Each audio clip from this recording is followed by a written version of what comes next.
Hello everyone, CMeeCraft here, and welcome to the stream.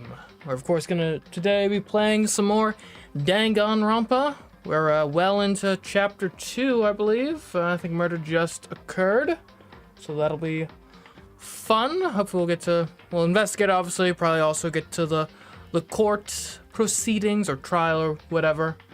Hello viewers, hello LDK, hello Alex, your vessel? Was it? I pronounced that right? Then J3 distribution, I guess maybe 3. I don't know. Sometimes usernames are kind of weird. Anyways, for anyone unfamiliar, we are going to be streaming to YouTube and Twitch simultaneously, so you can watch wherever you prefer to get your live streaming content. But yeah, I think it's probably about time we get started. Hello. Also, we've got face cam now. Hi, boss. Anyways, let's get to work. We will load, of course, and we are on chapter 2. Continue.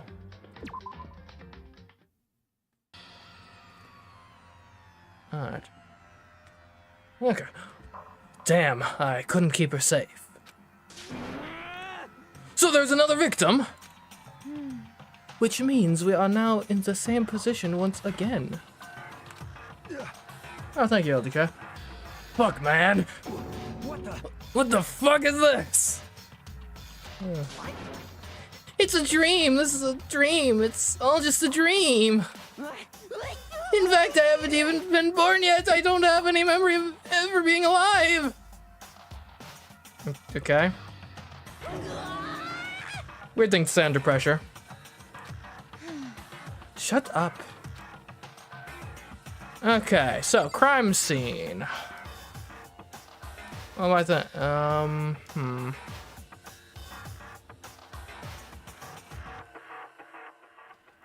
Jedi Steve. Oh, I see it now. The numbers are confusing. It's one of those like numbers or letters things. Gotcha.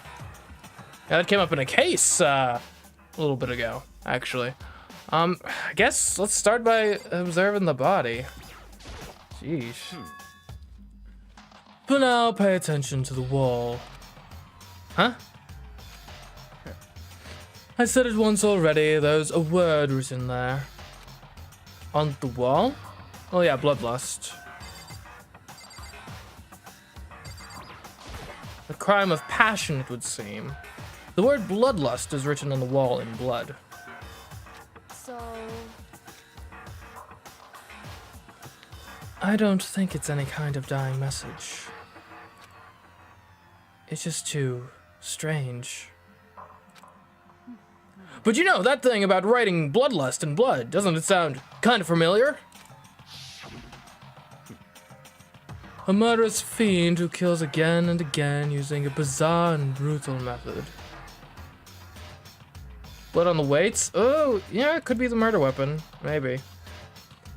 At the scene of each crime, the word bloodlust is written in the victim's own blood. They're like a ghost attacking suddenly, then slipping away before the police can catch up to them. And what nickname did the internet give to this mysterious serial killer? Genocide Jack, man! Genocide Jack. The murderous fiend whose grisly attacks were famous all across the country. The ultimate murderous fiend, creating a reputation of abnormal, downright cruel killings. Ultimate. There is one person here who we do not know what their ultimate thing actually is. Now, I don't think it's Kyoko that did this, but in particular, because I believe from a gameplay perspective, kind of a meta perspective, I think it's going to be one of the boys, because the boys, in theory, can't get into this room, so I think that's supposed to add a layer to the mystery. So I'm going to assume from just a meta gameplay perspective, that's probably likely, but we'll see, This is some copycat killer trying to imitate Genocide Jack's style? Wait, why is there a girl poster in that in the girls' room. I don't know. I think that's just the standard attire, or not attire, but decoration. Well, if it isn't Saucy, Genocide Jack. Her program girl, she was made so sweet and kind, even though kind of shy as well. It's a shame too. She was gonna be like the next girl I was to interact with, or next character I was going to interact with. But why would anyone do that? Perhaps it's the work of the real Genocide Jack. Laziness from Debs, maybe. I possibly want to reuse like the same room background. The real? Wait, are you saying Genocide Jack is here in the school, man? No way! There's no way! But going so far as to write bloodlust at the scene, I'm surprised at their stupidity. Well, I can't imagine a worse situation than dealing with a stupid murderer. I mean, a smart murderer is arguably worse, Sakura. Just saying. What is it now? Toko! Hino's pointing towards the entrance to the girls' locker room. Toko was the last to arrive, and now she was just standing there. Why?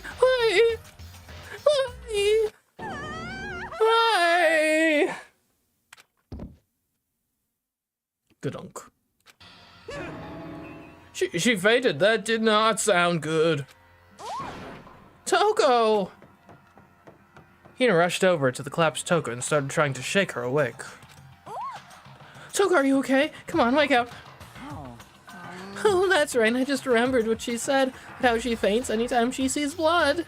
Oh. So she is hemophobic. I imagine she does not watch too many horror films then.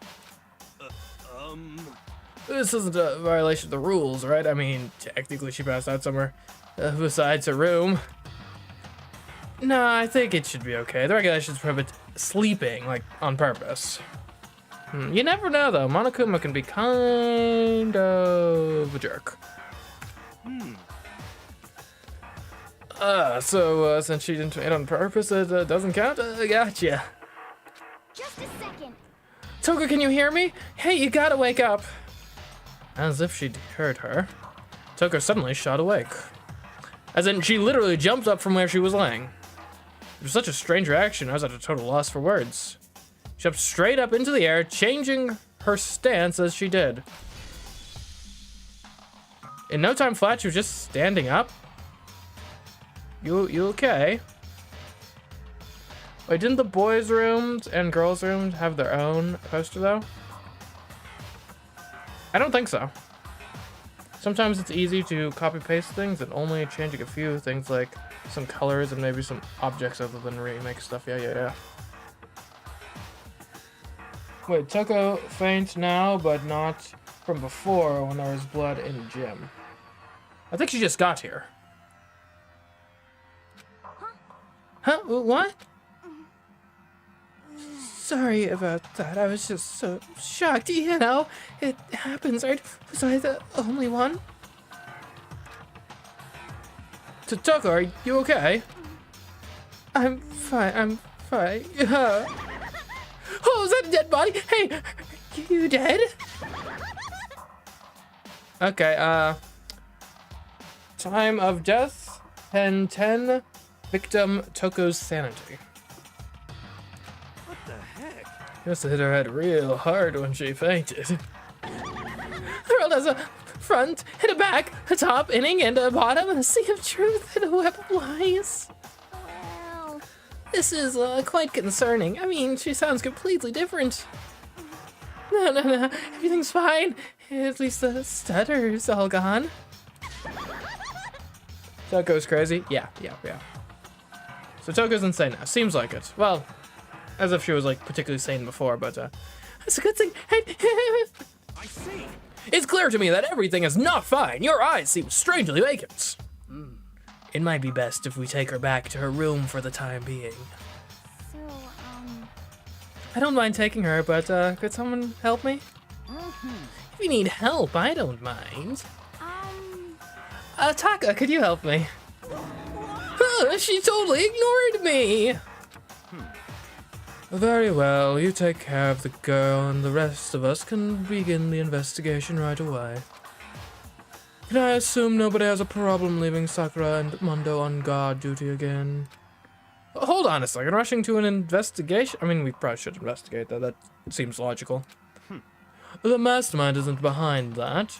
After what happened last time, surely you realize that. Ugh. Don't make me repeat. There is no question that your hero was murdered by someone among us. Isn't that right, Monokuma? Of course. Right as rain! But don't take it as a bad thing. It's just a fact of life. Because that's how graduation works. Then it's happened again. Is that what you're saying? That another one of us killed. All the secrets are safe, that is true. A fellow classmate? What, does that freak you out?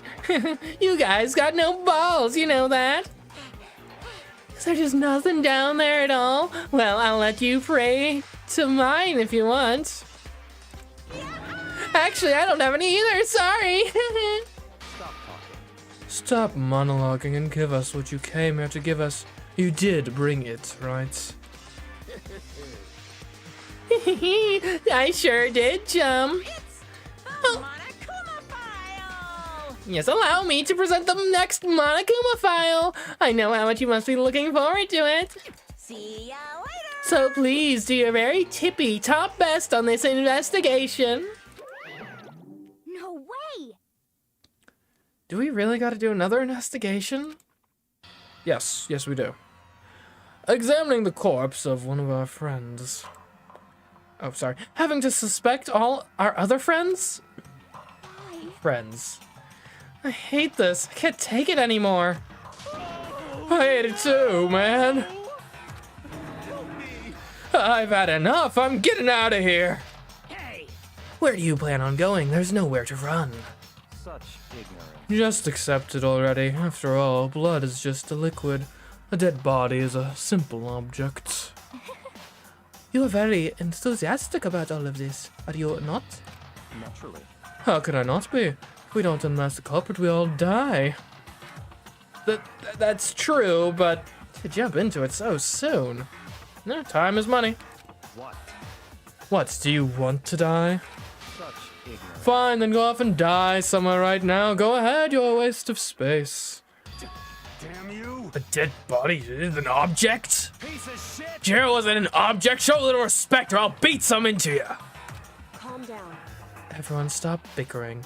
Listen, there's some truth in what Bakia has said. Kyoko! Because If we don't solve the mystery and find the killer, our own lives are forfeits. And if Bakia is right that Genocide Jack is somehow the one who killed Jiro, that's right. then unless we do something, more victims could start piling up. Forget more victims. If we mess this up, we're all dead meat. Hey! Hold on. If that's your worry, you don't gotta worry any longer. If any one killing game, the guilty part, or in any one killing game, the guilty party may only kill a maximum of 2 people. Okay. Wait, what? Wait, there could be multiple? What? I don't remember any rule like that. Actually, I just came up with it. Pray I don't alter the deal any further. It's a Star Wars reference, by the way.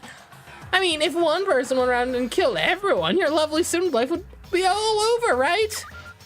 The new rule has been added to the regulations menu. so then. In that case, why not limit it to 1 person? Hey, Well, in a good mystery, you don't want to miss out on at least the potential of a serial killer angle. Just one would totally murder that possibility. punishment is waiting for you. This one might be a little harder since there's not much clues other than talking, I guess. We'll see. I can't say I understand his thinking, but if we can kill up to 2 people, then one more person's life could still be in danger. Which is definitely not good. We need to uncover the culprit before something else happens. You son of a bitch! You need to shut the fuck up! So, Well, for now, Taka and me are gonna drop Toko off at her room. Nice, I'm gonna get dropped off. there is nothing to be done.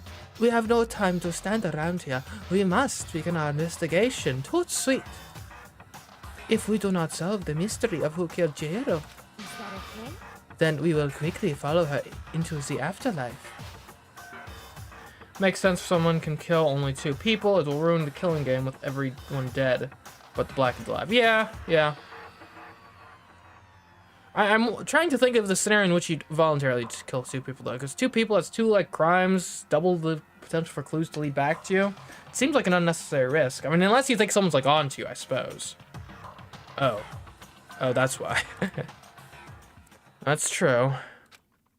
I hate this, but if I want to survive, me and everyone else, we have to do it.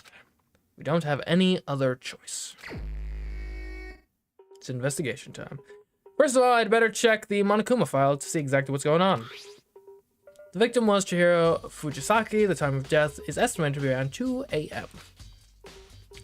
The body was discovered in the girls' locker room on the 2nd floor of the school.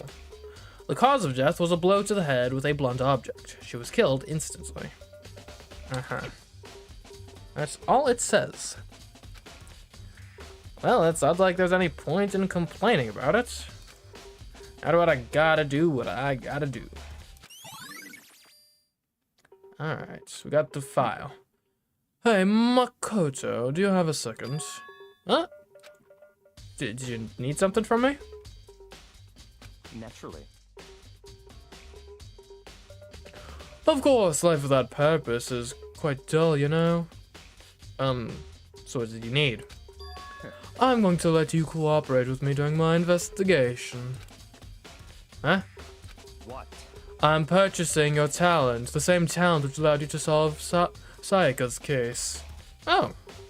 Some respect, finally, thank you, sir. Solve, no, I just... Stop talking. You seem to have some limited use, which is why I've chosen you. You have the honor of contributing to my investigation. So, you're inviting me to come with you? You're doing it in the most arrogant way possible, though. Let's go. Now then, shall we get started? But, we need to get moving. There's no time to be standing around. Okay. I don't really know what just happened. But it looks like I'll be working with Bakia on this one. Okay, I mean, let's start by examining what is likely the murder weapon. There's a dumbbell on the floor, and... this is a bloodstain. There's a bloodstain on the dumbbell. The Monokuma file said a blow to the head with a blunt object is what killed her. Does that mean this dumbbell is actually the murder weapon? That's right. I don't imagine it could have been anything else. I wonder how... I mean, seems probably pretty heavy. I wonder if some of the more noodly armed individuals would be capable of wielding it. Locker room dumbbell has been added to the truth bolt section of your handbook. Interesting. Alright, Chihiro, so, I can feel the life draining out of my own body. It's a dead body. Chihiro's dead body. Looks heavy? Yeah. Very strange. The more I look, the more strange it all seems. This must be Genocide Jack's handiwork. Well, but we're still not sure he did it. Is that what you want to say? I wonder about that. Okay. What else we got here? And there's something on the poster. That's interesting. The poster's got some blood on it. It must have happened during the murder. Okay, what do you make of this? I trust you more than Bakia. She took her time examining Chihiro's corpse. She poked and prodded, going over every inch of the lifeless body. You're a very strange woman, you know, being able to touch a dead body with absolutely no trouble. She seems to be concentrating pretty hard. It's like she can't even hear us. Well, what do you think, make of this, Bakia? you have time to talk, you have time to start investigating. Fair enough. Dude, I had a real complex at being weak. You heard Chihiro talk about it, right? All I need to get stronger. Yeah, I do remember she said that more than once. Sure did, which I guess explains the trip down here. But did she really need to get stronger that badly? You already mentioned it, but she was a girl after all. Most girls aren't all that strong. I don't know, man. I haven't really thought about that stuff. The cause of Chihiro's complex. Can't help wondering what it might be. Mondo's account has been added to the truth bullets section of your handbook. Okay. Perhaps someone was stoking that complex intentionally so as to lure her here for murder. I use this locker room all the time. Now it's become the site of Chihiro's death. But why was she killed in the locker room? Actually, if you think about it, she could have been killed somewhere else, then carried here. She was very light, that is true. It wouldn't be hard for someone to carry her, but still. It seems unlikely she would have been killed off-site, because I doubt you'd be lugging that dumbbell around the whole school as a murder weapon. Well, I still think she came here on her own by choice. What makes you say that? She'd been talking a lot lately about how she wanted to get stronger. So you're saying she came here to exercise? But according to the Monokuma file, apparently she was killed around 2 in the morning. She really been exercising that late? And it's not impossible. I've been known to exercise at odd times. In particular, and granted this is probably a misguided opinion, but like someone who's like a beginner at exercising, kind of embarrassed about it, might want to intentionally go to the gym when no one else is there. So they aren't, they're like lack of fitness. Of like, oh, I can barely lift the like 15-pound dumbbell isn't shown to the whole world. So that doesn't actually strike me as that implausible.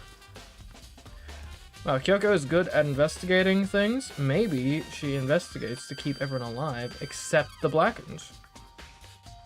Yeah, I suppose so. perhaps. Hina or myself are usually in the locker room during the day, so she was probably avoiding it then. So yeah, this is exactly what I was saying, Sakura. Avoiding it? Although we invited her to join us more than once, she never showed up.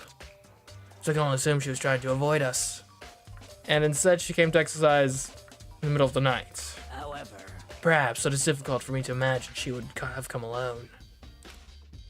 She didn't want to start exercising when she specifically mentioned she couldn't do it by herself. Interesting. So maybe she specifically picked someone to come help her exercise, someone she respected for their physique, and thought, hey, you can help me. She was, if I recall correctly, she was getting pretty close with Mondo before she died. She needed support from others. She's saying she could have come here in the middle of the night to train in secret. But that she also would have come with someone else? It's a possibility, I think. A mutually contradictory possibility, but humans are strange sometimes. Sakura's account has been added to the truth bullets section of your handbook. We're relying a lot more on witness testimony this time. Or not even technically witness testimony, just like people testimony. Now I believe it's our time for us to move on. Huh, already? What? New clues won't magically appear by standing around here. We need to check every aspect of this case. Well, that's true, but Let's go. if you're satisfied, let's hurry up and proceed. He's so pushy. Got caught up with the wrong person this time. Hey, I miss being like Kyoko's assistant. So this is our next location. Huh? This place is related to the investigation? Figure it out for yourself. It's not fun if you don't, right? Okay. Well then. Let's take a look at the keycard thing. If I remember right, this card reader is meant to work with our handbooks, right? What? Do you have an issue with it? If so, you should take it up with Monokuma. He said that, then quickly and sharply clapped his hands together. Did you call for me? Has he been domesticated? That's right. It seems that Makoto has a question for you. You need something? Sure, what's up? Well, it's just about this card reader. Yep. Yes, the card readers have all been designed to interface with each of your e-handbooks. You can only enter the locker room corresponding to the gender listed in your individual handbook. And it's impossible for two people in a row to go through all the doors unlocked, correct? Unbelievable. If there were some sort of erotic terrorist on the prowl. Erotic terrorist? The ceiling-mounted Gatling gun would initiate a Swiss cheese slaughter. And the school regulations prohibit anyone from leading someone else or lending someone else their handbook, correct? Of course. Correctly correct. But again, the regulations don't necessarily prohibit stealing a handbook. I think that's going to be the loophole that ends up being in play here. So then, that means only girls can go in the girls' locker room. And only boys can go in the boys' locker room. In other words, Chihiro's body being found in the girls' locker room means... Hey, Makoto, I can see right through you. See right through me? Allow me to tell you what you're thinking. Since Chihiro was found in the girls' locker room, the killer must have been able to get in there. So in other words, As such, the killer must have been one of the girls. Did I get it right? Alright, slightly. such ignorance. Good lord, you're simple. But am I wrong? You should pay closer attention to the regulations. The answer has been in front of you the entire time. Loaning your e-handbook to another student is strictly prohibited. Only the act of loaning a handbook is prohibited. Borrowing someone else's is perfectly fine. I would expect nothing less from the prodigal son of the noble Tagami family. So yeah, just about the loophole in the regulations. I'd like maybe a little bit of, you know, I could use some recognition. Maybe stealing this loophole, but again, I can see the camera could be connected to the main gun then. Knowing you, I would bet you created it on purpose, didn't you? To add a little more excitement to things. You're treating me like a puny little appetizer instead of the main course that I am. Now then, since the dead can't actually talk, they're not people anymore, they're things. Yep. Get it? Got it? Good. Wait, hold on. You're saying that's a loophole, but in order to borrow something from someone, that means someone would have to loan it, so, Why you? So sleepy. Just listening to you makes me want to pass out. Be more like Bakya and get your poop together. Unbelievable. Or else I'll charge you with criminal negligence. No more questions. Figure it out the rest on your own damn self. That's fine. Well, I know you're unfortunately lacking in mental faculties, so I'll fill you in myself. Let's head to the main hall. The main hall? That'll help you understand what's going on. Also, I knew that borrowing was legal.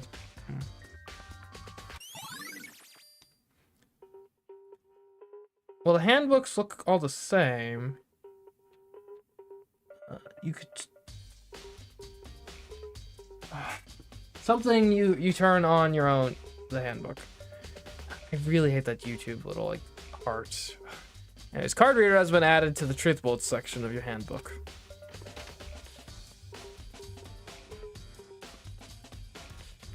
We came to the main hall.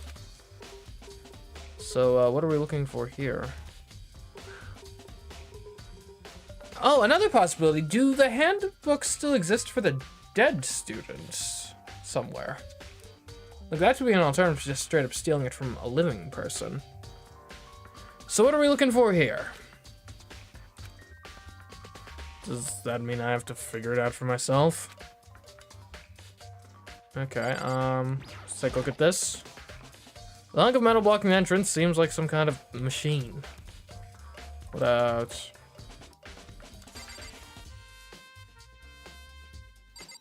I doubt it's the, like, monitor. Oh, what's this? There's a mailbox here. Could there be something inside? It's an 'handbook. No, wait, there's 3 of them? But what are they doing here? So you finally found them. Huh? Did you know these were here back, yeah? I happened to find them by chance myself the other day. It seems there's a system in place where the handbooks of dead students get delivered to this mailbox. Huh. So then, these 3 handbooks belong to Junko, Leon, and Sayaka?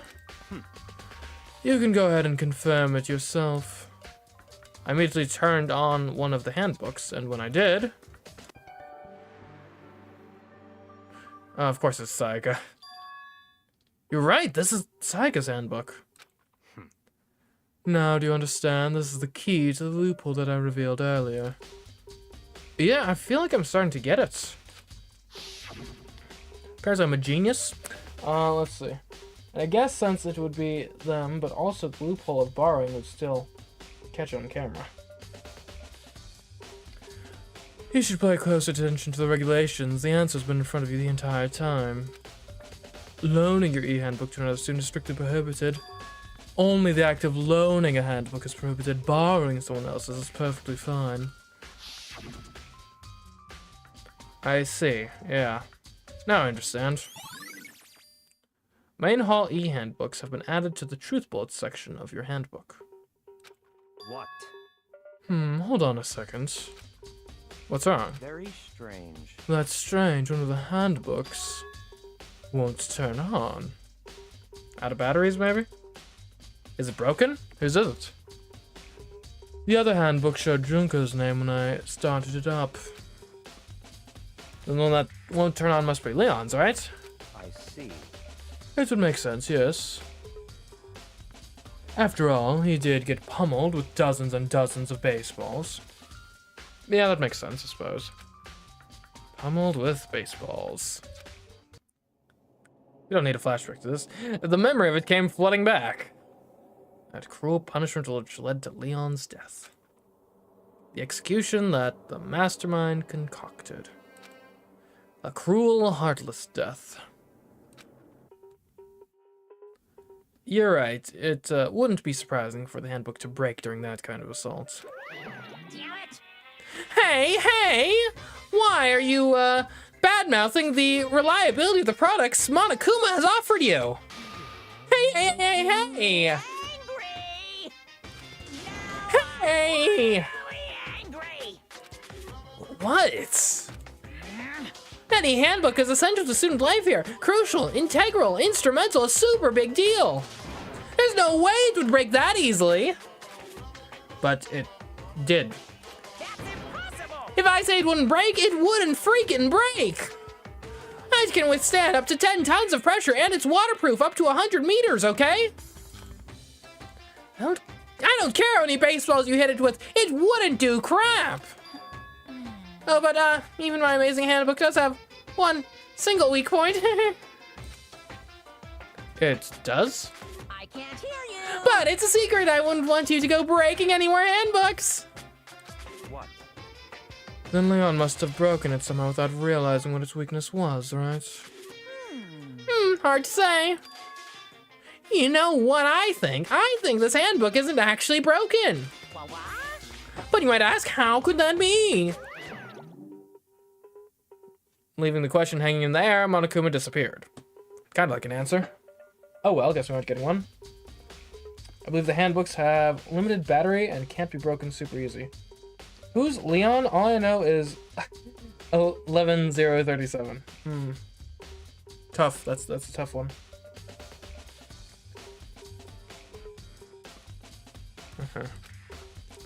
What just happened?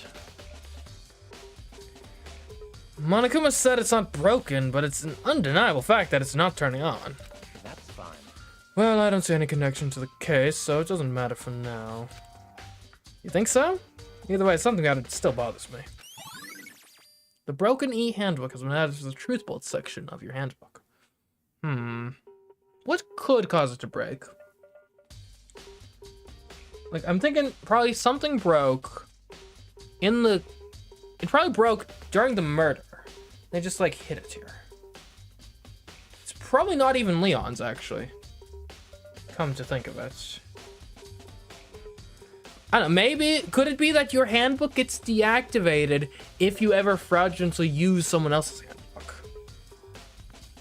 Maybe. Maybe. Maybe overheating? Possibly. I don't know.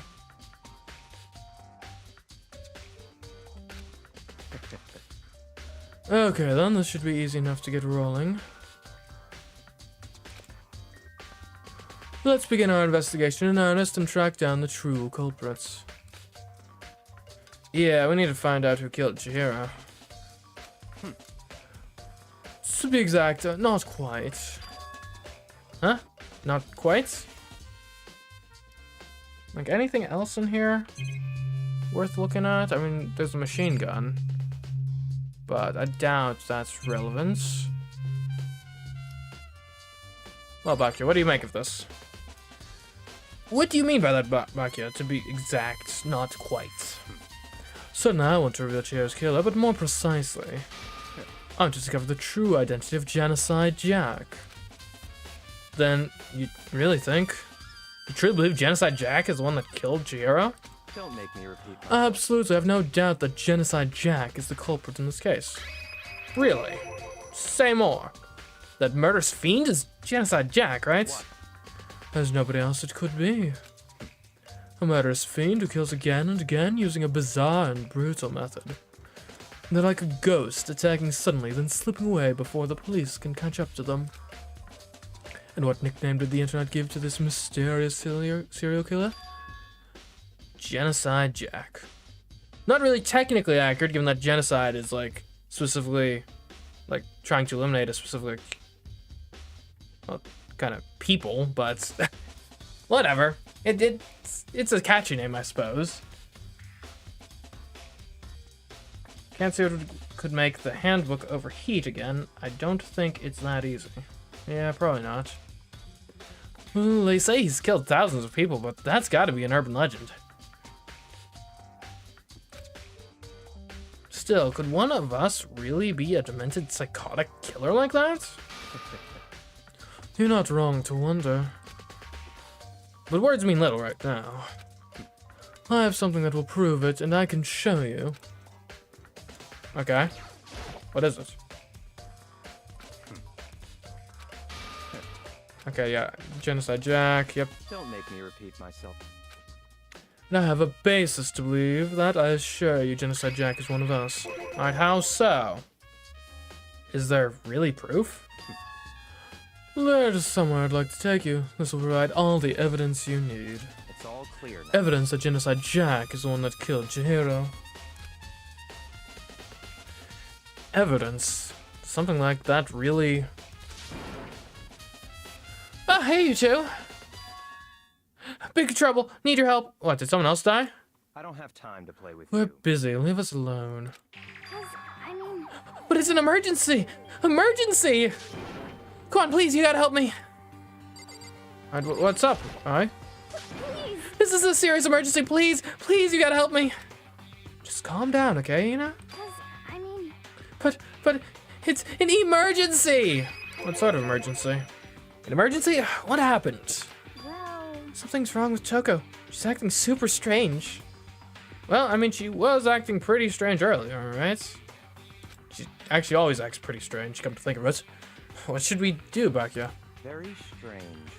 Since it's Toko, I must admit I'm intrigued. I suppose we can take a second to see what's going on with her. Are you sure? Don't make me repeat myself. I didn't expect that. I thought for sure he'd just say no, and that would be the end of it. yeah. Okay, come on, hurry. But wait for us, Ina. Let's go. Looks like she's headed to the dorms to Toko's room, most likely. You're right. Alright, to Toko's room. Hey, Ina. You guys are too slow. I think you're just too fast. We're not all athletes here. So it's this emergency. So, Well, after what happened in the girls' locker room, we left Toko in her room so she could lay down. After a while, we came back to check on her, you know, see how she was doing, but when we did, it was weird.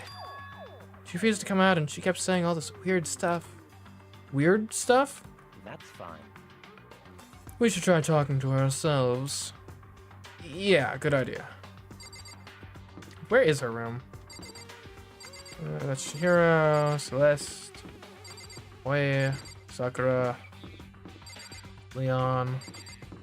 I guess I missed the room. Oh, it's the one they were standing right in front of. Makes sense. May as well give it a shot. The door swung open slowly and silently.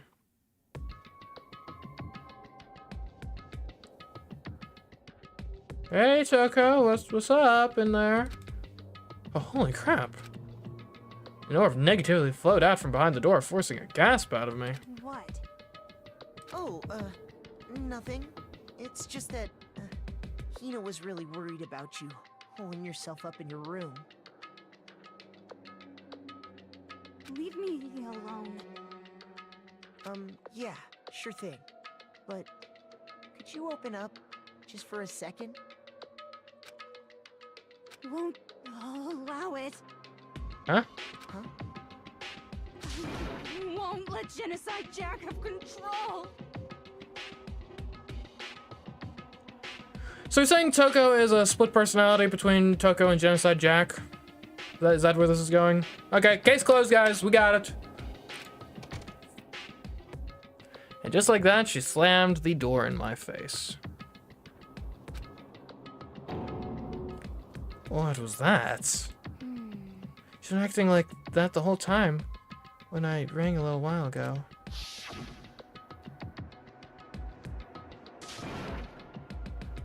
I'll drive out the killer. Drive out the murderous fiend. Doesn't make any sense, right? I was afraid to leave her there alone, so I tried to bust down her door. It felt like something was holding it shut on the other side. I couldn't even budge it. Chuck was scared enough to even bar her door? Does she think the same thing as Bakya? Does she think the serial killer, Genocide Jack, really murdered Chihiro? Is that why Tucker's so scared? But Whatever it is, I'm really worried about her.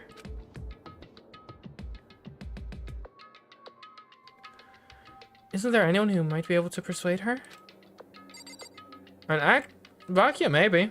Like, she does have a crush on you. Hey, Bakya! Hey, Bakya, you think you could ask her? To come out of her room, I mean. That's fine. Sure, whatever. Huh? You're gonna talk to her, Bakya? Wow, I guess you can be nice when you want to.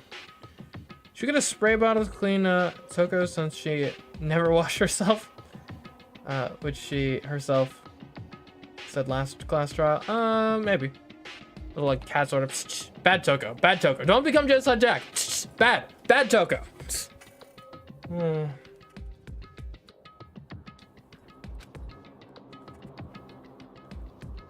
I would say this is a fun case, but to be honest, I enjoy all the cases in the first game.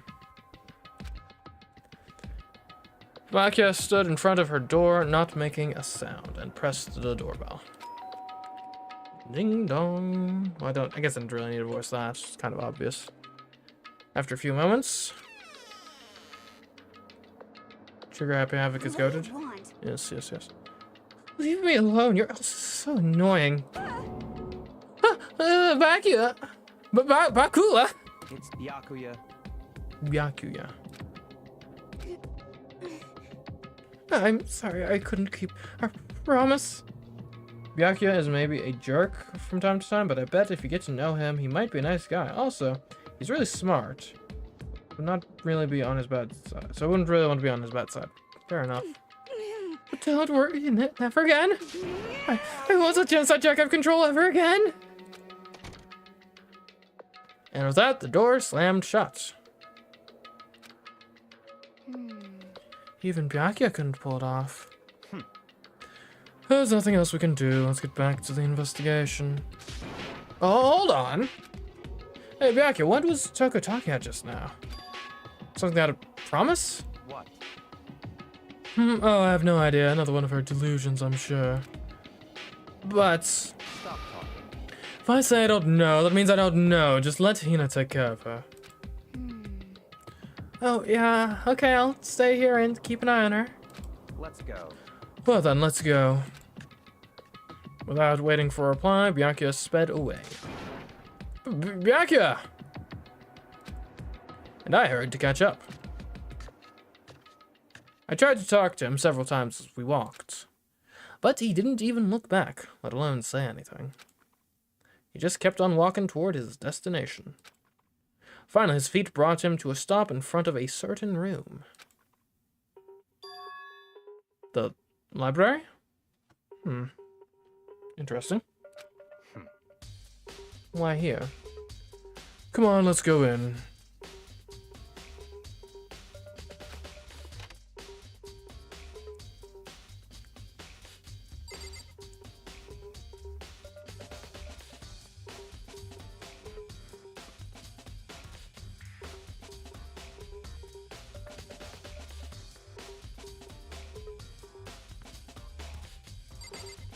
Alright, got the letter here. There's no point in checking that. We need to find real clues. Books? There are no clues though. We need to check elsewhere.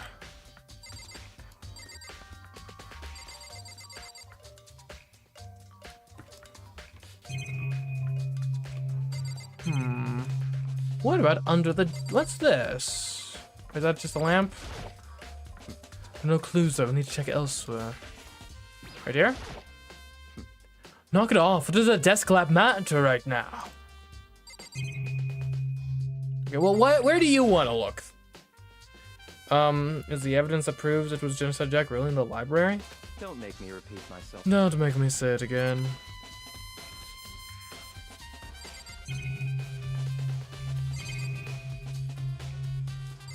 These books? No clues though, we need to check elsewhere.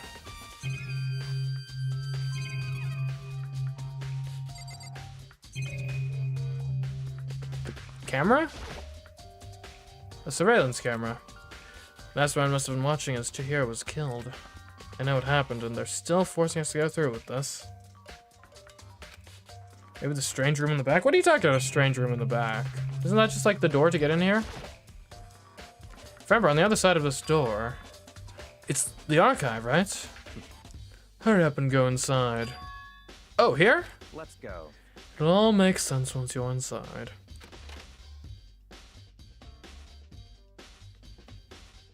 Have we ever been in here before? Whoa, there's so many books and files.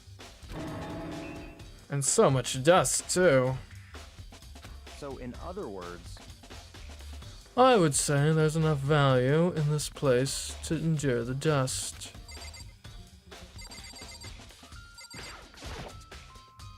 The shelf is stuffed tight with files. Without really thinking about it, I picked one at random. I have a sharp eye indeed to select that file. Huh? that's right. That's the report on a presidential assassination. The original is kept at the National Library. Really? It won't be declassified for another 30 years. Are you sure you want to look at it now? What is it, like the JFK files? That's sweet. So telling whose crosshairs you might wind up in for peeking at it. Without making a sound, I returned the file to the shelf. Makoto, no! We need to know! The people demand answers!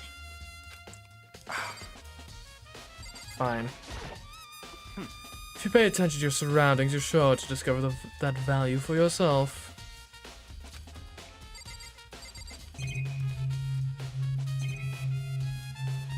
Is it this box? There's a wooden box. It's empty. Although judging by the smudges and the dust, it looks like there was something inside. I wonder what it was. There was an extension cord plugged in there. It proved very useful while I was in the library. An extension cord, huh? What, there. That's a lamp. Huh, it's a desk lamp?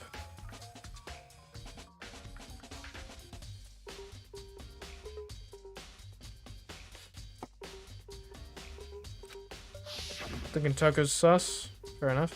Oh yeah, it's the same one I saw Bianca using in the library before. What? Do you have a problem with that lamp? It was here before, then I moved it over there. It's too dark over there, so I thought I'd put it to good use.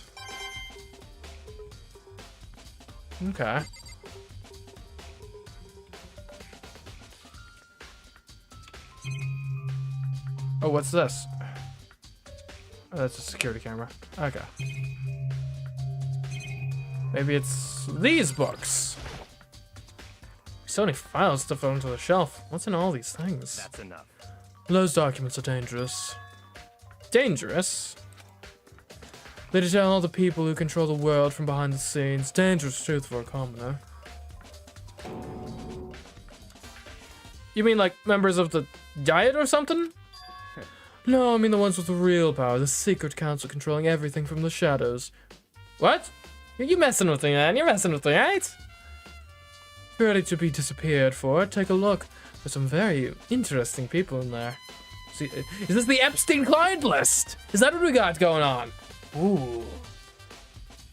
Come on, man. The people need to know. You're just kidding, right? Am I? I'll just let it go for now. Makoto, the people deserve to know. Quit being such a coward. There's a ton of thick files stuffed onto the bookshelf. If you think of looking through any of them, let me give you a little warning. Makoto is such a wimp. Agreed. Those things are filled with graphic, disturbing photos from all kinds of crime scenes. It's the kind of thing any normal person wouldn't ever want to look at. Be careful. Huh? What do you mean? Be a fun game of hide and seek. All those files are investigation reports related to different cold cases. Those are internal documents for police eyes only. They're not the kind of thing you'd expect to leak. Oh. So you're finally beginning to understand the true splendor of this library? The entire reason I was interested in the library is because of this room right here. Some declassified government documents, police records, things no ordinary person would ever see. Isn't it magnificent? This can't be for real, right? Such ignorance. That's your guys' problem. Anything that doesn't fit into your preconceived reality, you label it a lie. Well, it's not that, it's not like I totally refuse to believe it, but... I mean, there's just so much. How could anyone have put all this together? I suppose it goes to show just how much power Hope's Peak truly wields. Or perhaps, the Mastermind may have wanted to provide us with enough entertainment to keep us from getting bored.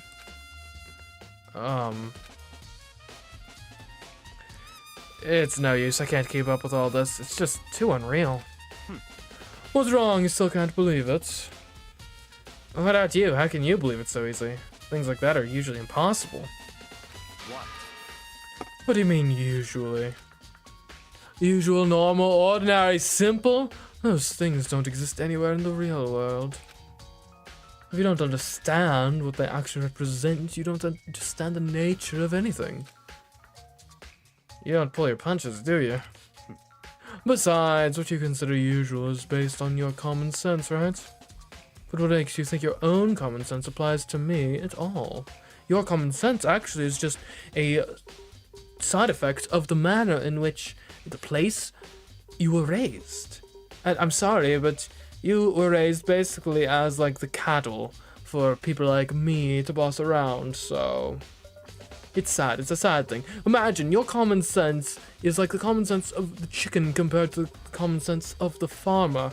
The chicken knows nothing but that food comes on a daily basis and that their offspring are stolen routinely. The farmer is the only one with the true knowledge of how this comes to pass and for what purpose. I'm sorry, Makoto, but you're too far gone. You're such a so stupid, such a stupid little boy. Anyways, the documents gathered here are genuine. I've reviewed them multiple times, so there is no doubt. Like all of them, multiple times. Oh, hold on a second. You're saying you've read all these documents, and more than once? Well, this has to be like top secret, confidential stuff, right? So why? My family has a reading room just like this at our home. Ours is bigger, of course, and not as dusty. Wait, you own all of these? Huh? Members of the Takami family have access to any variety of government-related documents. That includes foreign powers as well as domestic. How is that possible? So, in other words... I already told you, there's a secret council that controls the world from the shadows. My family is a member of that council. and I have within me the bloodline that will allow me to one day bend the world to my will. But to become such a ruler, I must know all levels of this world, backwards and forwards. So whenever I have time, I like to review whatever documents and materials that interest me. Which is why I can proclaim without a doubt that the materials gathered here are the real thing. This is beyond believing or not believing, quite frankly. Byakuya is actually starting to scare me more than the actual mastermind. And what always interested me the most were the cold case police investigation reports. Reading through those reports has always been a hobby of mine ever since I was little. It takes a mental exercise. I've solved more than a few of those cases just by reviewing the reports.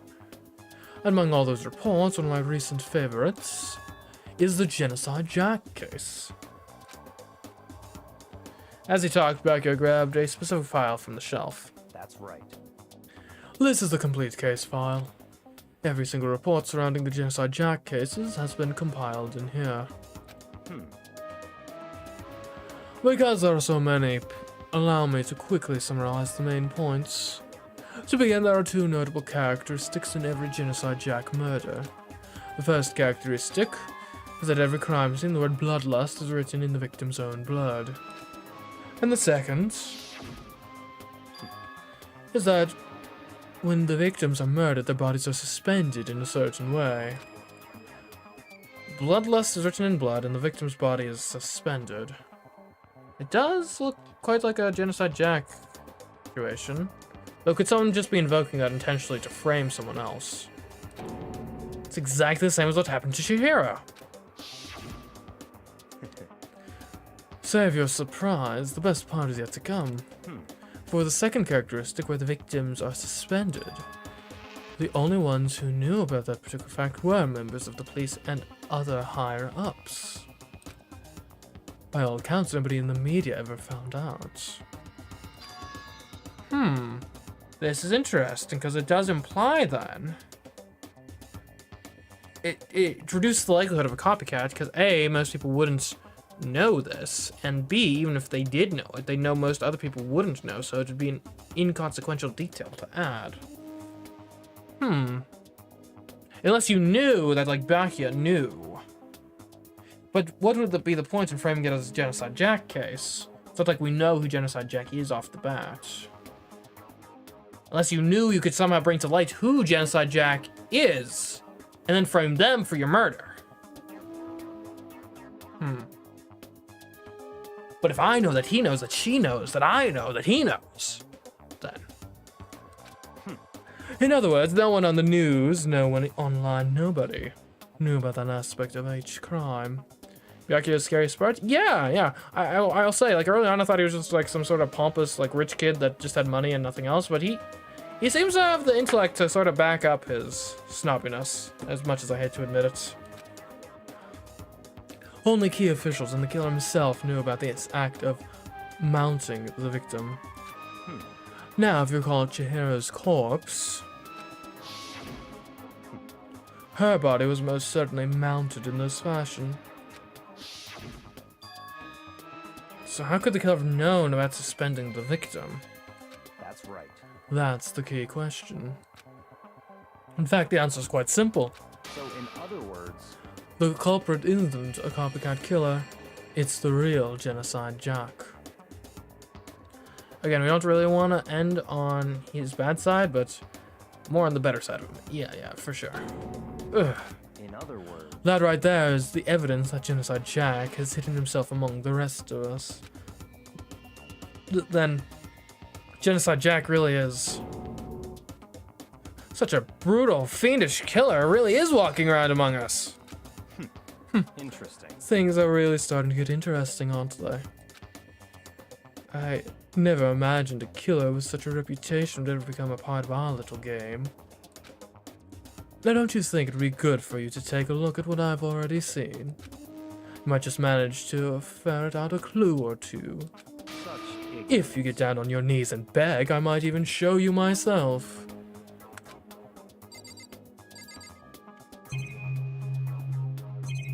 Alright, let's read these files. Son of thick files. Oh, we aren't reading the files? Never mind. Okay. Maybe now I talk to him. Yeah, okay, about that Genocide Jack case file.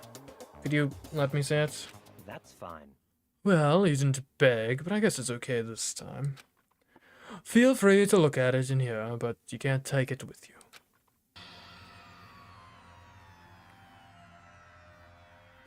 Byakuya handed me the file, and I flipped through it with tense, nervous fingers.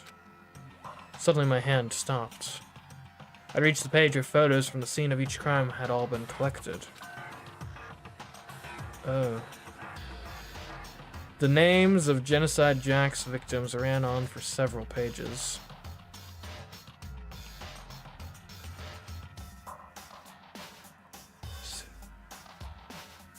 Stabs, interesting enough, seem to be more common than blunt force trauma. That's interesting. That's a distinction. Ken Harada, 32. Tetsuro Honda, 17. Shoji Jaku, 23. Kano Ise, 14. Takeshi Yoshida, 30. Komatsuna Taro, Takafumi Gano. Uchida Naohisa, Takisha Masumu,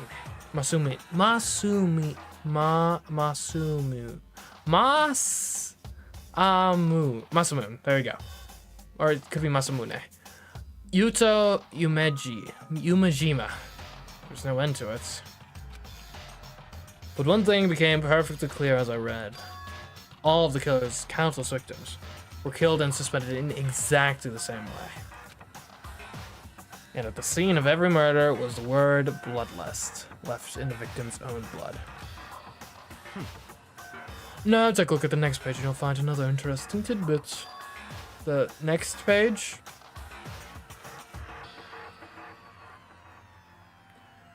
Profiling results. All of the crimes took place either on weekdays at night or during holidays either day or night. The most common time for the killings to take place was on holidays in the afternoon. Based on these facts, it could be suggested that the suspect may be a student. Evidence suggests that the suspect lingered at this scene, but when they did leave, they were in a panic. Because an eyewitness has never come forward, it's unlikely there was any external reason for this. This confused behavior suggests that the suspect may potentially suffer from dissociative identity disorder. So, in other words, The key point here is the culprit may well have a split personality. Split personality, like the kind of thing you see on TV? So I'm part of another totally unbelievable story. But this one is way more unbelievable than anything else up till now. Or maybe it really isn't? I don't know, I feel like my mind has gone numb. Genocide Jack case file has been added to the Truth Bolt section of your handbook. Still think it's one of the girls this time. If no one else don't really know about it, then the handbook is in the mailboxes. And again, Toko is more sus than normal. Yeah, I mean, most evidence points to Toko. The one hang-up I've got is it is with the handbooks and the whole like only girls can get into it. Because yes, Toko is a girl, but I feel like, again, maybe it's a red herring. I feel like you put that thing in there that's like stipulation of like, oh, but it only could have been a girl, hint hint wink wink, as like a sort of red herring to like throw people off, when in reality it's like a loophole to take advantage of.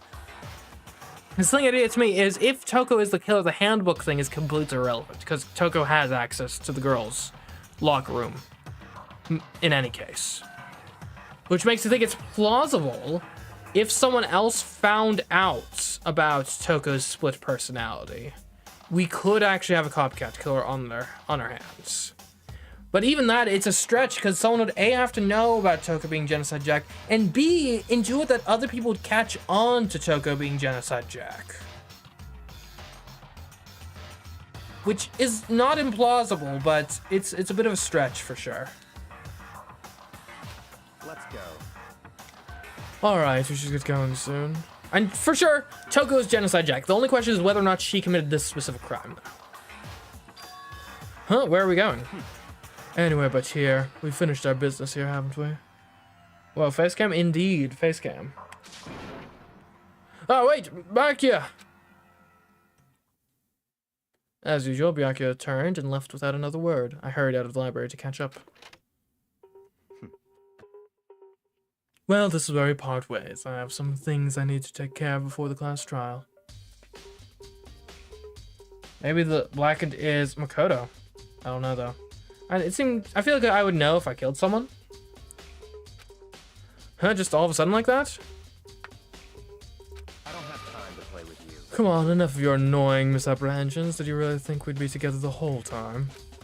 Take responsibility for yourself and do something useful.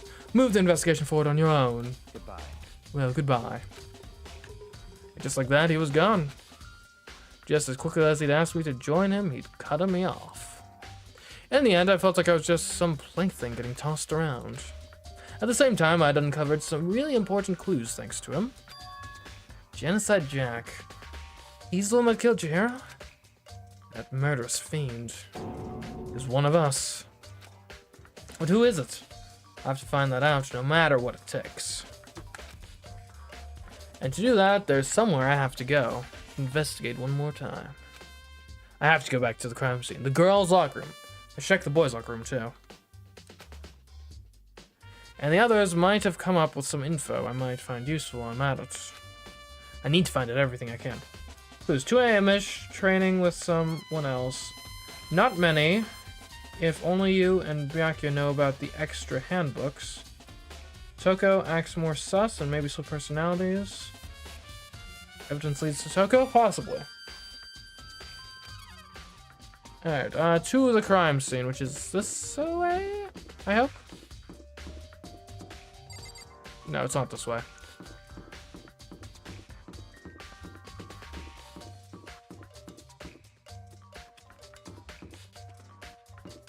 How am I gonna solve the crime if I can't even navigate the building? Good question, good question. The answer is I won't, probably, I don't know.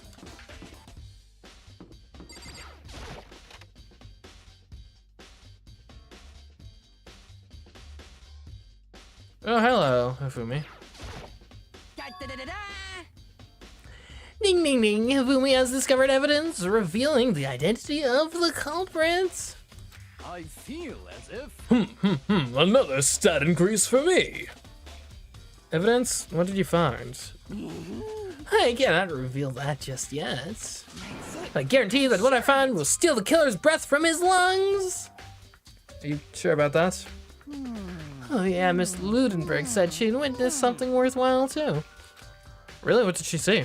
Well, She refused to tell me. It's like when a girl bullies the boy she likes, right? Right? Okay, so where is Les now? The warehouse by the dorms. She was there, but at the same time, not there? What? What's it gonna be? There, but not there. Real helpful. Alright, any further evidence to look into here? Hey, Kyoko, you guys find anything? Hey, Kyoko, have you made any progress in your investigation? Indeed. Generally speaking. However, But I have to get going. I have something unrelated to take care of. Something besides the investigation? What is it? well, Nothing you need to worry about. Just concentrate on the murder. But so then, before I go, let me give you one piece of advice. You should examine Chihiro's body one more time, thoroughly. Also, her handbook is missing. You might want to determine its whereabouts. goodbye. That's it. I'll be praying for your success. With that, Kyoko turned and left the girls' locker room. I guess I'll take another look at the body then. And Chihiro's handbook is missing. That's definitely worth worrying about. Chihiro's e-handbook has been added to the truth bullet section of your handbook. Kyoko said I should examine the body one more time. I know she said thoroughly, but I do have my limits. Well, I'd better give it a shot anyway. Let's see. Chihira's hands are bound with what looks like some kind of rope. The rope was used to prop her up in a kind of crucifix position. Huh? The rope has a plug. Wait, so then this isn't a rope at all. The more I think about it, the more that's not the only thing that concerns me. We do know where there's an extension cord. Chihira's fatal injury was the blow to the head, which means someone struck her in the head in order to kill her. She's dead? No, also gonna be AFK. Oh. Yeah, Chihira's dead. We're working on trying to find the killer. We think it might be Genocide Jack, a serial killer. That's right, there's the issue of her being suspended and the fatal blow. First, I didn't see any reason to think too much about either of them. But seeing them again after looking through the Genocide Jack file, something's not quite right.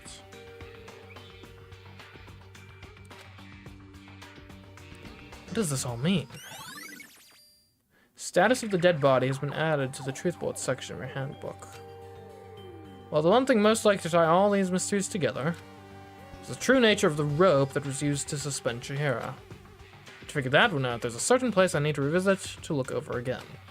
Plus, it might help to look at the Genocide Jack case file one more time. I do want to look at this poster again. I feel like this has to be relevant. It's a bloodstained poster. The blood is the most noteworthy part, but the big-breasted swimsuit model is pretty noticeable too. Rose Arkham doesn't seem like the kind of place you'd find something like this. Maybe the poster has something to do with it. Okay, so the cord is probably the extension cord from the library. That's interesting. Okay, we know about this.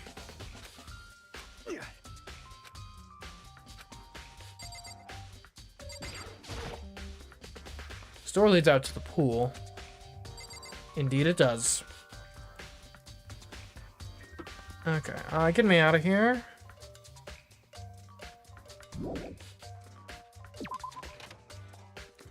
Let's take a look at the boys' locker room while we're here. It's plausible something's going on there.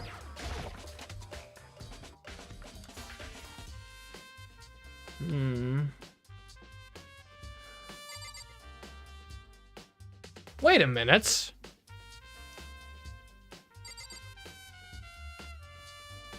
Hold on.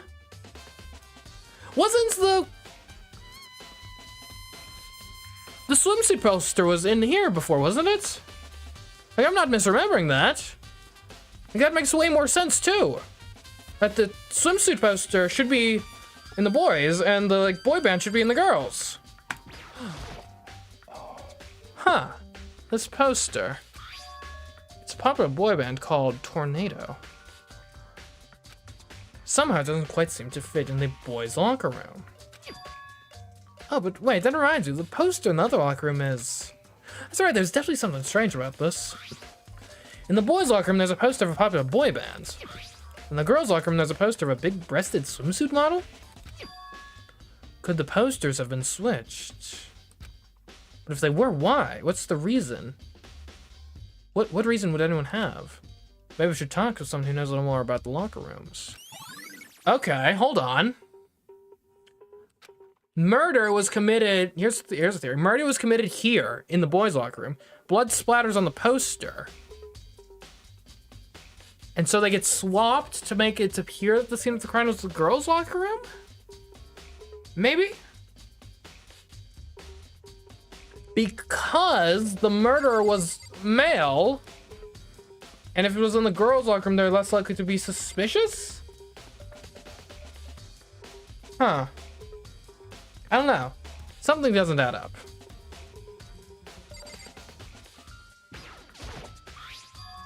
There's a strange stain on the carpet. What is it? Alright, it could be blood. Looks kind of like blood.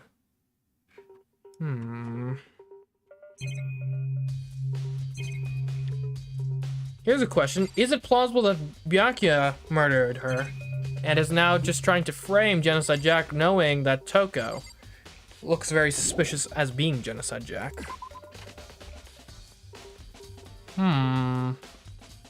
Let me look at the boys' card reader. Boys' locker room card reader, but the door is unlocked now, so it's kind of pointless. Fair enough. What, there's more waiting to be discovered?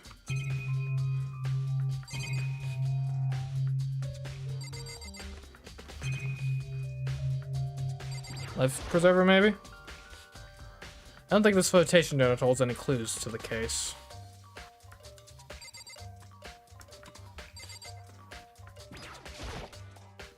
Girls' locker room card reader, but the door is unlocked now, so it's pointless.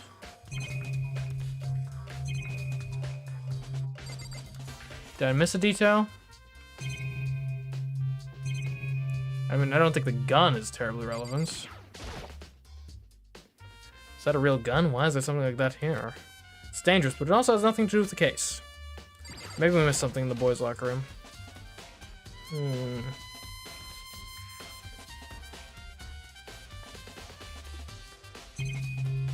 Can I look at the other handbooks in? I mean, probably.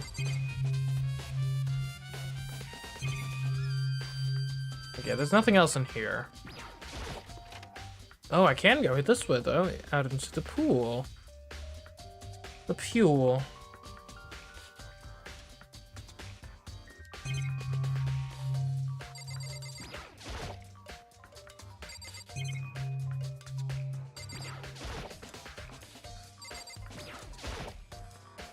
Maybe there's some kind of clue in the lockers?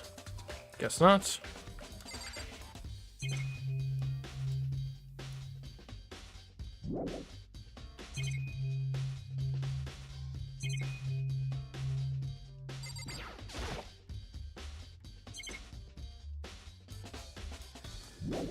Okay.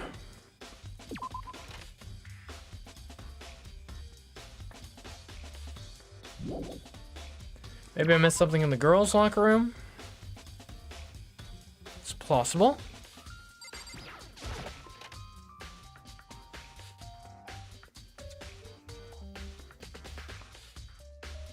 Pool, useless room to visit. Agreed. I guess I could take another look at the murder weapon. There's a big blood stain on a dumbbell on the floor. Monokuma file said that the fatal injury was caused by a blow to the head. This dumbbell has to be the murder weapon. Hold on a moment. Where's the dumbbell, like, weight rack? I would love to investigate that, but I don't seem to be able to. Hey, Sakura, anything new? You spend a lot of time exercising in the girls' locker room, right, Sakura? Of course. I've used it nearly every day since it opened up. Sometimes Hina and I use it together. Okay, then let me ask you something. Do you think the posters in the boys' and girls' locker room could have been switched? I'm sorry. Sorry, I can't really say. I never really paid any attention to the posters. I see. However, But there is something that's been bothering me about the locker room. Usually I like to drink a little protein coffee every time I finish exercising. We have protein coffee? Where? I'd love to indulge. In the warehouse. It's not the highest quality, but I don't have a lot of other options. I mix protein powder with coffee and down a glass of it after exercising. Anyway, the other day I spilled some on the carpet in the girls' locker room and it left a stain. A stain? I don't see any stain on the carpet now. of course. Exactly, I noticed it earlier. The stain has disappeared. So that's a... What? Okay, hold on. So the carpet that was in the boys' locker room / exercise room used to be in the girls' one. So that's been swapped. But also the posters have been swapped? Why? What? I can only assume someone came along and cleaned it up. But still, isn't it unusually clean? As if there was never a stain here to begin with? Disappearing stain has been added.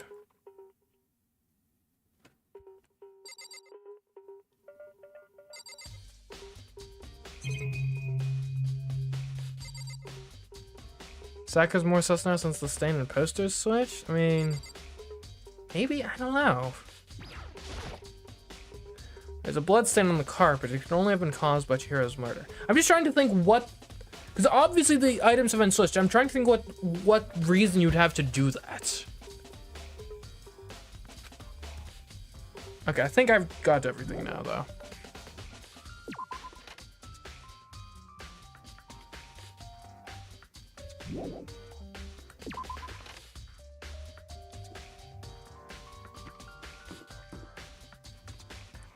Because presumably you would switch the stuff if you were trying to like conceal where the murder happened, I guess. But wanting to conceal the fact that... Okay, wait, the carpets were swapped. That's why. Both carpets are swapped. Yeah, no, logically, if both carpets are swapped, both carpets are swapped. Therefore, okay, the reason is still the murder would have happened in the boys. It's just a bunch of blood on some stuff. Killer, for some reason, wants it to be believed that it happened in the girls. And so swaps, like, a bunch of stuff around. It implies someone pretty strong, because I think there's workout equipment on the carpets. It also implies a man, because if you were a girl and you committed the murder, having it in the boys' locker room is actually ideal, because that makes it less likely you're the suspect. Like, it just doesn't make sense if you're a girl to want to swap the scene of the crime. Not the first time where things were swapped. Wait, doesn't that mean Chihiro was killed in the boys' locker room? If you're correct, that I don't see that as being the case. Well, there's no other reason to swap the stuff. Right? Like, there's not a universe in which you swap this. Well, is there a reason you would swap the stuff before them? I can't think of one.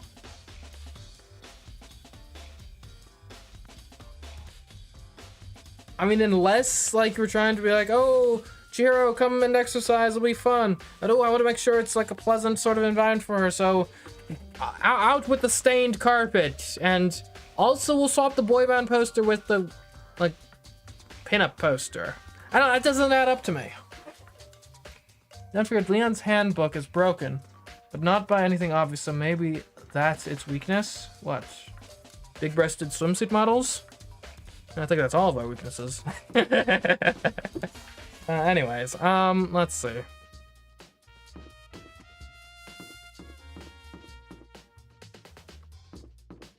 Where are we going? The library. Library's on this floor. Yeah, there it is. Toka and Sakura are sus in your head. I don't see Sakura having done it. I don't know. The issue with the Sakura theory is why are the things swapped? Because the only reason the things are swapped is if the murder occurred in the boys' locker room. And they wanted to make it appear that it happened in the girls' locker room. But if a girl committed the murder, there's no reason for that to want to have done that.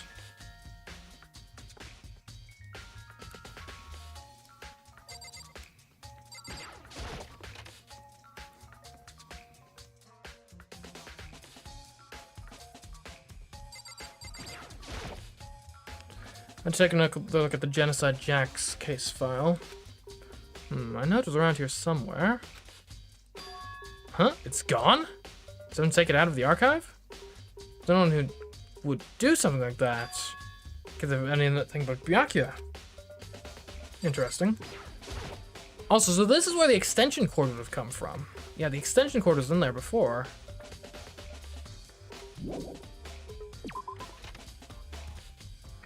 Okay, let's go see what Celeste has. There's still more I need to check. Never mind.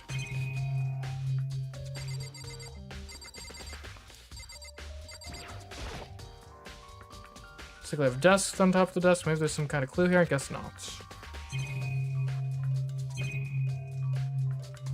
What about this lamp? Huh, the lamp won't turn on. Oh, I see. It's not plugged in.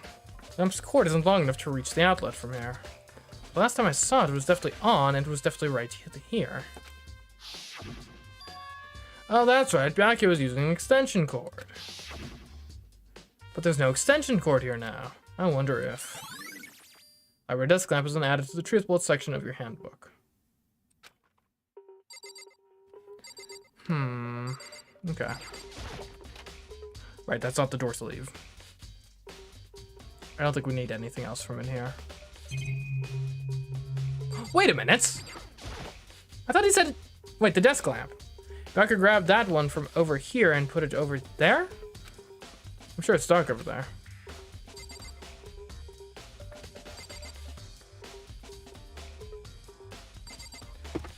Wonder where the extra wires are. Apparently crucifying a classmate is my best guess as to the whereabouts of the other wires. Alright. Where's the stairs? I struggle to remember who's who with names in these kinds of games. Fair enough. I think I'm getting the hang of it.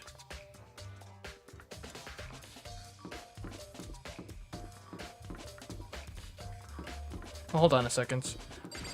Let's review the deceased's things. There's a mailbox here and inside. Are Junko, Leon, and Saika's e-handbooks. It looks like the handbooks of any dead students are brought here to the mailbox somehow. The rules say loaning your e-handbook to another student is strictly prohibited. Only lending it is against the rules. In other words, there's no problem with borrowing one. Also, it looks like Leon's handbook refuses to turn on. But according to Monokuma, it shouldn't be broken. Maybe Kyoko is the blackened? I don't know. I don't think Kyoko... She doesn't strike me as a murderer. And granted, sure, yeah, the last girl I trusted, like, unconditionally did end up being the murderer. But... I mean, you know, this time things are different, right? But according to Monokuma, it shouldn't be broken. Is it really unrelated to the case? Either way, something about it still bothers me.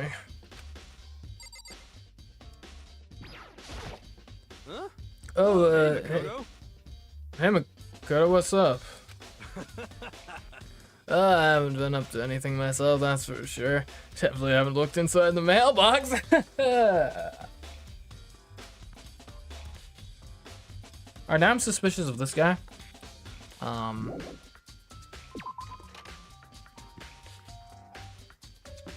Oh, Taka, how are you doing, my man? How unfortunate. Maybe we should have confessed our embarrassing secrets after all. Damn it, I'm sorry, Chihiro. It's all because I wasn't strong enough. Sounds like something Chihiro would say. No, we're not going to the gym. Oh, thank you, Kathy. Glad you're enjoying the contents.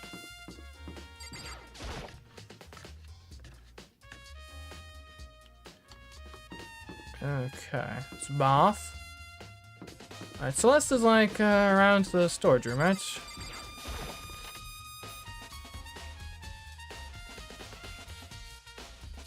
Celeste, hello. Celeste, what are you doing here? This warehouse is amazing. It has absolutely everything one might need to live a full life. From food to clothes to towels, there's an endless supply to choose from. Maybe Taka's the blackened? It's plausible, I guess. And the one sort of credit to that theory would be... if Chihiro was specifically looking for someone to like come and help her train in the middle of the night, I could see her picking Taka to come and help her. Like, he's like a sort of like cool, trustworthy guy that I think she could trust with that. I don't know. I think I mean that's probably still a long shot, but it's not impossible.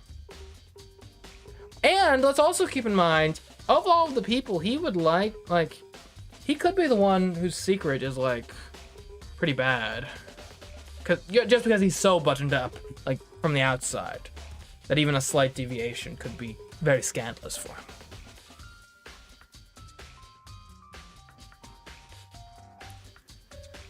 From food to clothes to towels, there's an endless supply to choose from. I see that, but have you found anything related to the case? Most unfortunate. I knew you were going to ask me that. I thought talking about the warehouse itself might misdirect you, but I see it was pointless. Then you did find something? Very well, I will tell you, and only you. Actually, Last night I saw a here. Chihiro was in the warehouse. What? Really? indeed. This was right before the nighttime. What are you doing out this late? Oh, I was just... Are you planning to go exercise, perhaps? What? How did you know? Because I can see a blue track jacket sticking out of that duffel bag you're carrying. Oh, you're right. Thanks. Well, I'd better get going. I'm kind of in a hurry.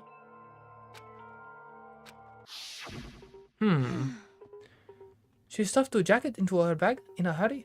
It was almost like she was trying to hide it. And just like that, she was gone. Yes, indeed. I assumed she was merely stocking up to go exercise in the morning, but it would appear she ignored the nighttime rule and headed directly to the guy's locker room. Blue track jacket is going to become relevant, I bet. Possibly. If she hadn't broken our rule, none of this would ever have happened. You get what you deserve, I suppose. So apparently, she went to the girls' locker room late at night in order to exercise without anyone knowing. But the strange thing is, there's no trace of the track jacket or duffel bag Celeste said she saw Chihiro carrying. Oh, yes. Which would mean the killer would have gotten rid of it somehow.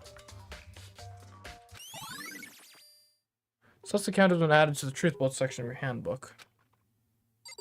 I actually might want to go back and check something real quick.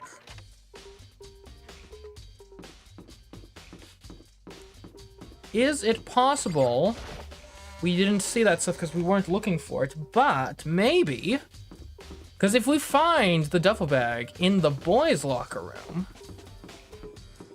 that would almost like decisively prove that that's where the murder actually occurred.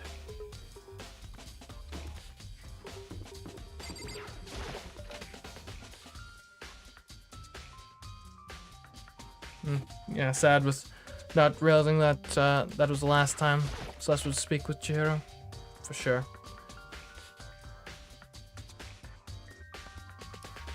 Okay, no bag. Laundry room would be another likely place for it to end up.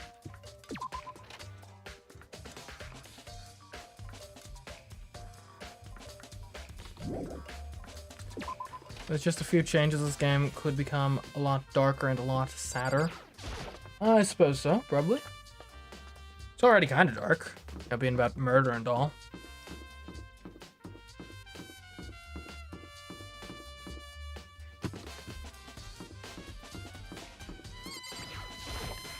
I could see maybe someone goes to the laundry room to try to like wash out the tracksuit. Because if she was exercising at the time, it would make sense that the tracksuit could be bloody.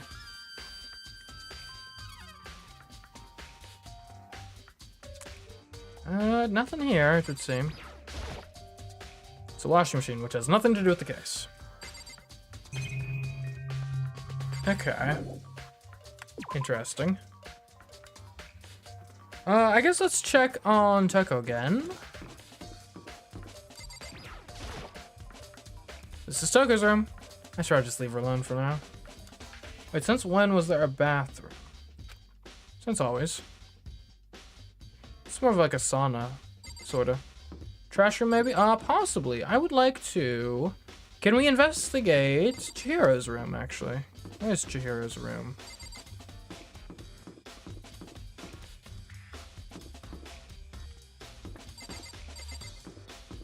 Okay, so which one of these is Chihiro's room again? Celeste. Chihiro, there we go. This is Chihiro's room. But now, Chihiro is gone. Why? Why? Okay, we cannot investigate Chihiro's room. I suppose we could check on the trash room. Seems like a rookie mistake to try to use the trash room again after how that got the last guy found out, but you never know. This is the trash room, the dump in other words. But if the gate in the way, I can't actually get inside. Anyway, it's not related to the case. There's nobody left who could do what Leon did. True, yeah. He was the only one capable of throwing with such accuracy. Okay. I suppose we could check out the dining hall. That could be where we're gathering for like post-investigation talks.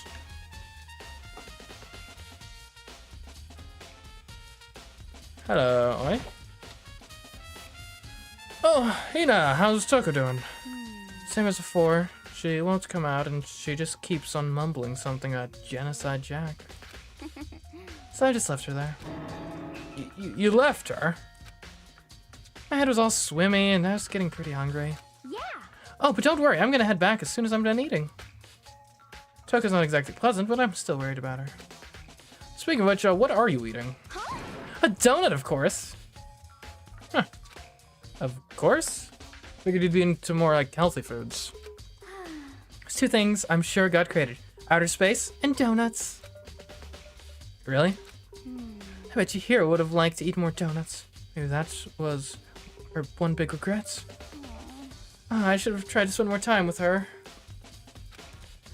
Come to think of it, who did she spend time with? Well, Yeah, she's a little bit strange, didn't really hang out with other girls much. It was like she was trying to keep her distance from us. Actually, Sakura said something similar. She said that even though you and her invited Chihiro to exercise with you, she always refused. yeah, totally. Yep, it's true, and it wasn't just us either. It was like she stayed away from all the girls.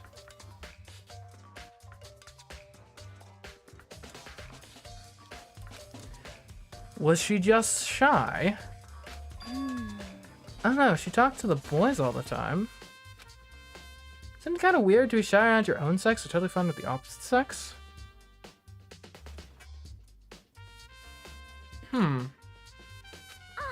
Oh, wait, maybe. Maybe she's used to guys spoiling her.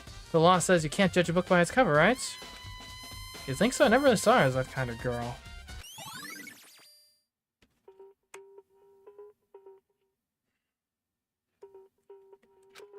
I don't know. Maybe she's a man? And that's essentially what that's implying. Hence why she'd be embarrassed to exercise with the other girls. Because then she'd get there and her card wouldn't work. Because she's not.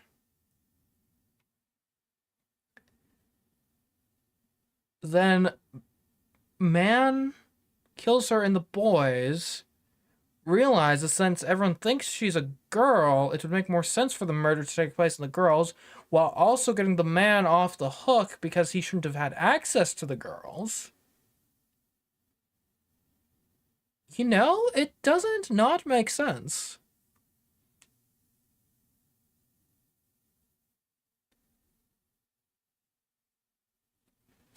Interesting. Have we considered doing a genital examination on the corpse? I'm getting Think that could tired of reveal waiting. some stuff. Shall we just plunge right in? It's the moment you've all been waiting for. The class trial. You remember where to meet, right? Yeah. Please go through the red door on the first floor of the school. See you soon. Oh, and if she was hiding, if she's actually a man and she was hiding that fact, it makes perfect sense why this... Never mind that. Sorry, brain malfunctioned for a second there. Anyways. Begin the class trial, or... It's about to begin. The red door is right through here.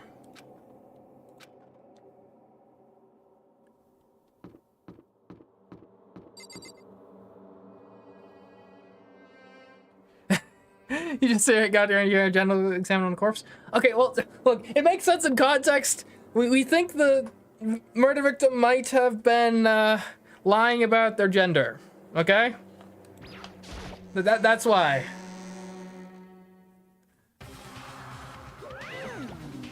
Ahem, so everyone ready to what? Am I blind or are we missing someone? Yo. Yeah, Toku's not here. And Toku is... You really don't remember. Oh, is Toku gonna commit suicide to stop Genocide Jack?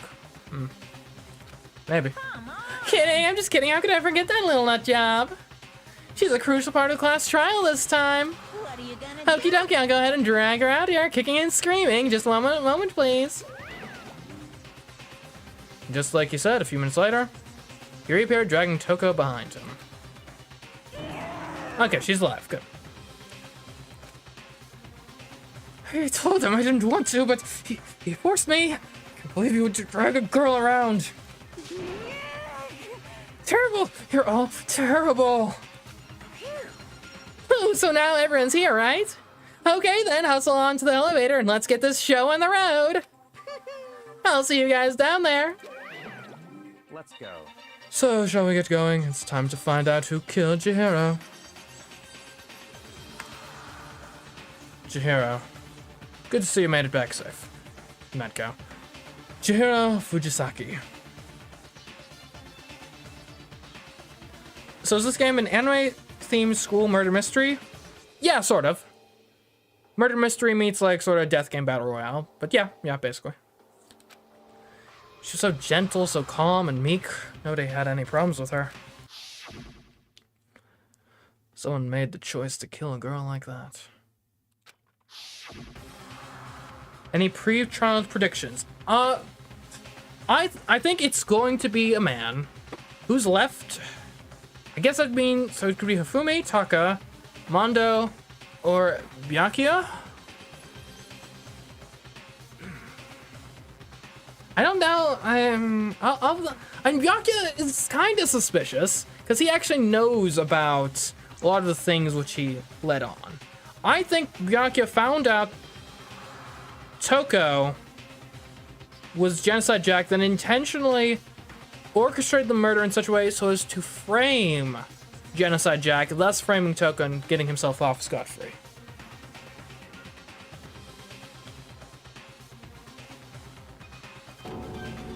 Someone's standing right here. Alright, Byakuya. I gave you plenty to work with.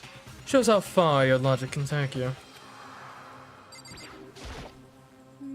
There is something odd about Toko's behavior. I do not think mere shock is enough to explain it.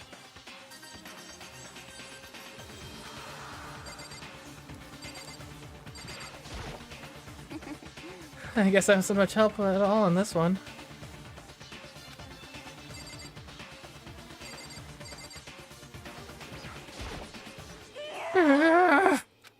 Okay. Hey, come on. Fucking Toko, man. What's got her so worked up? Maybe Toko's secret is that she is Jack? I do think Toko is Genocide Jack. I don't think she committed this murder, though. Oh, very Miss Fujisaki, I must admit, for being 3D, she was quite remarkable. Of course, just the idea of 3D makes me cringe.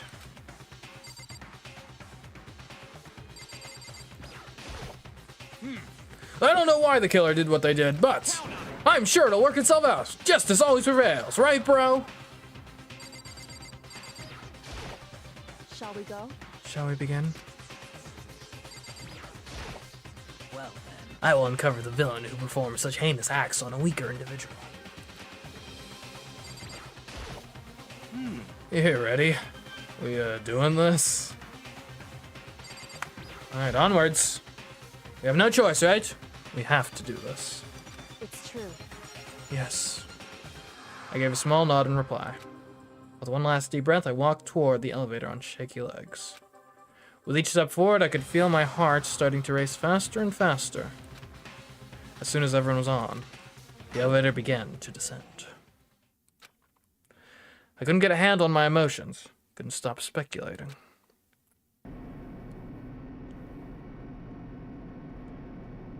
The steel box sank with heavy clunking sounds deeper and deeper into the ground. And as we went deeper, the uneasiness in my heart grew bigger and bigger. The elevator was unaffected, however, and continued to descend without hesitation. And from the 15 students at the start, we lost 4 students, and we're about to lose 1 more. Yep, thin and out a bunch, for sure. Until finally, it came to a sudden stop. What do you think? I redecorated. Isn't it so fresh? Isn't it so exciting? Don't waste our time with stupid questions. Let's get this over with. very nice. Good, good. You're rip-raring to go. Gotta say, I don't hate it, not at all. Well, Okay, then let's get this show on the road. thrills, chills. Everyone, please find your assigned seats. And so the curtain opened once again. A deadly judgment, a deadly deception, a deadly betrayal, a deadly riddle, a deadly defense, a deadly faith, a deadly class trial. Sure, we'll save, why not? Alright, let's open the old handbook. Alright, truth bullets, what do we got? So we got the file. The victim was Chihiro Fujisaki. At the time of death, estimated to be around 2 a.m., the body was discovered in the girls' locker room on the second floor of the school. The cause of death was a blow to the head with a blunt object. She was killed instantly. Although Chihiro wanted to get stronger, she declined several invitations from Sakura and Oi, and may have used the locker room late at night to avoid them. Despite this, Chihiro had stated that she desired help with her efforts. She may have been meeting someone in the locker room the night she was murdered. Whether Kyoko skill is neural liberation has recheck last stream? Okay. The dumbbell found on the floor of the girls' locker room had a significant amount of blood on it. Chihiro had told anyone willing to listen that she wanted to get stronger. Some assume that due to her inferiority complex about being weak, she admired strength more than anything else. Which actually, come to think of it, I mean, not just to be like sexist or anything, but if we're operating under the theory that Chihiro may have actually been a man, that makes a lot more sense to have a complex about being like a frail, weak man versus.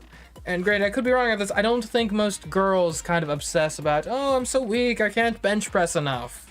Whereas as a man, yeah, being able to, your physical strength is something that it comes up, I think, more often in the male psyche. So in the locker room, you have to swipe your e-handbook over the card reader. You need a male student's handbook for the boys' locker room and a female student's for the girls. It is not possible for two people to enter at the same time. Additionally, lending someone your handbook is a violation of school regulations. The handbook of each student that has died is placed in the mailbox in the main hall. One of the handbooks found in the main hall had been broken, which is apparently a rare occurrence. Junko and Sayaka's handbooks both seem to still work, so it is assumed that the broken handbook is Leon's. However, Monkuma claims it's very unlikely that Leon's handbook would have broken. Suspected genocide jack victims include Ken Harada, Tetsuhiro Honda, and Soji Gaku, among countless others. They were killed in the same way and mounted to a nearby wall. The word bloodlust was found at the scene of each crime, written in blood. Profiling indicates the killer is likely a student suffering from a split personality. But how would someone carry her back in if only one person is allowed at a time? Her body in? I mean, I think if she's dead, I don't think she counts as a person anymore. Chihiro seems to have consciously kept her distance from the other girls at the school, even from the beginning. Meanwhile, it had been noticed that she got along remarkably well with her male classmates. The carpet in the boys' locker room was found with a blackish stain on it. Blood was found on the poster in the girls' locker room. The poster features a big-breasted supermodel popular among young boys. Meanwhile, the poster in the boys' locker room was for a boy band popular with teenage girls. Chihiro's handbook was not found on her corpse and has apparently gone missing. Chihiro's body had been suspended into her... Hold on. Chihiro's is the one that's broken. Whoever killed her knew her secrets and knew that it getting out would make the ruse that the murder happened in the girls' locker room less believable. Therefore, they broke the handbook so no one could check it later on to see, like, oh, does this actually work to get into the girls' locker room? It doesn't. Huh. Okay. Chihiro's body had been suspended and her hands had been bound with some kind of rope. Her fatal injury was a blow to the head. Sakura mentioned that she was responsible for a coffee stain on the girls' locker room floor. However, the stain had since been inexplicably scrubbed away. Byakuya was known to use this lamp often. However, the extension cord had gone missing at some point, and the lamp's cord couldn't quite reach the outlets. On the night of the murder, right before nighttime, Chihiro was spotted leaving the warehouse. It seems she was stuffing some blue exercise clothes into a duffel bag. Presumably she was on her way to exercise, but the clothes were not found at the scene of the crime.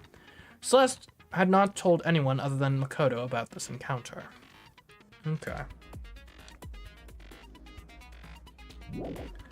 So how do you think they broke it? What do you think the handbook weakness is? I have no idea. Could be a number of things.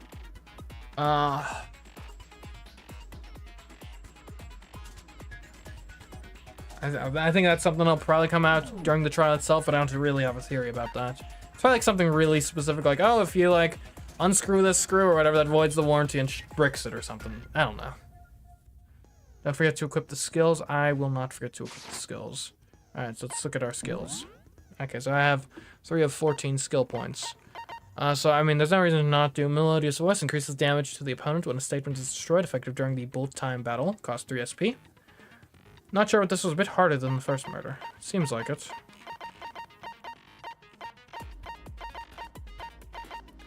Neural Liberation. The focus gauge decreases more slowly during concentration and fever time, effective during the non-stop debate, the Hangman's Gambit, and the bullet time battle. Alright, thank you, my lovely partner in crime here. Alright. I'd say we're ready. Let's get into this. All right, the Honorable Judge Monokuma. Let's begin with a basic explanation of the class trial. So, your votes will determine the results. We've already been through this. We know how they work. If you can figure out who done it, then only they will receive punishment. But if you pick the wrong one, then I'll punish everyone besides the blackened, and the one that deceived everyone else will graduate. Okay, then. So, first off, let's talk about the murder weapon! At first, we have to make clear what was used to deliver the fatal blow. Alright. Genocide Jack case file, library, desk lamp, locker room, dumbbell. I think the case file is probably going to be relevant here. Because we know from the Genocide Jack cases that they tend to be stab wounds. The killer used a blunt instrument. But what kind of blunt instrument could it have been? Okay, well, alright. I bet it was an iron pipe. Interesting. That certainly would make for a powerful weapon. Or Chihiro. Now, the weapon that was used here must have been in the locker room, of course. Chihiro's fatal injury. I forget what the button is that activates like the hold time. Is it tab? The Monokuma file. The killer used a blunt instrument. But what kind of blunt instrument could it have been? I bet it was an iron pipe. Sorry, man. Just the dumbbell.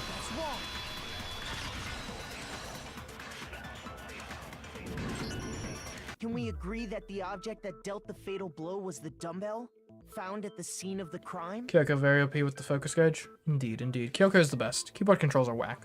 Seems background looks like the courtroom curtains. Oh, does it? Oh, yeah. It was covered in blood, and there was For maximum nothing else at immersion. the scene that could have caused that kind of injury. And the wound on the victim's head is consistent with the shape of the dumbbell. Thank you, Kyoko. As far as I'm concerned, there's no mistake and no room for doubt on this one. You looked at her head wound? Of course. It's a murder case. You got to. Yes! That's so creepy! If you don't mind, I will proceed from here. Let's move on to discussion of the culprit. Although, I believe the criminal behind this heinous act is already quite clear. What? For real? Chihiro's killer is the fiendish serial killer, Genocide Jack. Huh. Genocide Jack, the fiendish serial killer? Did he really kill Chihiro? New element has been added to the non-stop debates. Would you like to hear more? I guess, if it's new, sure. For this debate, lines of white noise will appear to disrupt your reactions. Your truth bolts will disappear if they hit these lines, so think of them as obstacles in your debate. But there's a way to keep this white noise from getting in your way. Press the right mouse button to attach the silencer, which you can use to shoot down the white noise. However, if you shoot an actual mark with your silencer instead of the white noise, the timer will decrease, so take careful aim when you have your silencer out. Okay, interesting.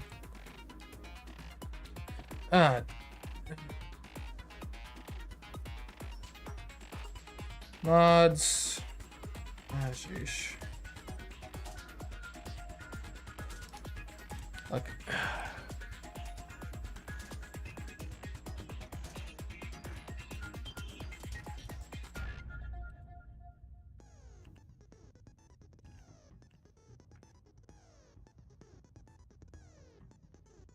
I'm still not great with.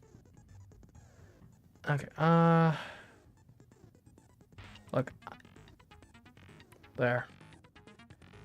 Look, I'm not sure if that was a joke or something. If it was, it's not funny. We've got a zero tolerance policy for any potential game spoilers. Alright, anyways. Back to the game. Oh, but if your action difficulty is set to gentle, white noise won't appear at all. In which case, you can forget about the silencer and just focus on the situation in front of you. Well, then good luck and have fun.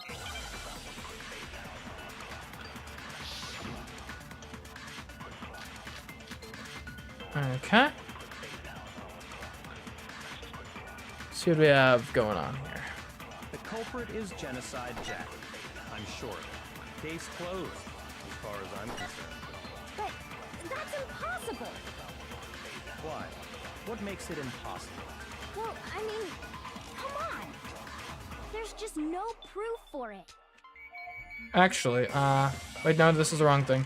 I need to... Hey, so Okay, we'll get her next time. Genocide Jack. I don't know who that is. The evidence that shows Genocide Jack is... Yeah, okay. We know what the evidence is. We just missed this. Genocide Jack. I'm sure. So basically just use the move to... Yeah. But that's impossible. Why? What makes it impossible? Well, I mean, come on. There's just no proof for it. No proof, eh? No, that's wrong. We'll see about that. I might know one reason he could be involved. What? I found this file while I was looking around the archive in the library. I guess it's some kind of confidential file the police put together about the Genocide Jack case. What? That's kind of weird as shit, isn't it? What was something like that doing in the library? We got all sorts of stuff like that in the library. It's The fun. why of it is probably more trouble than it's worth. So let's forget about that for now. More importantly, it outlines all the specifics of every Genocide Jack case in exceeding detail. According to the file, there appear to be two defining characteristics in every Genocide Jack case. The first is that a bloody message is found written at the scene of every murder. Oh, that's right. Boob lust. What? No. It's actually bloodlust. But more important is the other characteristic, and it's something that has never been made public. Never made public? What the hell is it? Why don't you tell them, Makoto? The other characteristic of every Genocide Jack case, which the world at large doesn't know, is how the victim was positioned. I got it! Apparently, in every Genocide Jack case, the killer suspends the body in a certain way. Other than the killer, the only people who know about this are the higher-ups in the police department. And presumably whoever investigated any given specific case. However, Chihiro was most definitely suspended in the same way. Interesting. So, how did the culprit know about this when only high-level police officials were aware of it? There's only one logical answer I can think of. It's because the culprit in this case is the real Genocide Jack. Unless they read the file and just tried to do copycats. No fucking way! You're saying Genocide Jack is one of us? Yes, in fact, it's Toko. Okay. Yep. Byakuya definitely committed the murder. That seals it for me. What? Genocide Jack's true identity is Toko Fukawa. You lie! What? Hey, okay, wait, hold on a sec. Toko has like bloodophobia or whatever, remember? What kind of serial killer is afraid of blood? Is Toko Genocide Jack? The answer is yes and no. Another riddle. Man, why is this gotta be so complicated? It does seem like a riddle in a way, but I feel like I can just about see it. Genocide Jack is Toko, but isn't Toko. What does it mean? Don't like Toko, let's save her. Well, if we save Toko and she's not the murderer, then we're saving ourselves too. Okay. Okay, hold on. It's Wordle again. Alright, so H-I in the middle. So what are we going for here? Like, obviously the answer is like split personality, but what is the actual word they're looking for? Got a B, a Z, an I. Schizo. It could be schizo. Okay. It could be like a CH. And it's split personality disorder is what we're trying to get at here. What's the other name for that? It's dissociative identity disorder. That's not 6 letters. And I'm gonna try an S. Oh, hold on.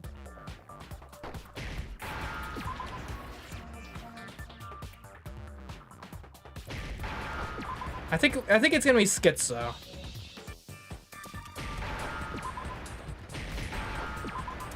She's a schizo. Now I understand.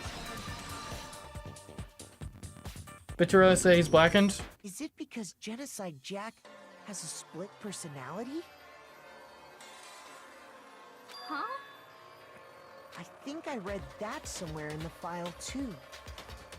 They thought that the suspect might have, what did they call it? Dissociative identity disorder. Oh, okay. But still, to go and say that about Miss Fukawa is... Perfectly acceptable. Toko's strange behavior after seeing the body is proof enough that she has a split personality. True. One thing that shows Toko could have a split personality, it has to do with her behavior. Well, that her behavior changed. I got it! Kind of the definition of split personality. You're talking about how she started acting totally different than usual, right? That's right. Think back. She fainted when she saw Chihiro's corpse, and then, when she woke up... I'm fine, I'm fine. Oh, was that a dead body? Hey, are you dead? Yeah. She was hit it real hard when she fainted. The world has a front and back, a top, beginning, and a bottom, a sea of truth and a web of lies. This is quite concerning. I mean, she sounds completely different. She was acting funny, that's for sure. That melancholy tone of hers completely disappeared. Kind of wish it was Toko, she's annoying. Fair enough. Don't go assigning adjectives to my tone without permission. Not to mention, once she regained consciousness and saw Chihiro's body again, she was utterly calm. In other words, within her is one personality that can't handle blood, and one that obviously can. So when Toko trapped herself in her room, it's because she was scared of Genocide Jack? Yes, scared of herself, rather.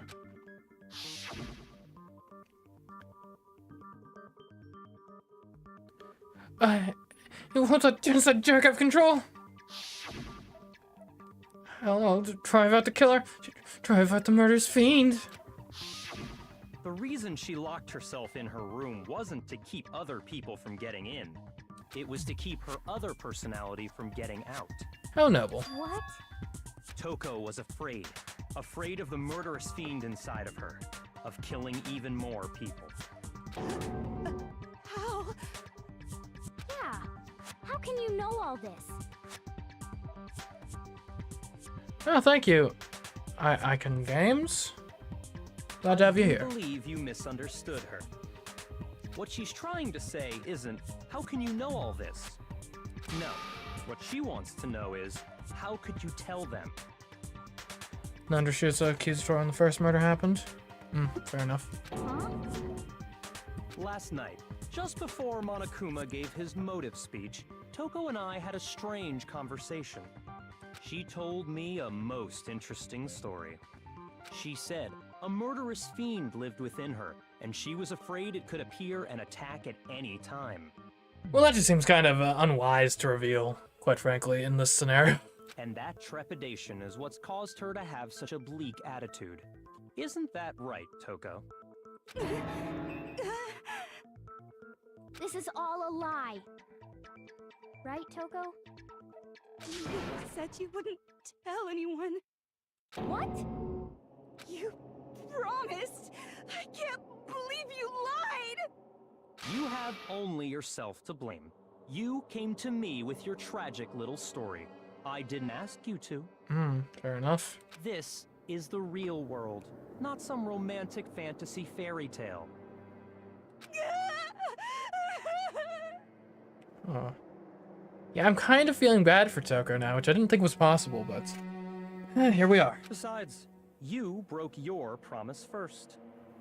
You said that as long as you were here, no matter what, you wouldn't let Genocide Jack kill anyone.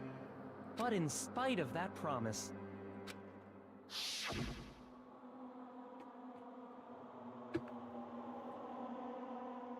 Okay, so why didn't we reveal this information before? It's more dramatic if you revealed it in the trial. I'm sorry I couldn't keep our promise. Don't worry, never again. It's kind of a genius play on Byakuya's part. Frame it in such a way that it's Genocide Jack. She, given the split personality, how that works, wouldn't even know it's not Genocide Jack. She confesses. We all just go along and vote with it, and then we all die, and Byakuya goes free. I mean, I applaud him. But it's not gonna work. What's up, Genocide Jack? I have control ever again. You said if I kept my promise, you would go out with me. Oh. That's the only reason I promised. Go out where? We're kind of stuck here, girl. How many times do I have to tell you? I never said that. But you weren't able to do it. You just couldn't resist that rush you got from killing, could you? I tried. I swear I tried to control it, But your efforts were useless. What a disappointment. I hate you. Well, the opening act is nearly finished. All that's left is to hear from the person in question directly. The person? Oh. You don't mean... Toko's body suddenly lunged backwards. A huge thud echoed across the courtroom. But in the next second... Oh my goodness! Hello there! Is it me you were hoping to see? Oh, Genocide Jill, hey. What the heck? So you figured it out, huh? Well, whatever. What are you gonna do? I'm the ultimate murderous fiend, Genocide Jack! Or better yet, let's go with Genocide Jill! Fair enough. What the fuck is this? Toko, what happened to you? Not Toko, that's a loser name, and what happened is a textbook split personality. This might be gaslighting? I don't... this doesn't really seem like gaslighting to me. So what if one of them happens to be a serial killer? You should turn a blind eye to one's fault.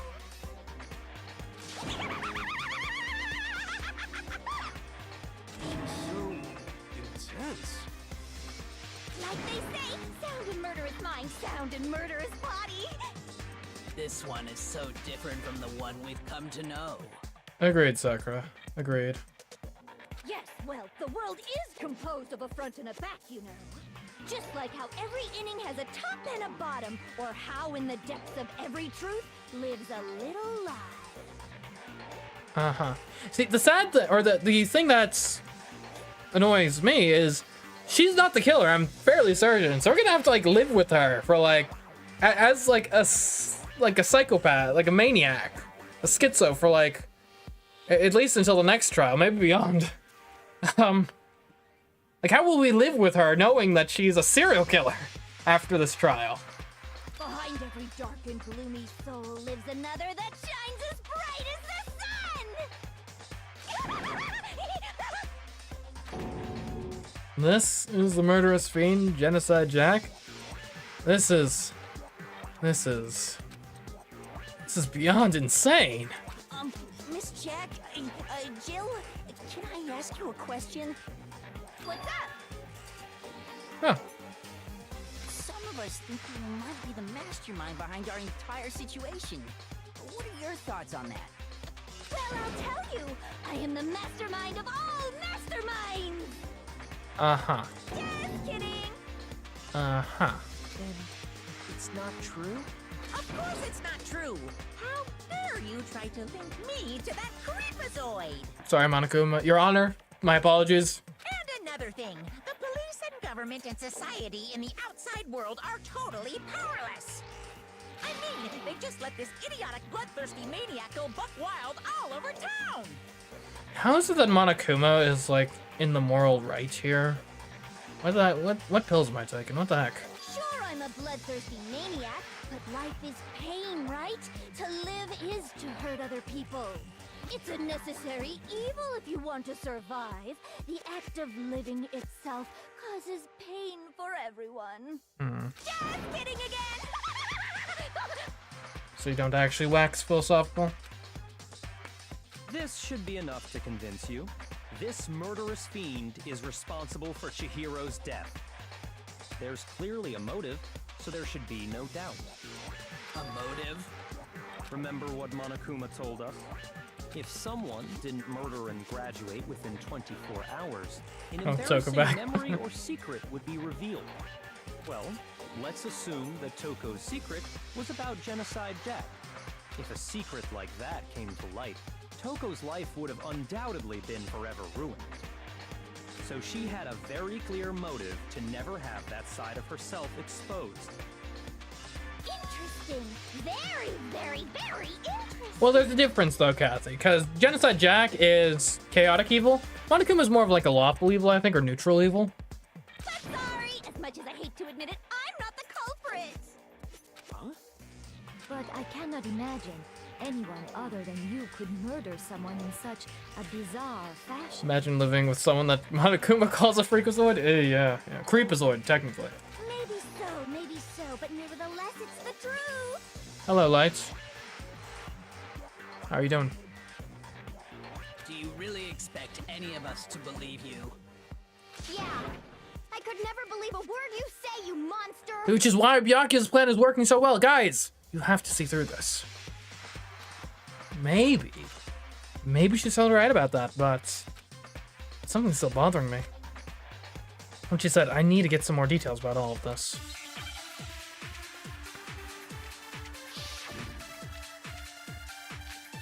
Yeah, it's a really good game so far. Quite like it. Library discount, status of the body, and disappearing stain.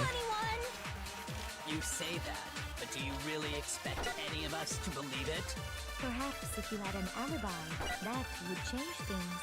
Oh, an alibi, huh? Now we're talking! When you compare your past murders to this incident, the modus operandi matches completely. What more proof do we need? Give it up. You killed her. Okay, is Genocide Jack really gonna affect something that doesn't match up? Sorry, but I didn't kill anyone! You say that, but do you really expect any of us to believe it? Perhaps if you had an alibi, that would change things. Oh, an alibi, huh? So, okay, hold on. What can I do here? When you compare your past murders to this incident, Oops. the modus operandi Wrong thing. matches completely. What more proof do we need? Okay, actually, I think it's that the modus operandi doesn't match completely because the Genocide Jack killings are usually stabbings, not utilizing blunt force trauma. You say that, but do you really expect any of us to believe it? Perhaps if you had an alibi, that would change things. Oh, an alibi, huh? Now we're talking. When you compare your past murders to this incident, the modus operandi matches completely. No, it doesn't. No, it's wrong. Which trial is this? This is the second one. Are the methods of murder really exactly the same? I'm not so sure about that. I think there's a slight difference between the Genocide Jack cases and this one. Huh? How's it any different? Uh-oh, you don't know? Well then, human garbage, let me tell you! I murder with passion and conviction. This is a really weird dynamic, by the way, of like, my defense is I am a crazy maniac killer. I just didn't kill this person. I mean, to be fair, would that work in an actual court of law? Like, could I use an admission of murdering someone else as evidence that I didn't murder this specific thing I'm being tried for? The issue you run into there is I don't think murder has a statute of limitations, so if you admit to one murder on the stand, then they charge you with that one, so. But like in principle, the kind of legal strategy I think actually could apply of like, no, like if you had a crime you had committed that was past the statute of limitations, you could, and admitting to it helped you somehow with getting away with a crime or proving your innocence to a crime that you're actually being charged with. I think that actually is a good it's a legal strategy you can actually pursue, I think, in theory. Anyways. I consider myself a professional, and I have a very particular way of doing things. Imagine you go to a fancy Italian restaurant. They're very picky about the noodles, the sauce, everything. But what happened to Chihiro? It'd be like if that same Italian restaurant started using ragu or Chef Boyardee. Yeah. This is no creation of mine. Let me rephrase that in a way that maybe makes more sense. There are two clear differences between the Genocide Jack cases and this one. There's one clear difference between the murders. Style of the bloody message. The victim's fatal injury. For one, the cause of death is different. In the Genocide Jack murders, all the victims were killed the same way. According to the case file, they were all apparently killed with a pair of scissors. But Chihiro died from a blow to the head, right? Mm-hmm. Ah, yes. That is remarkably different from the other murders. Wouldn't it be strange for someone who kills the same way without fail to suddenly change their method? Indeed. And there's more. One more conflicting detail. That's right! In my recipe of murder, if the bloody message is the tortellini, then the arrangement of the body would be the pesto sauce! Could you please stop comparing killing people to cooking? So, are you saying the other difference has to do with how the body was arranged? Yes. So the second difference is I think it's what was used, I believe. Isn't one of the gifts you can give someone a pair of scissors? Maybe. I got it! Do you remember what the killer used to suspend her? They used some kind of rope to hang her up by her wrists. What is your point? Well, in all the previous Genocide Jack cases, something else was used to suspend them. Specifically, pairs of razor-sharp scissors. She has a thing for scissors, it would seem. And guess what? I use my own specially designed scissors for the murders and the arrangement. Like I said, I'm a professional, so naturally I'm very picky about the tools I use. And Oh, and? What else? Big Mac said there's two differences, but he's wrong. Well, Big Mac?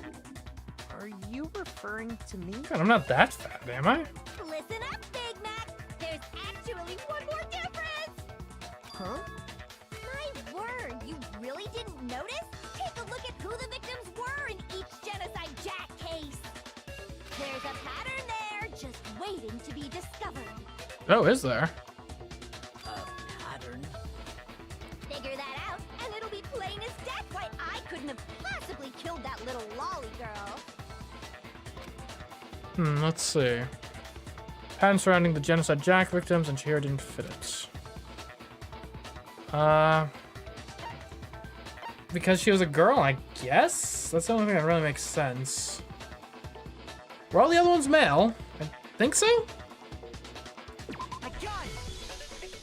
Is it because Chihiro was a girl? Bingo! Bullseye! Right on the money! What are you talking about? In all the genocide Jack cases, all the victims had something in common.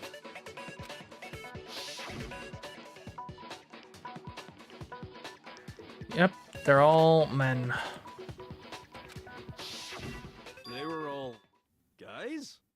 That's right! The people I killed with such passion and conviction are all adorable little men! I can't believe I said it! I'm so embarrassed! Kind of misandrist, if you ask me, but okay. The hell is wrong with you? I can't help it! I'm just a full-throttle boy-on-boy fangirl, and the mopey side of me just hates it. But now I'm on the fast track to becoming a full-fledged fan madam! So since Chihiro was a girl and not an adorable little man, you wouldn't kill her? Would an Italian chef suddenly start making ramen just because they're both noodles? Don't be stupid. And I guess that's fair. I have too much passion and conviction to cross that line. That's the absolute reality of the one and only. We get it. You've clearly explained your hobby and your philosophy. But that's not all there is to it. It's a different matter entirely when you're forced to kill in order to survive. It's not a bad point, Byakuya. Quiet, lowly cur! Lowly cur? You're saying that to Byakuya, of all people. I would never kill for a reason as petty as mere survival. And if by some fluke I did kill to survive, Just not Jill is maybe crazy, but they only kill men. why would I bother with the message and arrangement? It'd make me the obvious suspect. True. That does make some amount of sense. Plus, whatever reason I have for killing, I would never leave out my prized scissors. Who would go out of their way to use a big, stupid, heavy dumbbell? Maybe you used the dumbbell because you couldn't find any scissors in the school? Any scissors? Any. I don't just use any scissors. I only use my own set of high-class envy of the entire world scissors. Okay, whatever. There still aren't any in the school. Are you sure about that?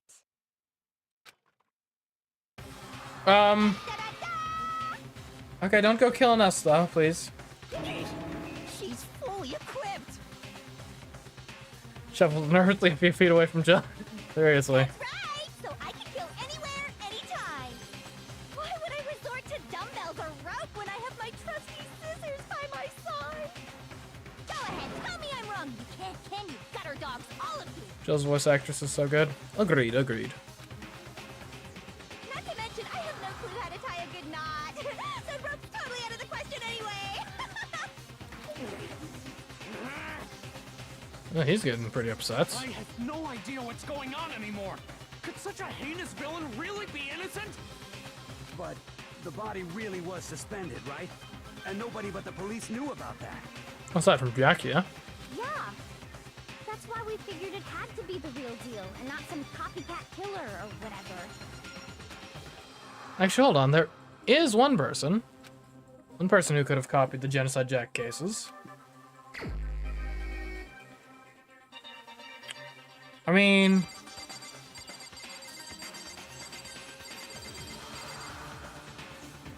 you know about it. Here's my answer. And you were very proactive with wanting to Byakuya, sort of lead this it's investigation. possible you could have found out, isn't it? You'd have no problem gaining access to classified government documents or internal police records. Plus, you'd already looked through the Genocide Jack file before this all happened, hadn't you? Are you saying Mr. Togami did it? It's not back out, freak. Yeah. You can select yourself. I did it. It was me. Case closed. No. Then the reason he pushed the theory of Genocide Jack being the killer so hard was because he wanted to pin the crime on her. So, he rearranged the scene to disguise it and make it look like I put my stamp on it. The adorable glasses man was behind it all. Oh, I'm on fire! Well, Byakuya, what's your response? I see. So now the suspicion falls on me. Then I must ask, when would you say I began acting suspicious? Surely you must have an answer. Looking back and thinking about it now, the way you were acting right before we discovered the body was a little strange. And the locker rooms. They're suspicious, very suspicious indeed, wouldn't you agree? Huh? Suspicious? Seems nobody's searched the locker rooms. Let's start with the girls' locker room. You wanted to go to the girls' locker room right away, right? But since you're a guy... I should have naturally thought of the boys' locker room first. Is that what you want to say? Well, the victim was Chihiro, a girl. Exactly. Hence why I said we should check the girls' locker room. Makes sense. Nothing strange about that, I'd say. On the contrary, there's something very strange. Okay then, what's so strange about it? I feel like we're barking up the wrong tree here. Go ahead, share with the rest of the class. There's a clear contradiction in what Byakuya just said. I need to make it clear to everyone. New elements have been added to non-stop debates. Would you like to hear more? Absolutely. We're going to add something called a truth flashback. If you aim at a weak spot and hold down the left mouse button, then you'll memorize that weak spot. This memorized phrase can only be shot once as a single truth bullet. If you shoot or change the truth bullet, it will disappear from your truth cylinder. However, you can use this flashback feature as many times as you want. If you don't seem to have the answer to a lie or contradiction in your loaded truth bullets, it might be wise to memorize a different weak spot and use that to make your case. When's the best time to flashback? Well, you'll just have to use your keen wits, won't you? In this case, though, I will say that if you don't use a flashback, you won't be refuting anything. Well, good luck and have fun. Okay, so we can, like, point out contradictions within the testimony, I guess. Monokuma file number 2 is it, but we already know that's not going to be it. So, you said Byakuya was acting kind of weird before we found the body. Okay. But he was acting weird... how?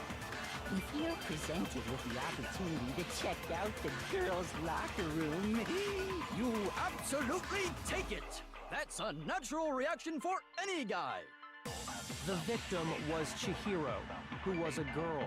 So of course I would suggest we check the girls' locker room first. There was no time for pointless distractions.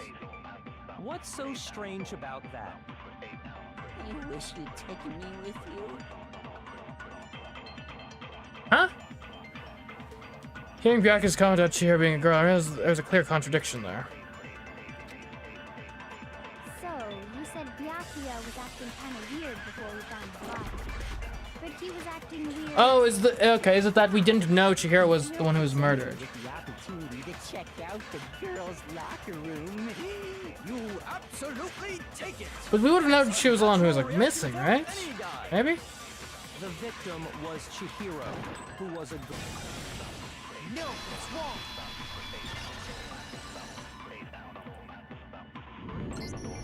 I'll tell you what's so strange about that. In any case, I think this is a pretty weak part of our case. Because up until we actually discovered the body, we couldn't have known who the victim was. So your claim that you went to the girls' locker room first because Chihiro was the victim doesn't hold up. I see. That's a good answer, I must admit. Interesting. Very interesting indeed. But your reasoning is still too weak. Huh? What's wrong? Is that it? Surely you've got more than that. Go ahead. Show us. What's with Byakuya's attitude? It's like he doesn't even care. Got him cornered, but he's acting like it has nothing to do with him. What's the matter? You're not finished already, are you? There must be more to it. There is, I think. There is more to it. Think about it. We just talked about the differences between this case and past Genocide Jack incidents. All right, Kirko, come on, bring it up for us. You're good. The proof you're looking for is hidden in there. Oh? Proof that I'm the culprit, you mean? The difference between this case and the other Genocide Jack murders, the evidence that proves Byakuya is responsible is hidden in there? What could it be? It could be we could be going at the extension cord now, maybe. It's not the strongest evidence. Desk lamp, the counter, or the disappearing stain. Okay, we'll see what the testimony is. The difference between the cases? You want me to explain it again? When I want to kill, I use my very own special scissors. And I use those same scissors to arrange the body. Okay. Chihiro was suspended with... It was some kind of rope. Was it not? That's right! It absolutely was! Then there must be something very fishy indeed about that rope. Hey, Byakuya, where'd you get it from, huh? I'd never seen that rope before in my life. Okay, I think this is it. We need the Obviously, desk somebody lamp. else must have had it hidden away somewhere. Because it's the extension cord you used for your desk lamp.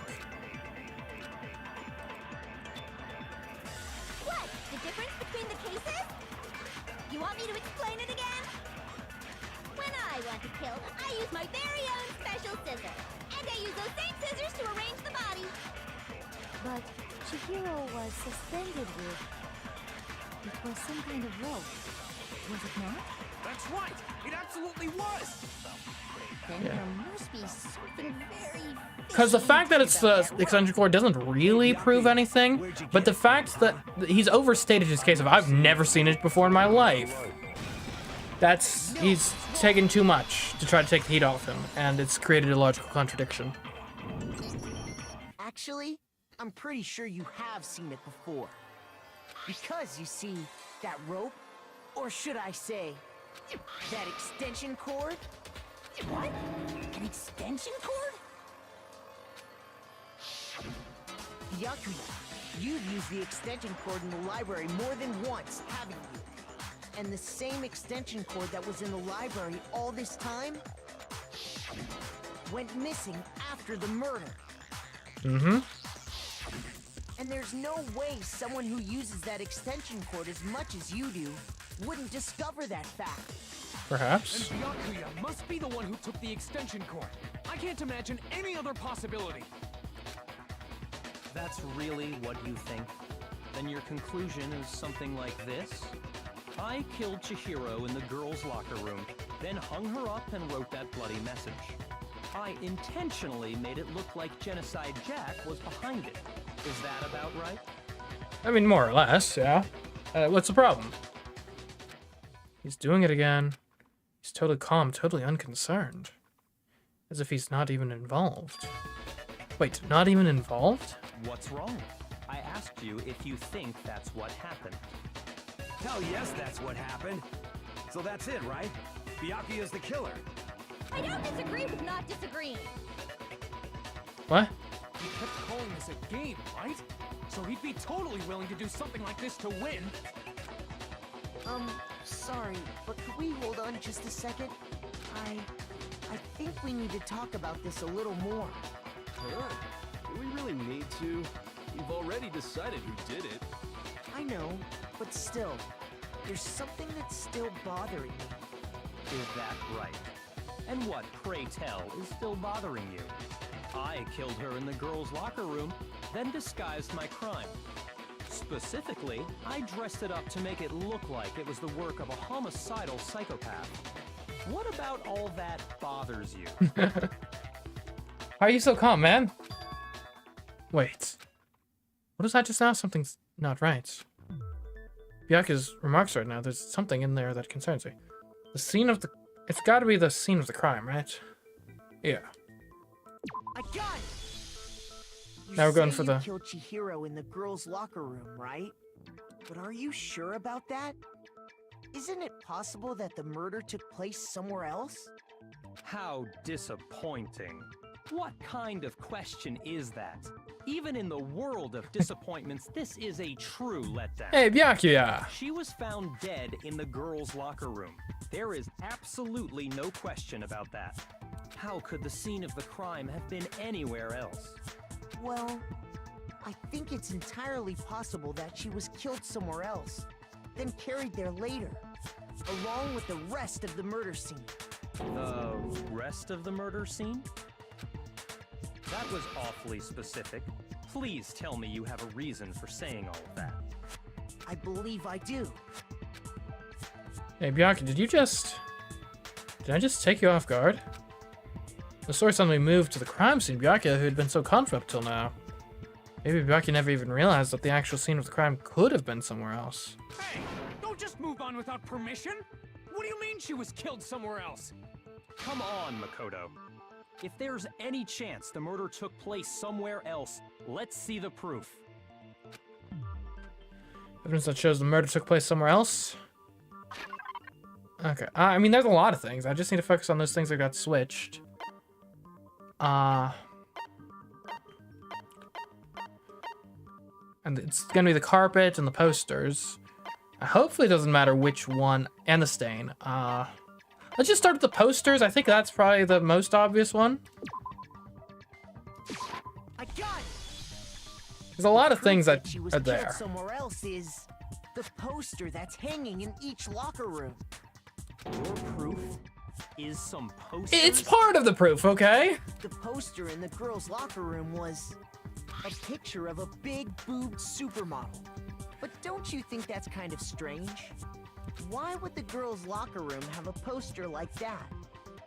I bet those massive jugs of hers were totally fake! Thank you, Jill. Meanwhile, the boys' locker room had a poster of the super popular boy band Tornado. Again, that doesn't really seem to belong in a boys' locker room. So you're saying that maybe the posters were switched? And there's one other thing I noticed about the locker rooms. You know what I'm talking about, right, Sakura? You're referring to my protein coffee, aren't you? Mm-hmm. Protein coffee? While I was in the girls' locker room earlier, I spilled some protein coffee on the carpet. But I noticed that after the murder, the stain had been totally scrubbed away.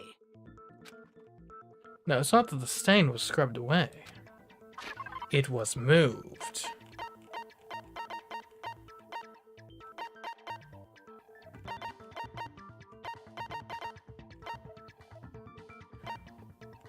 Well, hold on. What do I need to present here?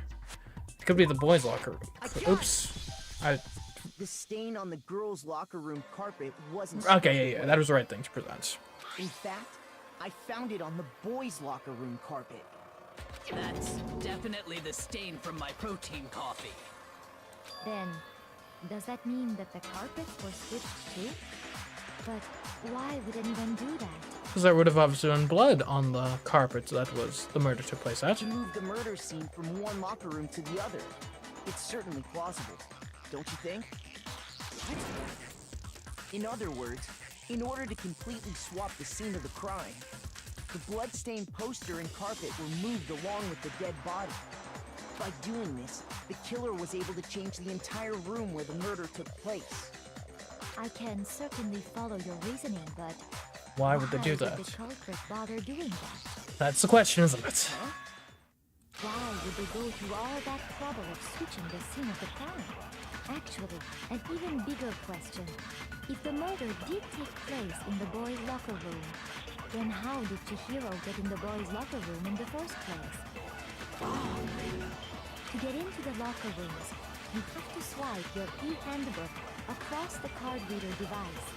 But Chihiro's handbook should have only allowed her access to the girls' locker room. She had no way to get into the boys' locker room to begin with.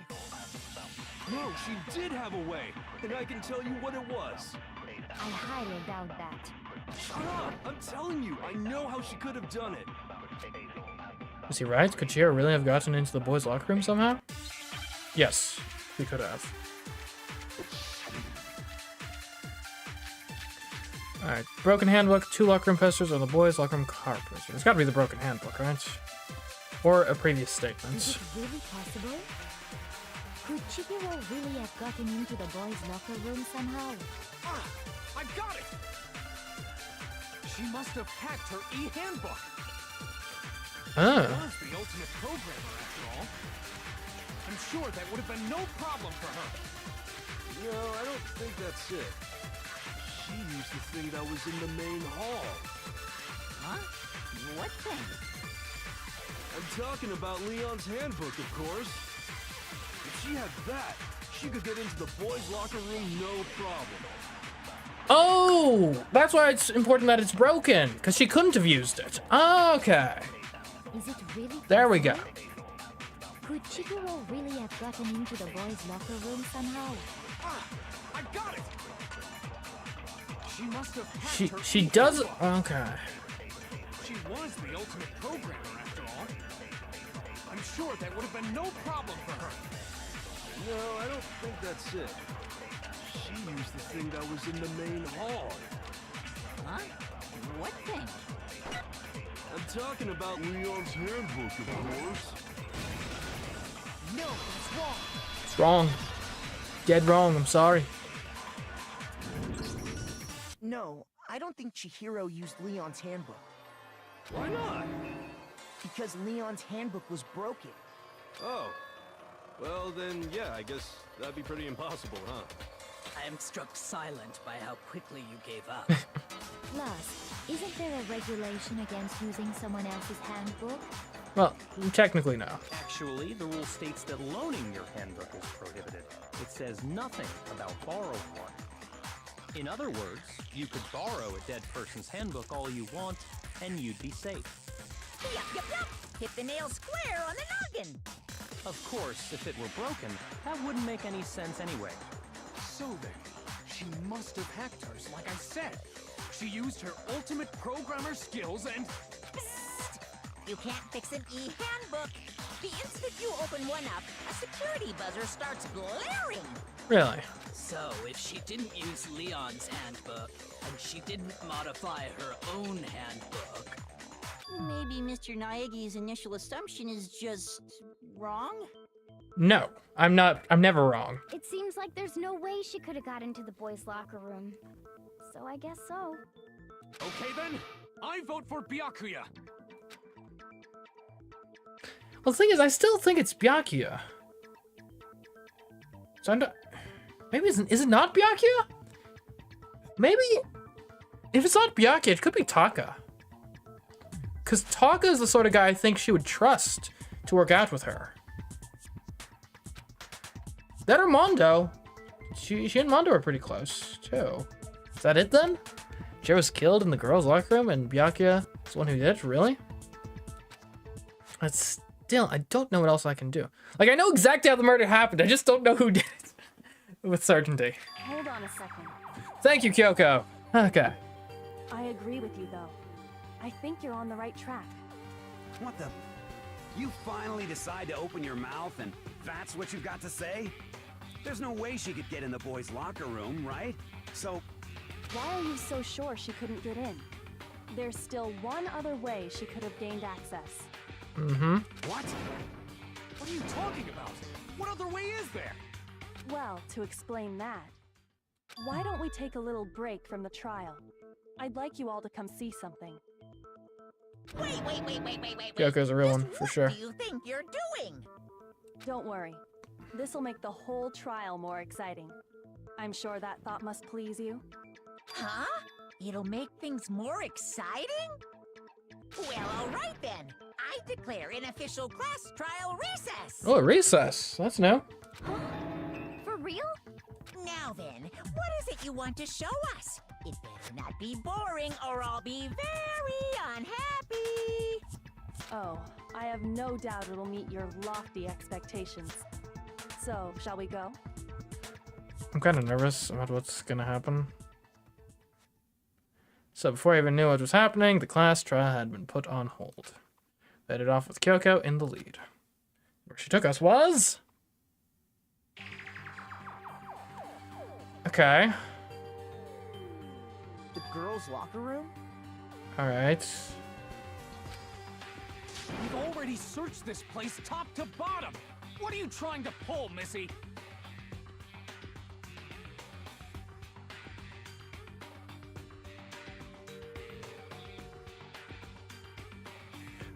Indeed. I'd like you to examine the victim's body one more time.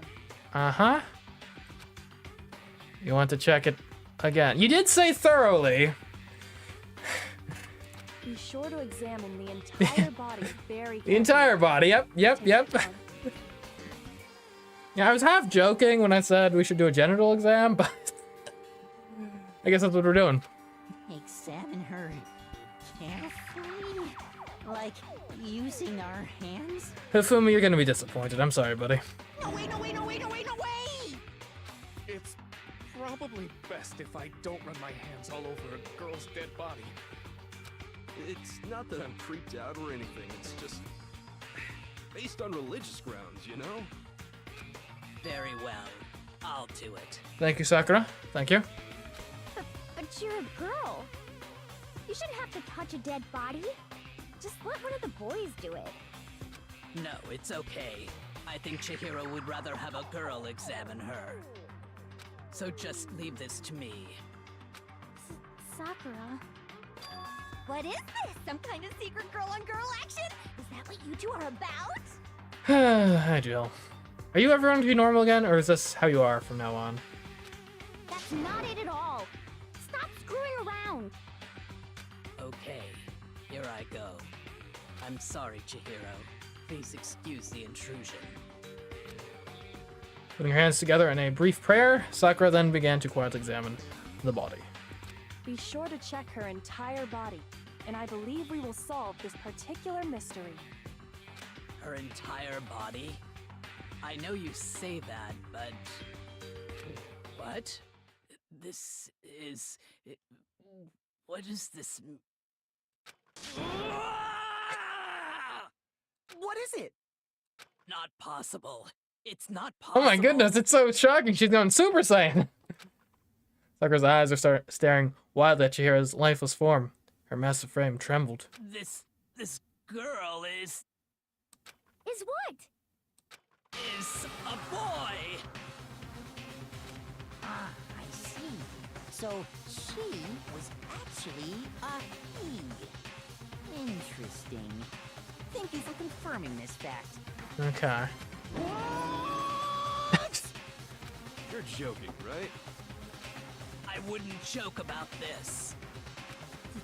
Then it's really true? Chihiro was a guy?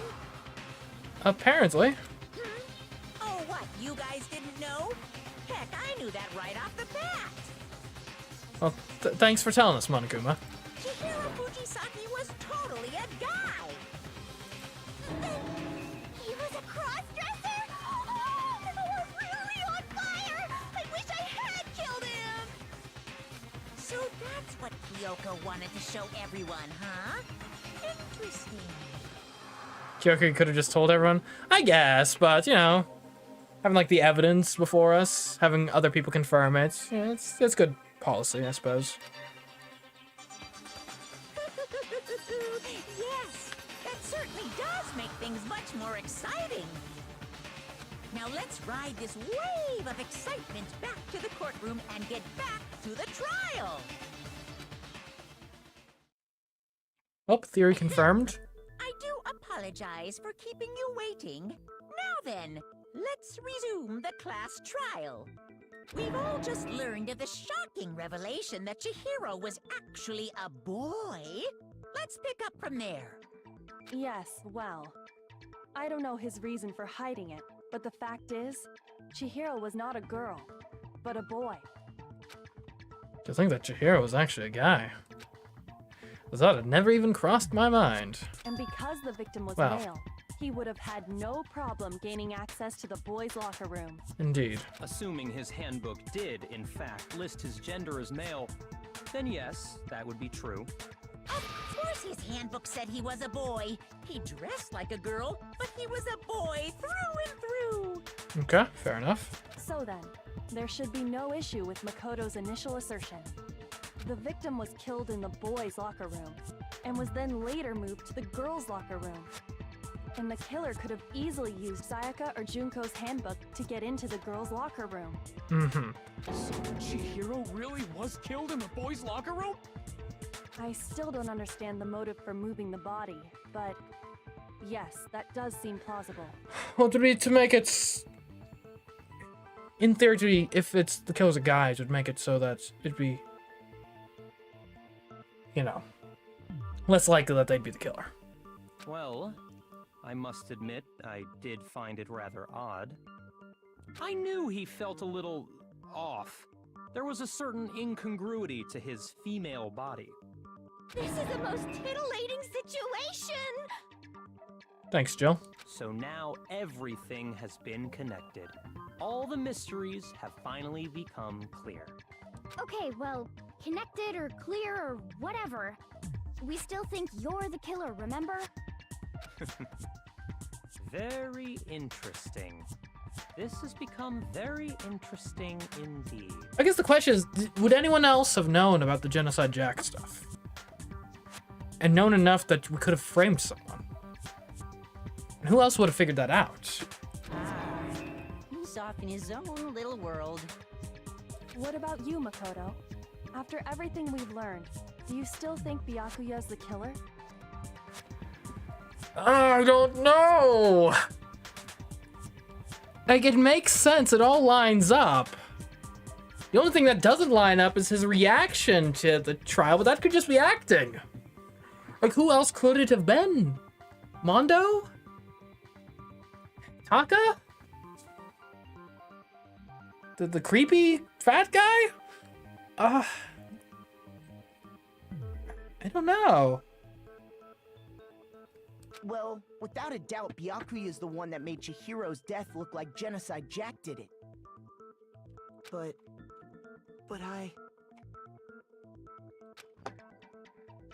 Well, there's no reason for him to do that if he's not the killer, though. And no one else is confirmed to know about the Genocide Jack killings.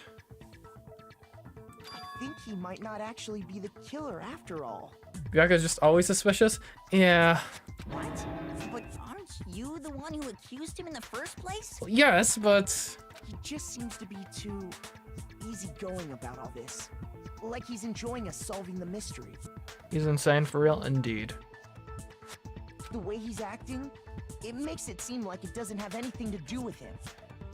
He could just be a good actor, though. That's the thing. I don't put it past him to just be a really good actor. And you think that might be because it doesn't have anything to do with him?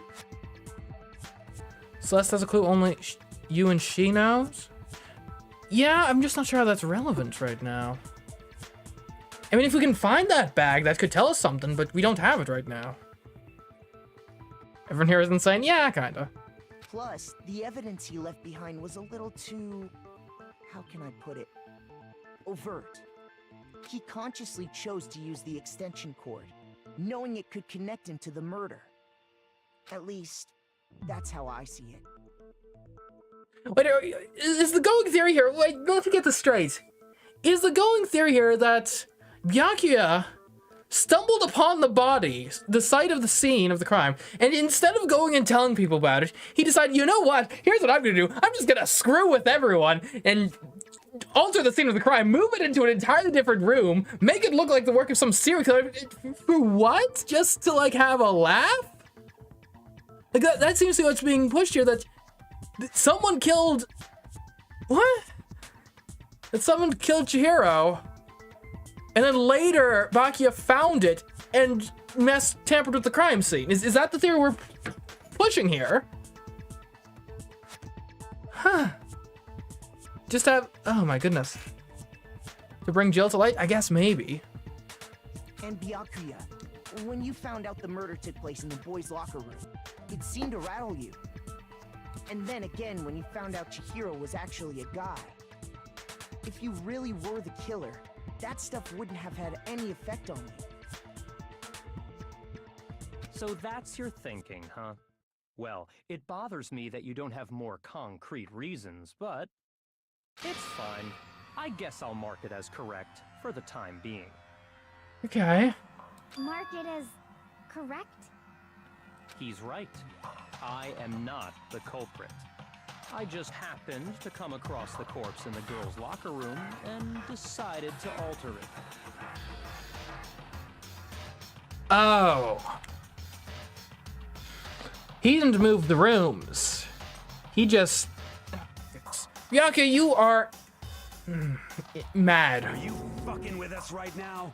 No, I am not effing with you right now. I'm telling you the truth. Well, I find it very hard to believe. You are looking very emotional, Taka. Uncharacteristically so. Go ahead. Find it very hard to believe. You're free to be executed along with the rest of us. If you're really telling the truth, then why? Why do you do that to his body? My reasons hardly matter right now. Uncovering the culprit is much more important, wouldn't you say? Now then, if it wasn't me, who was it? Well, I don't think I can say for sure without talking about it a little more. You're seriously gonna keep going? We're all good, aren't we? I thought it was clear Byakuya did it.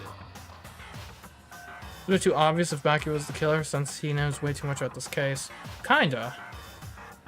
And the reason it seemed plausible was because we had an even more obvious thing of like, oh, it was a Toko. So like we're like 3 levels deep on the red herrings at this point. No, I'm with Makoto. If there's any doubt whatsoever, we need to explore every possibility. Because if we're wrong, we all die here. Okay, so now though, now that Byakuya has admitted to tampering with the crime scene, we no longer have to worry about the killer had to have known about the Genocide Jack cases. Which basically means any male is a valid suspect at this point. Is where we're at. That's true. Very well then. I'm with you too. It could be Taka. I don't know. Damn straight. Count me in. Do you not have a mind of your own? Taka is really pushing this Byakuya theory. Of course I do. What am I, an ant or something? Anyway, let's discuss this all as a group one more time. We still have time to make It was our Leon, decision. obviously. Of course, yeah. That's very true. Our lives are all on the line. Excellent. Then shall we resume our game of hide and seek? But if Byakuya didn't do it, then who's the real killer? Who murdered Chihiro? There's one thing we can be sure that we know about the killer. The killer is genocide. No, the killer is a guy. That much is certain. Why does it have to be men? Because the murder took place in a space that only men have access to. Since the crime scene was the boys' locker room, you would need a boys' handbook to get in. Since Leon's handbook is apparently broken, the killer would have had to use their own. In other words, it had to have been a guy. That's still not enough. I need to find more clues.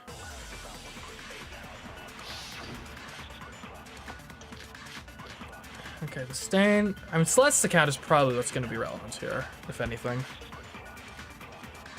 Isn't there a single clue that might lead us to who did it? Well, clues are one thing, but did nobody get a look at the killer? I'm sure if someone saw the killer, they would have said something by now. Fair enough. Perhaps someone saw the victim at some point. Even that might be enough for now. Yeah. All we need right now is any kind of new info. It's over. Oh, whoops, wrong button. It's all over. Celeste's account, I think, is what we got to bring up.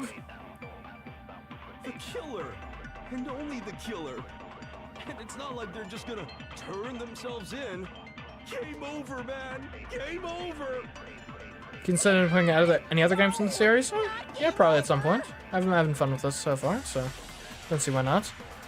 Not only do we have no info on the killer, but nobody even saw the victim before he died. But is that actually true? Isn't there a single clue that might lead us to who did it?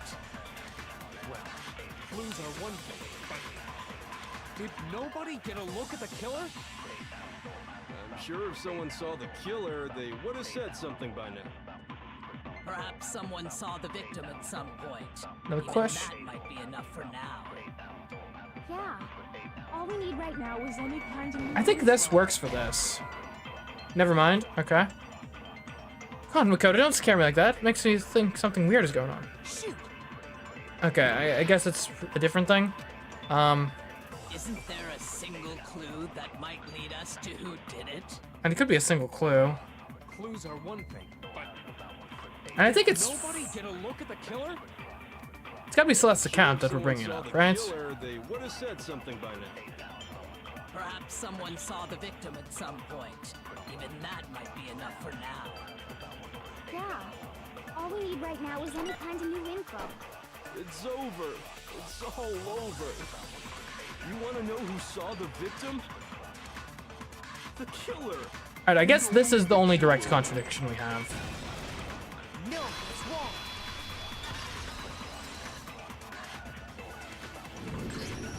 I believe someone else did see the victim before he was murdered.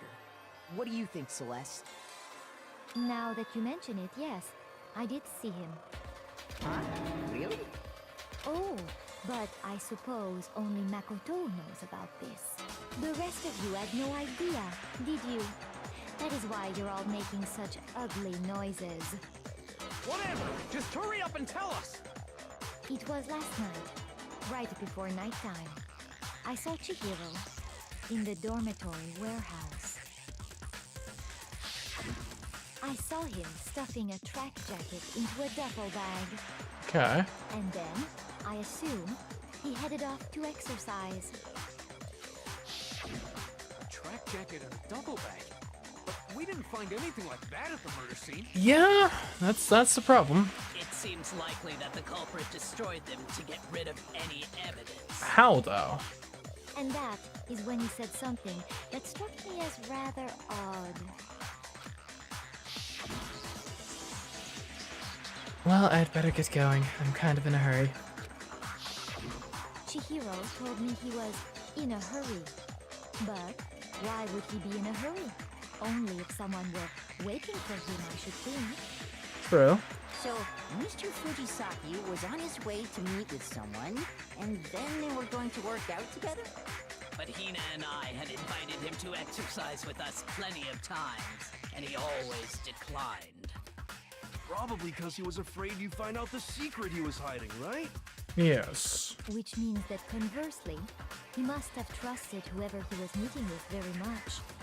Mm-hmm. Enough so that he was willing to risk his secret being revealed. I'm thinking Sakura Mondo probably. Because yeah, Byakuya definitely does not fit that bill. That's for certain. Oh, what a marvelous friendship! The point is, whoever he met up with is the culprit, right? So we just gotta figure out who it was.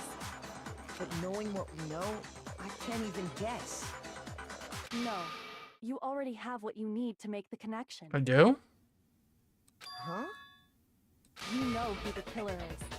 I do? Seriously? Who is it? Who's the killer? Think back to the track jacket and duffel bag the killer disposed of. Okay. Focus on the details of these items, and it should become obvious who was waiting for him. Are you sure about that? The tracksuit and duffel bag. How does that help us? You really think we can figure out who did it based on two pieces of evidence that we don't have? What? You want to track down some fingerprints or something? Even if we had the equipment for that, we wouldn't know how to use it. As was noted, the evidence is already gone. There's nothing to get fingerprints from. Maybe, but we can make certain inferences if we just take the time to talk it out. Okay. Easy for you to say, but fine. Celeste, did you notice anything special about the bag or jacket? The bag was just a normal duffel bag from the warehouse. They could have access to the disintegrator since it rotates who's on cleanup. Maybe. I think that's too obvious of a play though for someone to do. The suit was blue. All the bags in there are the same, so I can't imagine what would make that one special. Well, if I remember right, there was a decent variety of tracksuits to choose from. Oh, wait a minute.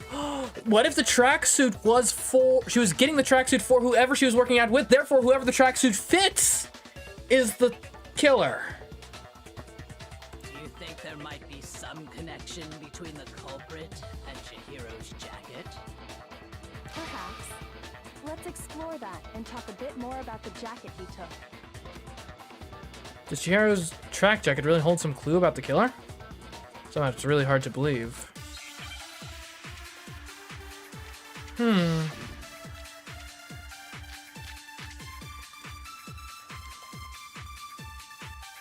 I don't think any of these are going to be relevant. First of all, we know where Chihiro was headed. Yes. He was on his way to go exercise. So next we have to ask, why did he choose the specific tracksuit that he did? What do you mean, the specific tracksuit? I got it! He picked that tracksuit because it matched the one the culprit was wearing. No. So, what you're saying is, the killer was wearing the same blue tracksuit as him? My tracksuit is black. I don't even have a tracksuit.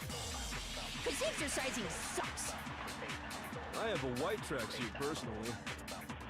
I got it from the warehouse, if you must know. Okay. Did any of that really help us get any closer to figuring out who the culprit is? No way. Not a chance. You heard him, right? What he just said without even realizing it? Oh, wait a minute. No one knows what the color is aside from Celeste right now, right? Ah, We know where Chihiro was headed. He was on his way to go exercise. So next we have to ask, why did he choose the specific tracksuit that he did? What do you mean, the specific tracksuit? I got it! He picked that tracksuit because it matched the one the culprit was wearing. So, what you're saying is, the killer was wearing the same blue tracksuit as him? No, it's wrong. Celeste never mentioned the color yet. We know because of the thing, but yes. Hold on a second, Mondo. What did you just say? Huh? What'd I say? When Celeste testified a few minutes ago, she said...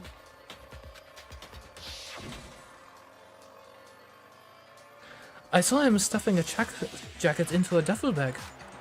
And then I assumed he was headed off to exercise.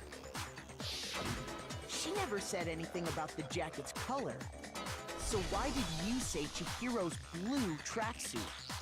What are you... You just... Hey, Celeste, what color was Chihiro's tracksuit? As a matter of fact... Yeah, it does make sense it was Mondo. Chihiro and Mondo were getting pretty close, I think, leading up to this. And before we began the trial, did you tell anyone that?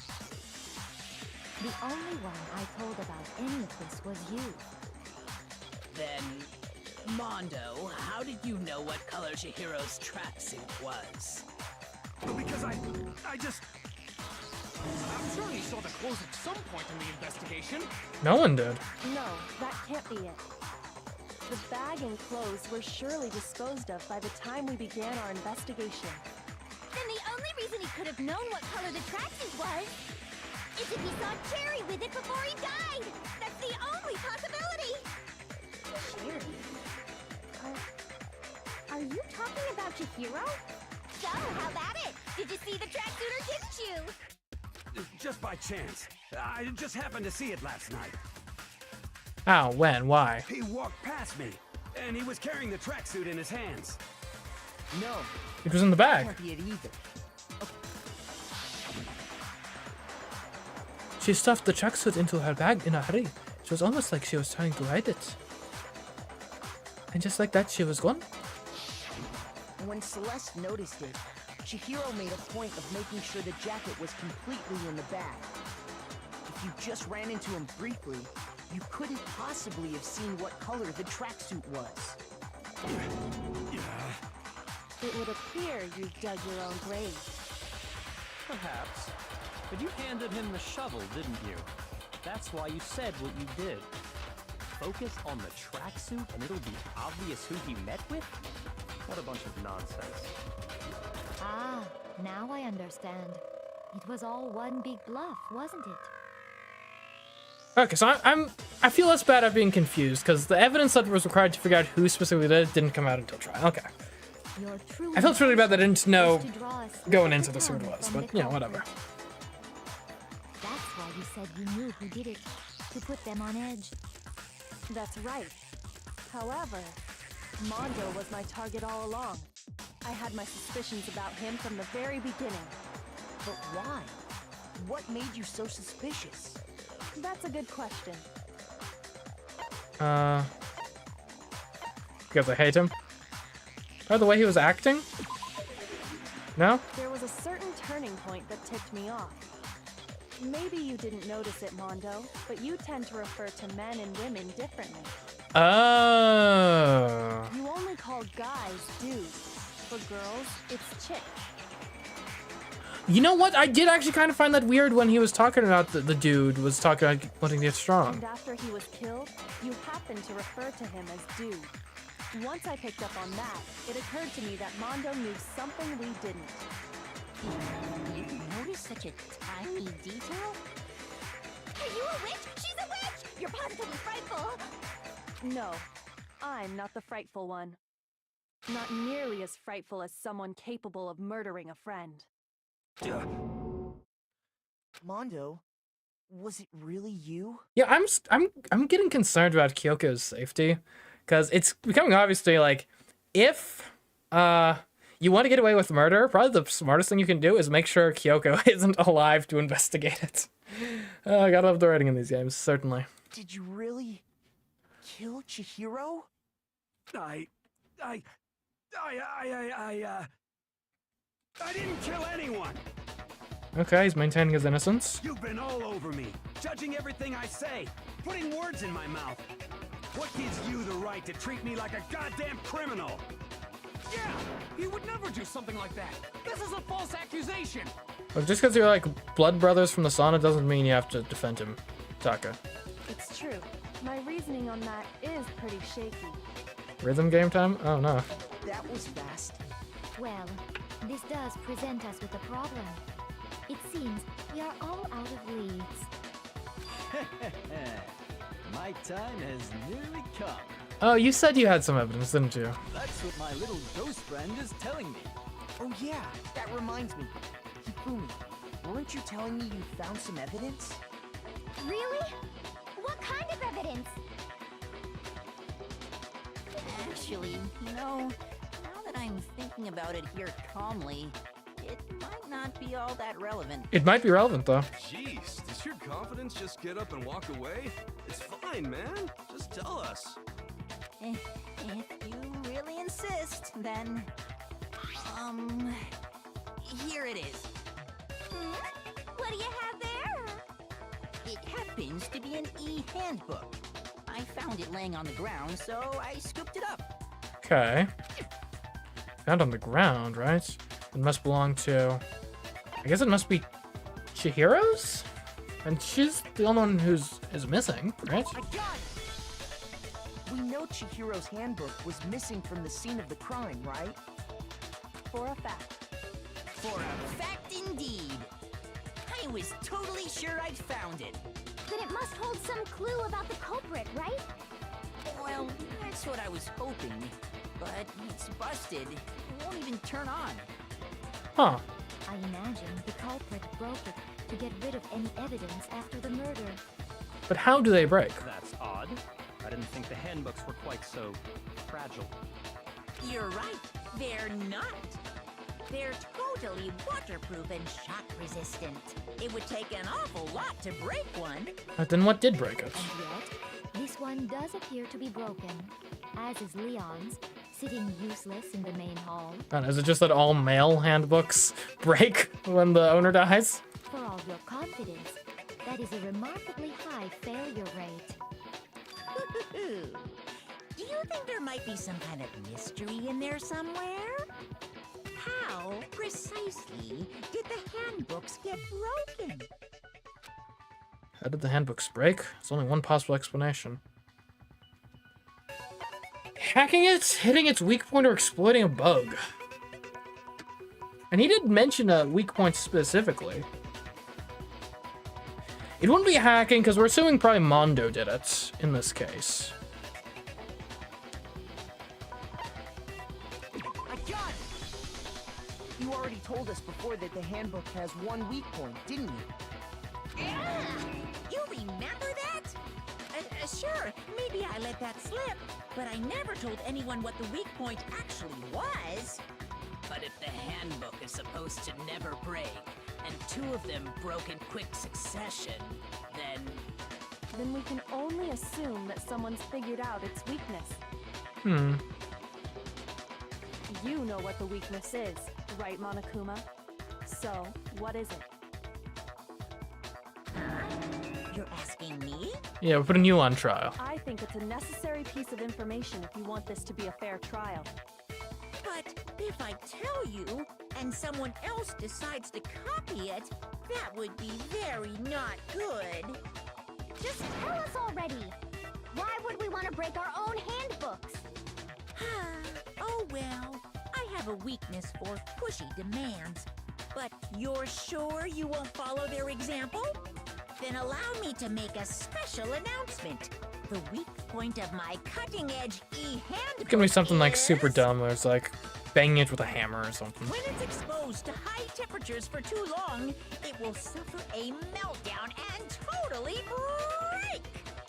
Oh, I mean, that wouldn't be hard to achieve at all. I flippin' knew it! You knew it? Yeah, because I found the handbook laying on the floor of the sauna. The sauna? The temperature in the sauna can reach over 200 That's how Mondo knew! Strange how you don't get burnt, huh? Probably. It's because as your sweat evaporates, it creates a cooling layer of air around your skin. If the hot air of the sauna were somehow pushed directly onto your skin, you'd definitely get fried. That layer of air would get blown away. That's why you may feel a burning when you move around. So when you're in a sauna, make sure to keep nice and still. Well, thanks for the PSA, Monokuma. Interesting. I learned one new fact today. That is a mere trifling speck of knowledge. Anyway, if you found the victim's handbook in the sauna, then the killer must have been purposely trying to raise its temperature in order to break it. Meaning the culprit somehow knew its weakness. But how'd they find out? Monokuma said he didn't tell anyone, right? Indeed. Quite the mystery. Wait a minute, but if Monokuma found out, or not Monokuma, if Mondo found out that the handbooks break because its own broke when he went to the sauna, how would he have gotten into the gym in the first place? Unless maybe he took Leon's, used that to get into the gym, and then intentionally broke that one in the sauna too. And that's a possibility. What if they found out by accident? What do you mean by accident? What if the killer took their own handbook into the sauna, not knowing its weakness, and it broke? They'd realize it was broken, of course, and it wouldn't be hard to figure out why. And once they had Chihiro's handbook, they knew they had an easy way to dispose of it. I won't say it's not possible, but who would have done something like that? I don't know of anyone who took their handbook into the sauna. I might know someone who did. Whoa, seriously? I think the one who may have taken their handbook into the sauna was... But wasn't Leon's broken before used for this murder? I don't think we know that for certain. We just know it's broken now. I think it's because we didn't even know it existed before the murder happened, so we don't know if it was working before or not.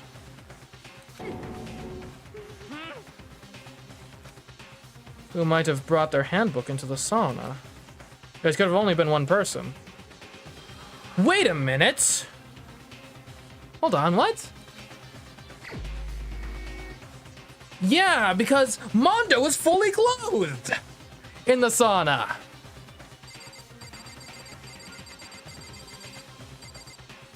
Right? Yeah, that is like a whole deal. Here's my answer. Mondo, your handbook got broken in the sauna, didn't it? What? Why? Why do you keep accusing him? Mondo and Taka had an endurance contest in the sauna not too long ago, remember? And for the contest, Mondo just so happened to keep his school uniform on. Man, this is actually relevant. What? Little did he realize, he'd also left his handbook in one of his uniform pockets. And when it was all over, Mondo discovered that taking your handbook into the sauna could easily destroy it. No, wait, hold on. You've got it all wrong. He would never kill. I don't accept this. Show me the proof. The actual solid proof. I don't want to believe it either, but I found something that proves it beyond a shadow of a doubt. I did? What did I find?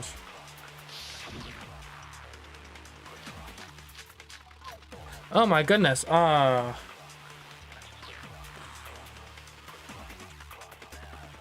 Let's test Makoto's assertion.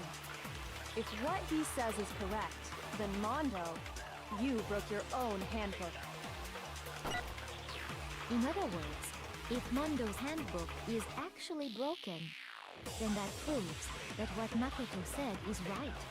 Well, my goddamn handbook works just fine. See? Look! Makoto was wrong after all! Mondo wouldn't hurt a fly!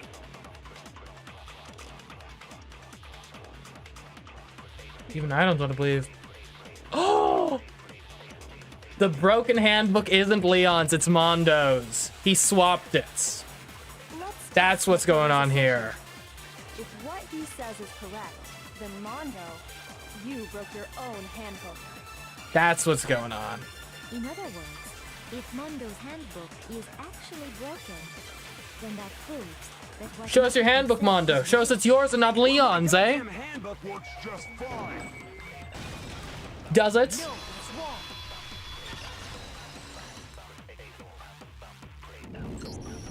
Mondo, the handbook you have right now, is it really yours? The fuck is that supposed to mean? The broken handbook that was in the main hall, isn't that one actually yours? What the heck are you talking about? What I mean is, I think Mondo swapped his handbook out for one that actually works. I think he took Leon's handbook and replaced it with his own. After all, Monokuma said himself that Leon's handbook never should have broken. That's right! The punishment it suffered wasn't nearly enough to destroy it. So then, the broken handbook in the main hall is actually Mondo's. Which would mean Yes, it was that overheating. the Yes. handbook Mondo has right now is actually Leon's. Yeah, but doesn't that violate the school regulation that says loaning out your handbook Alright, is guys, prohibited? we have gone over this so many times. Loaning out the handbook is prohibited, but you can just straight up take the handbook of the deceased, and that's fine. Well, here's how I look at it. There is a rule about loaning your handbook to another student, but if they're dead, they're not a student. It's kind of a gray area, I admit. But no worries. If anything, it just makes things more interesting. As such, I decree that exchanging handbooks with a corpse is not a violation of the rules. Well, Mondo, if I'm wrong about this, you're welcome to say so. I'm happy to admit I made a mistake, but... Son of a bitch. What's wrong, bro? Come on, tell him he's wrong. You are wrong. You have to be wrong. Everything you just said is wrong. You made it all up. Taka, my man. Okay, then why don't we look back on this case one more time, from the beginning? That way, everything will become clear, and we'll all see if I was right or wrong. Alright, let's put the pieces together. Okay, so we start off. Chihiro is in the warehouse preparing the thing. Celeste sees Chihiro. Chihiro's surprised. Chihiro's like, oh, hi, whatever. Then she...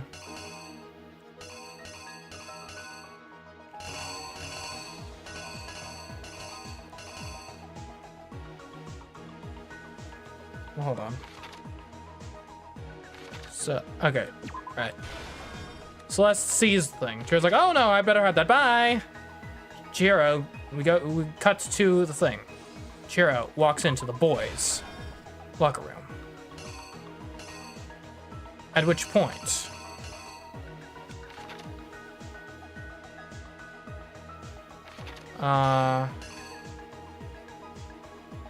opens the door?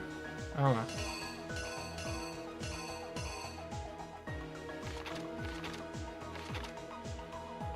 Okay, so she's in there. Oh, hi, Mondo. What's going on? Puts thing in locker. Gets surprised by something. Killer lifts up dumbbell. Gets behind her. Clobbers her with said dumbbell. Dumbbell is bloody.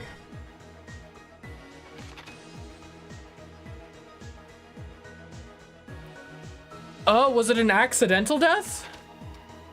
No. Okay. Then, so she's dead. Killer needs to clean up the scene of the crime. He rolls up the stuff. Brings it. He takes down the poster.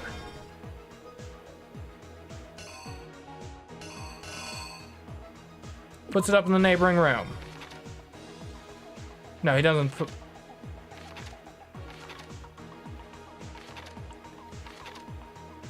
Okay, I think this is him putting the poster up in the neighboring room.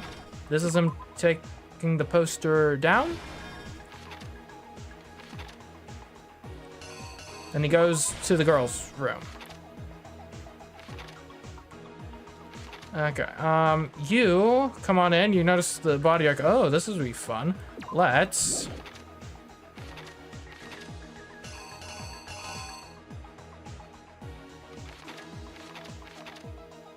bring in the cord. Bring her up. String her up. Write some messages. Act 5. Okay,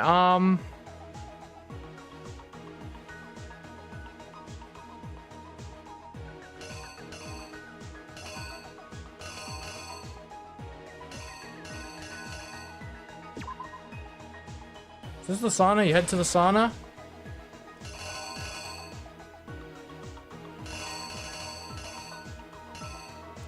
Throw it in there. I don't know. I feel really bad about this one.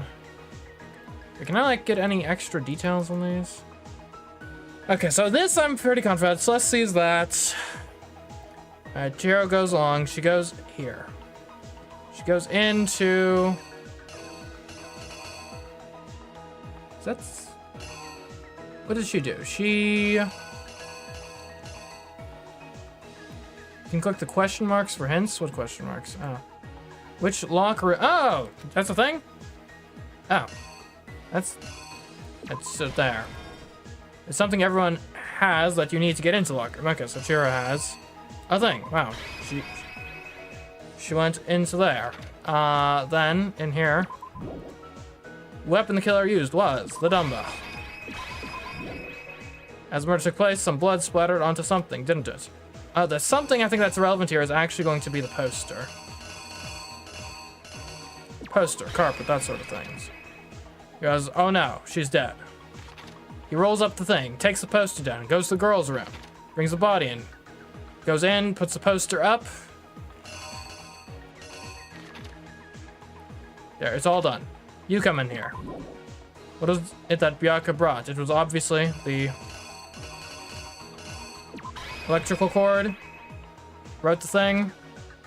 You went to the sauna, right? You went to the sauna to roast the card.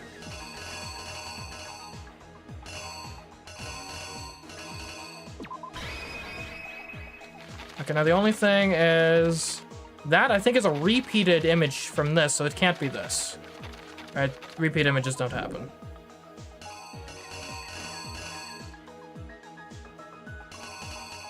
What else could it be, though? It's something everyone has that you need to get into the locker rooms. And it is the key card, isn't it?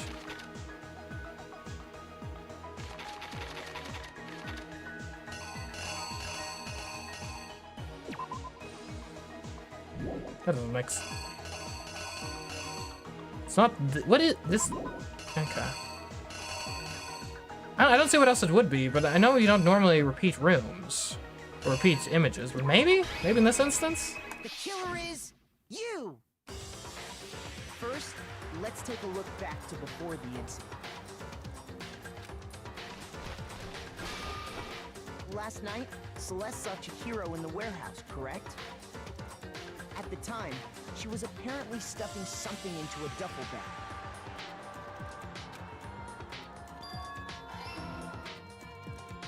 That something was a blue tracksuit.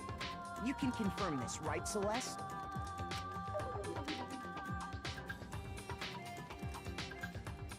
With bag in hand, Chihiro headed out, even though it was officially nighttime. She made her way to the locker room, specifically the boys' locker room. But how could the victim, who was apparently a girl, access the boys' locker room? Okay, it's not that. Whoops. Okay, I knew it was not that. Well, is it maybe this one? Oh, let me look at this image. Oh yeah, these are slightly different images, of course. Jeez. Okay, there we go. Here's exactly what happened.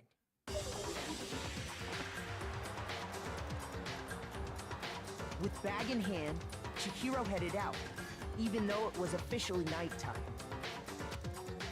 She made her way to the locker room, specifically the boys' locker room. But how could the victim, who was apparently a girl, access the boys' locker room? There we go. Simple, because she was really a he.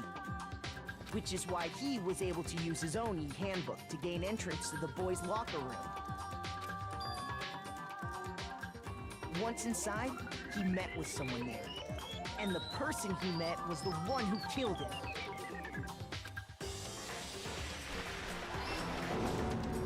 It seems likely that the killer grabbed the nearby dumbbell, approached the unsuspecting Chihiro, and attacked him. And that's where the bloodstains on the poster and carpeting in the boys' locker room came from.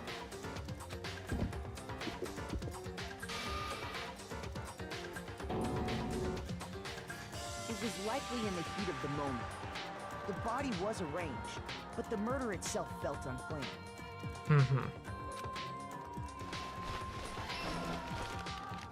Which is why the killer hurried to try and hide the act.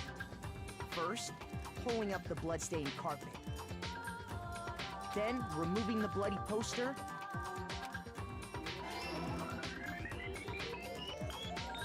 And finally carrying the corpse into the girls' locker room.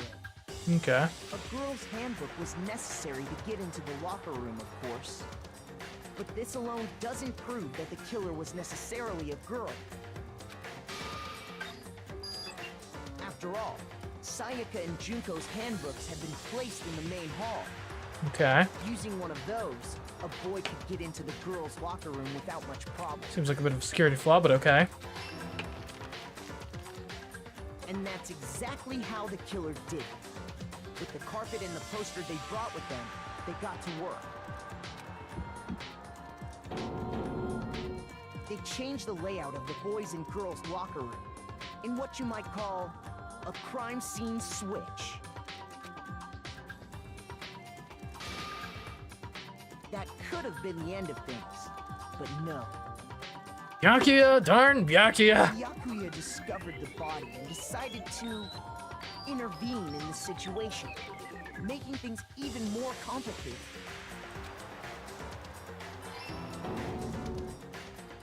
So, after stumbling on the crime scene, he went and grabbed the extension cord from the library, and then he got to work.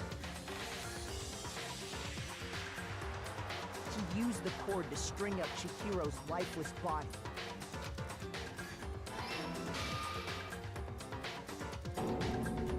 Then, using the victim's own blood, he left a grisly message there at the scene of the crime. And so the crime scene was tampered with twice. He wanted to create the illusion that Genocide Jack was responsible for the slaughter. And around the same time that Byakuya was putting together this facade, the killer, having already disposed of Chihiro's bag and other belongings, arrived at the sauna. There, they planned to destroy the last piece of evidence, Chihiro's handbook.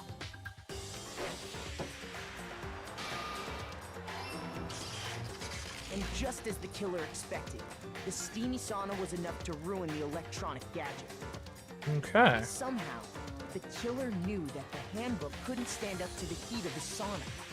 And the reason they knew that is because the sauna had already wrecked their own handbook. And that's how it all played out.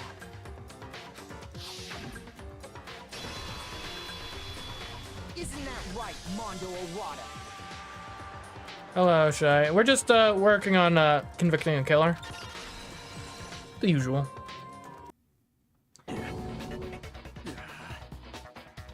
Wait. No. This can't be right. Where's your evidence? Yeah. Where's your evidence? You need evidence.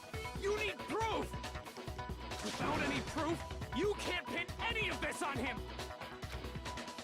Evidence that Mondo's the killer? That already revealed itself early in the trial. All I have to do is check that one item of his and everything will become clear. A new element has been added to the bullet time battles. Yeah, let's learn about this.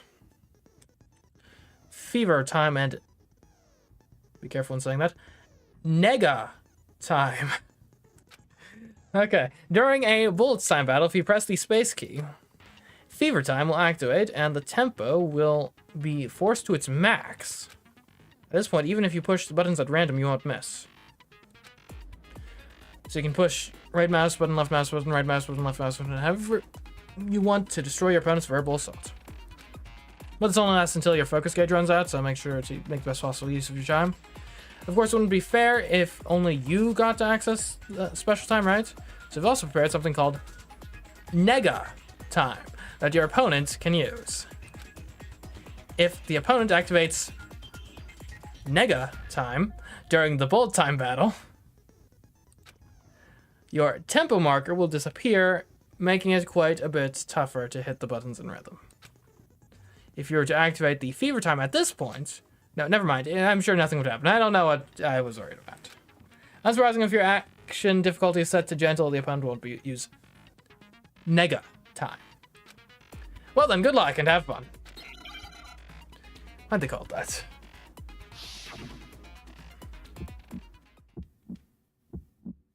Show me some evidence. You're wrong. I won't listen. I refute you. False. Show Okay. me some evidence. I'm working on it, buddy. I won't listen. False. I refuse to vote. Show me some evidence. Oh, it's negative time. That makes sense. I won't listen. I refute you. False. Show me some evidence. Wait, am I dead? What happened? What? How'd I fail?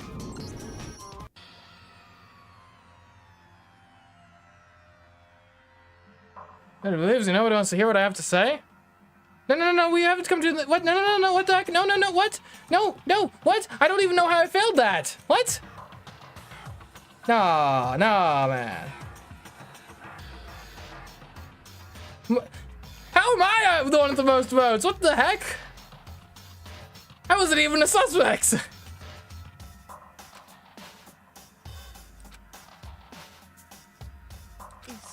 Is this really the end for all of us? I thought I was doing well at the rhythm game. Yes, I'm giving that another shot. What the heck? I refuse to give up yet. Okay, jeez. I thought I was nailing that. No.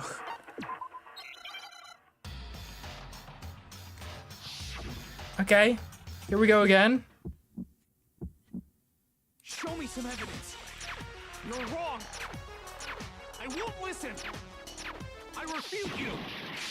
False. Show me some evidence. Oh, do I need to do something with like the words?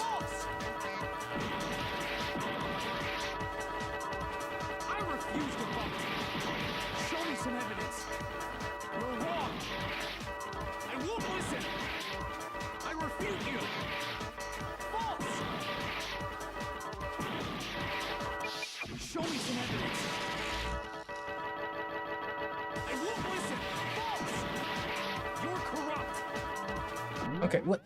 Okay, influence gauge during bolt time battle will take damage to your influence gauge whenever your opponent's statements explode. If this gauge reaches 0, it indicates the current tempo, and you have to press buttons in rhythm. Failing to hit a statement in time will count as a miss. Combos and tempo up. If you're able to keep up with the rhythm, you can eventually perform a combo. Get your combos past a certain level. Change tempo up. On the flip side, tempo down. Lock on. Right. Right mouse button. Gotcha. I need to lock on. That's my problem. I haven't been locking on. Forgot about that mechanic. Okay, there we go. Okay, we'll do this again, but actually, properly. I forgot about the lock-on mechanic. Whoops. Is this... I refuse to give up yet. Okay, here we go.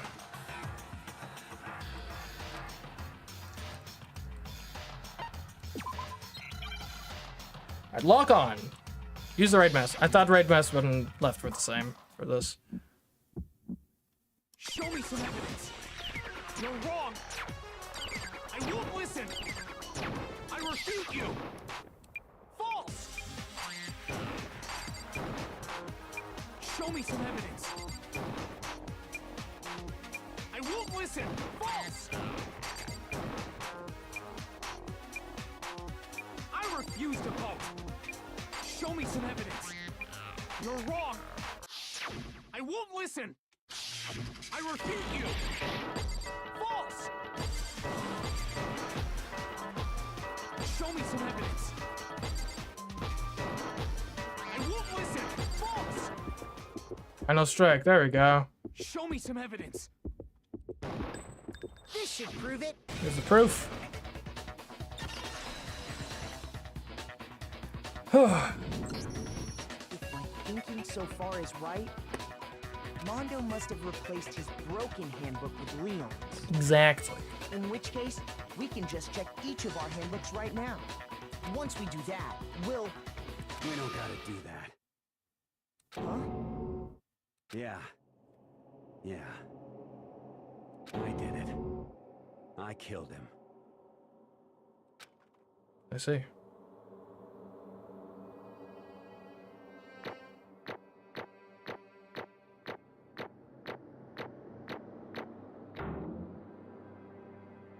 Got a C on the rhythm test. A overall, though. A overall.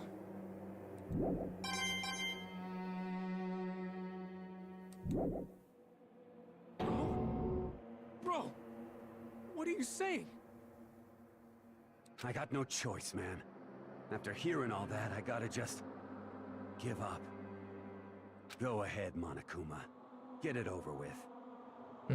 Down on his feet. Ask for the goddamn verdict. Roger that. Wait! Hold on! No waiting, no holding on. Time for the moment we've all been waiting for. Grab your lever and give it a yank! Who will you elect as the Blackened this time around? Will you make the right choice or the dreadfully wrong one? Taka, use your brain and not your emotions, alright? What's it gonna be? What's it gonna be?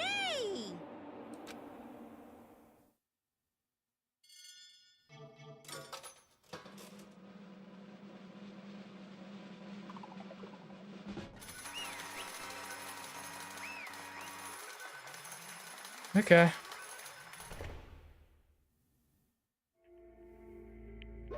What? Uh-oh, this time it looks like you got it right again. Yes, it is so. The Blackened that killed Chihiro Fujisaki was... Mondo Iwata. In case you're wondering, the vote was not unanimous. Kiyotaka chose the wrong answer. Taka. You're treading very close to the danger zone, Mr. Ishimaru. You need to be more careful. I refuse to believe it. There's no way he would kill someone. Sorry. What is this? Why are you apologizing? Why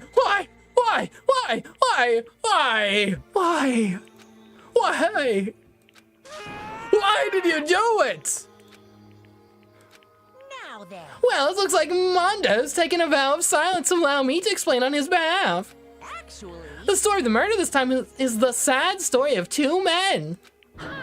Oh, but for anyone who doesn't really want to hear it, you can hit the control key to fast forward the text. No, we'll hear it. Anyway, there was once a young boy, and his name was Chihiro Fujisaki. He had an extreme inferiority complex regarding his own lack of strength. You're so weak even though you're a boy. He'd heard things like that as long as he could remember, and he couldn't overcome his weaknesses. On the contrary, he tried to hide and buried himself further and further into that weakness, to take on the fragile form of a petite young girl. He had chosen that as his way out. Now nobody will be able to say anything about you, even though you're a boy. But no matter how tightly he wrapped himself up in that shell, the inferiority complex had already taken root deep inside of him and was not so easily weeded out. As it turned out, the shell was completely empty.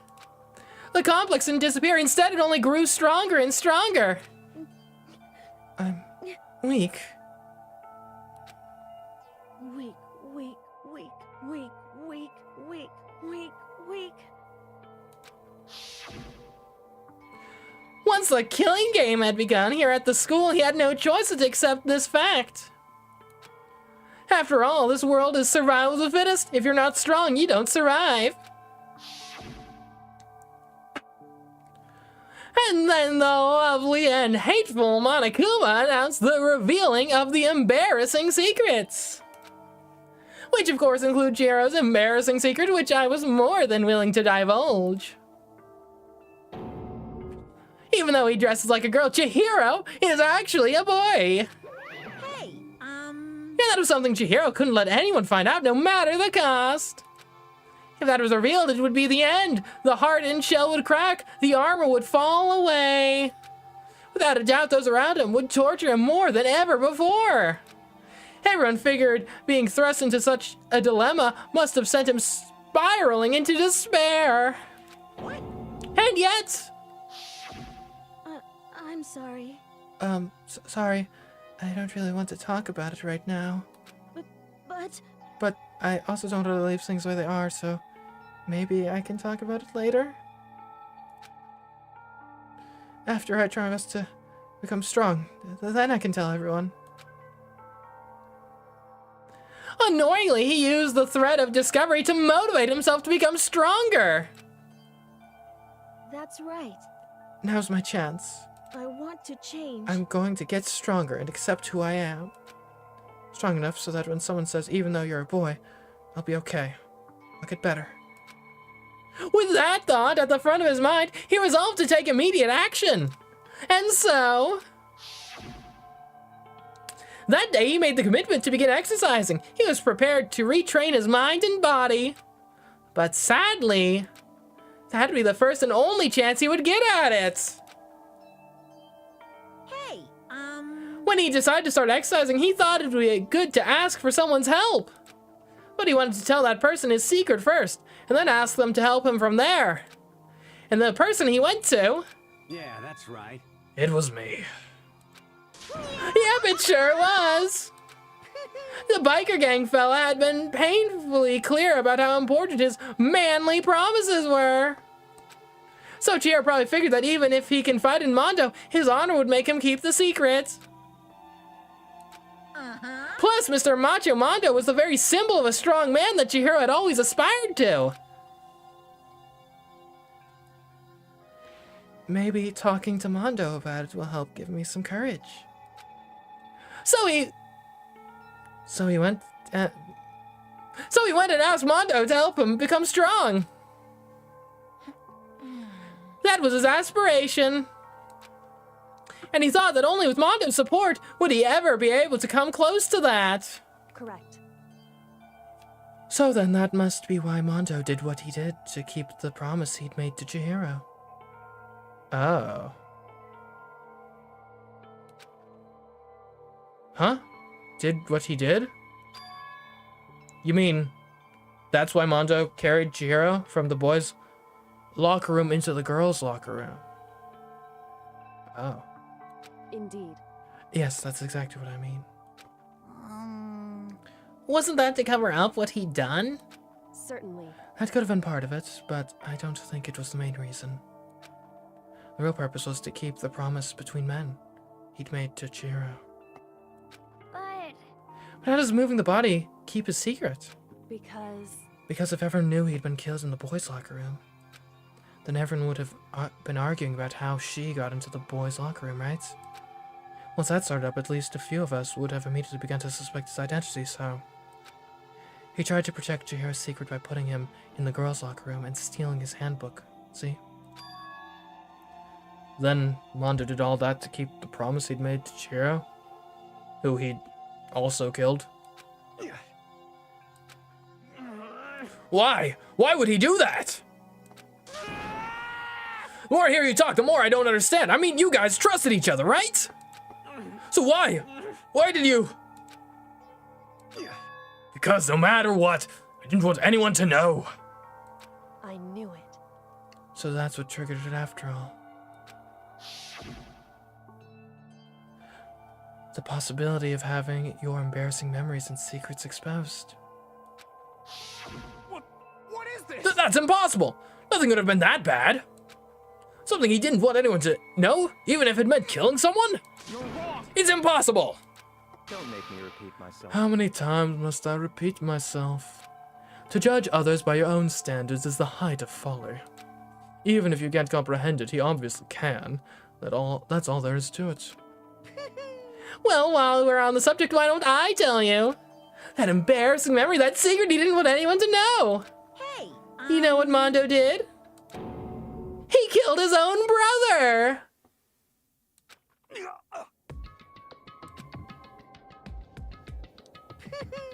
Mondo, the ultimate biker gang leader, makes all the hoodlums and riff-raff across the country tremble. But the only reason he had the chance to join a gang in the first place was because of a certain someone.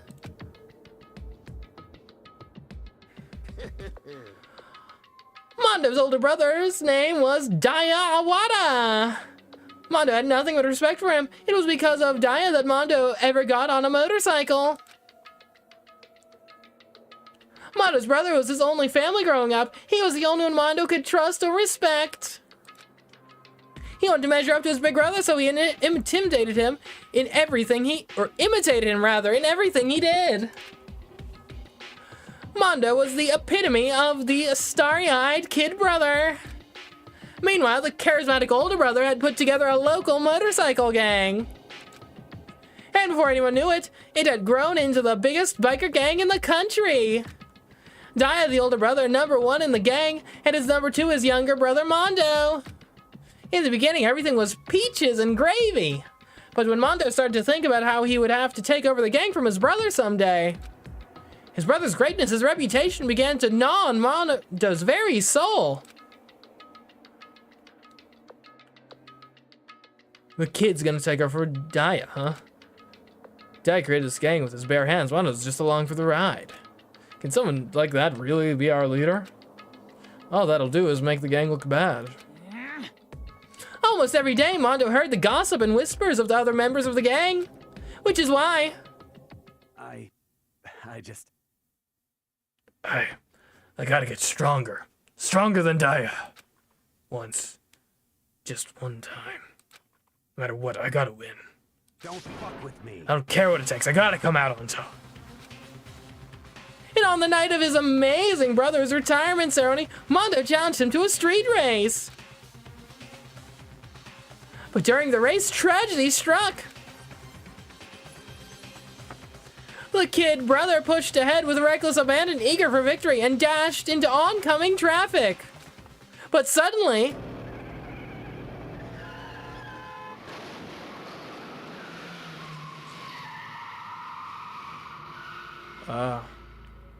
laying in his kid brother's arms, the older brother delivered his final words. My bad, kid. Fucked up. Sorry. Of course he knew it was his brother's fault, but Daya never blamed him for what happened. Hey, kid. That's up to you. No matter what, you gotta keep the gang together. Because it's the team. You and me. Put it together. It's a promise between men.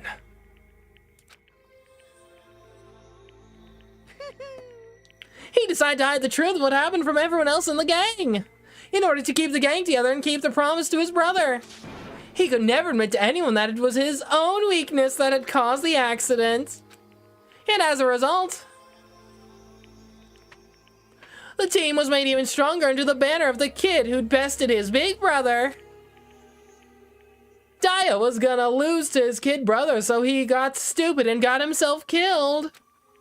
That became the explanation for what happened. Mondo's lie became the truth.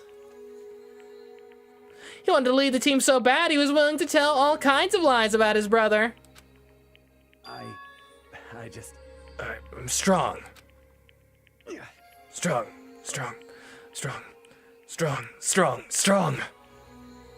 And yet, as soon as our killing game began, he realized, no matter how tough he pretended to be, he was just another weakling that could die in an instant. And then the lovely, the hateful Monokuma announced the revealing of the embarrassing secrets. At that point, it was clear I would have no problem shedding light on his secret. Mondo killed his own older brother. No matter what, I couldn't let the other gang members find out. If that happened, everything would have been ruined. Everything me and my brother had worked to create would have been destroyed. His death, all the guilt I'd been carrying around, it all would have been for nothing. So that's why Mondo. After I saw what Monokuma had on me, I had filled up with a kind of fuzzy uneasiness and just started swirling around. Never felt anything like it before. I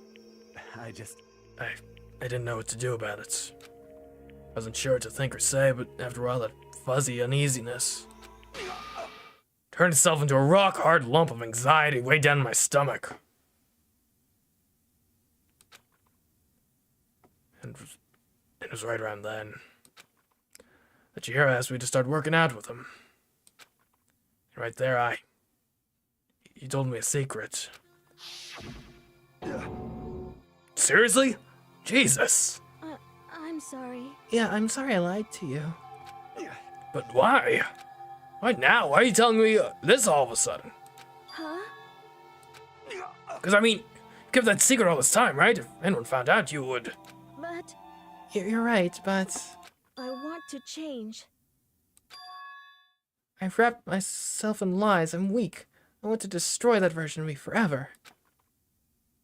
His words were like a knife in my guts. Felt like he was exposing the lie I'd been living myself. I have to change. I don't want to be weak anymore. You're so strong, it can't hurt you, right? Whatever secret Monokuma might tell us. You piece of... So what? You're saying I should just say it? What?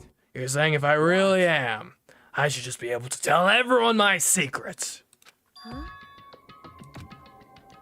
I was jealous. I was jealous of Chihiro's strength. He had the strength to face his own weakness to try and overcome it. It was the kind of strength I've never had. So I was jealous of him. That jealousy broke me. What? You making fun of me? I'm strong. You fucking with me right now? No. I'm not making fun of you. You really are strong, Mondo. I felt like I could hear something starting to creak. Something inside my head. What did he want me to do? What was I supposed to do? Was I supposed to just sit back, let my secret get revealed, and ruin everything? What's wrong? Damn you! Why'd you have to tell me that? You trying to rub my failure in my face? I just wanted to... No, I just really admire you. I admire your strength. Yeah, that's right. That's right, I am strong. Strong, I'm strong. Strong. Stronger than you! You son of a bitch! And stronger than Daria! I don't remember anything after that. When I woke up again, he was laying at my feet covered in blood. I had the dumbbell in my hand and was just staring at him, down on the ground. Hey! I killed him. I killed Chihiro. Even after all this time, I'm still just as weak as I've always been. And thanks to that, I did something I can never take back. Mondo. He was normally so aggressive, so angry. He hid that weak side away from everyone. That was his secret. A weakness like that lived in his heart, like his, and it turned him cold-blooded.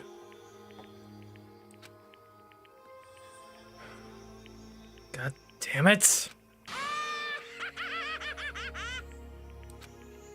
Look at him, you see? You're all just like him. For a secret from the past, for a memory. For that he killed another living human in cold blood. He couldn't cut free of his regrets from the outside world. He doesn't know what true strength is. Do you see hope anywhere in there? 'Cause I sure don't. You bastard! Just shut up, you son of a bitch! Go ahead and say that again, I dare you. Yep. Okay, I'll say it as many times as I want, is what I want to say, but unfortunately I can't do that right now because it's the time for punishing is fast approaching. Punishing? It can't be. You mean execution?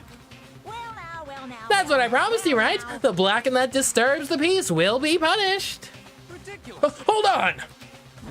Now then. Prepared Oh, a sorry. very special punishment. For Armando Awada, the ultimate biker gang leader. No, wait! Let's give it everything we've got. It's punishment time. I said wait! Sorry, man. I couldn't keep the promise we made. From one man to another.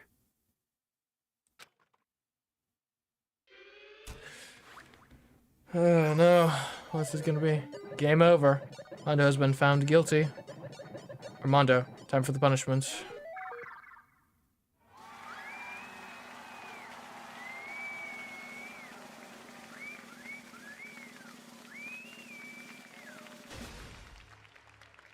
Okay.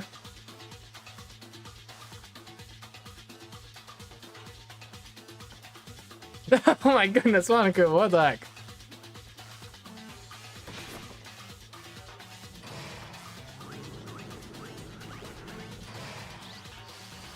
The cage of death.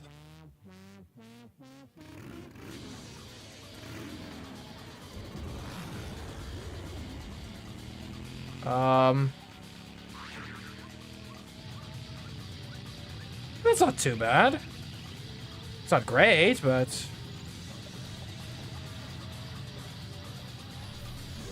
what?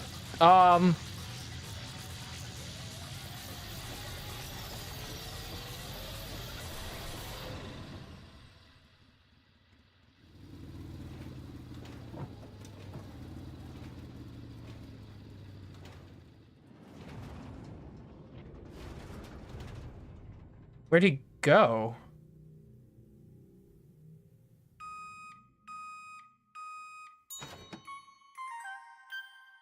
Oh.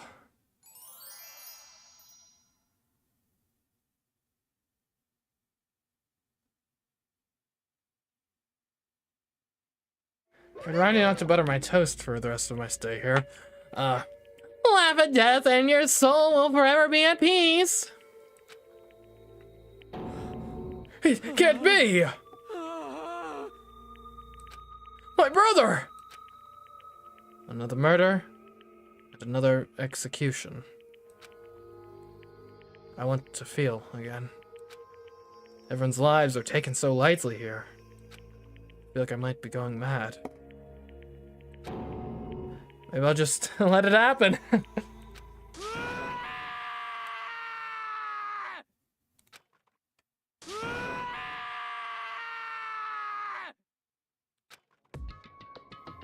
As Taka's sad screams invade our skulls, we were each forced to realize once again.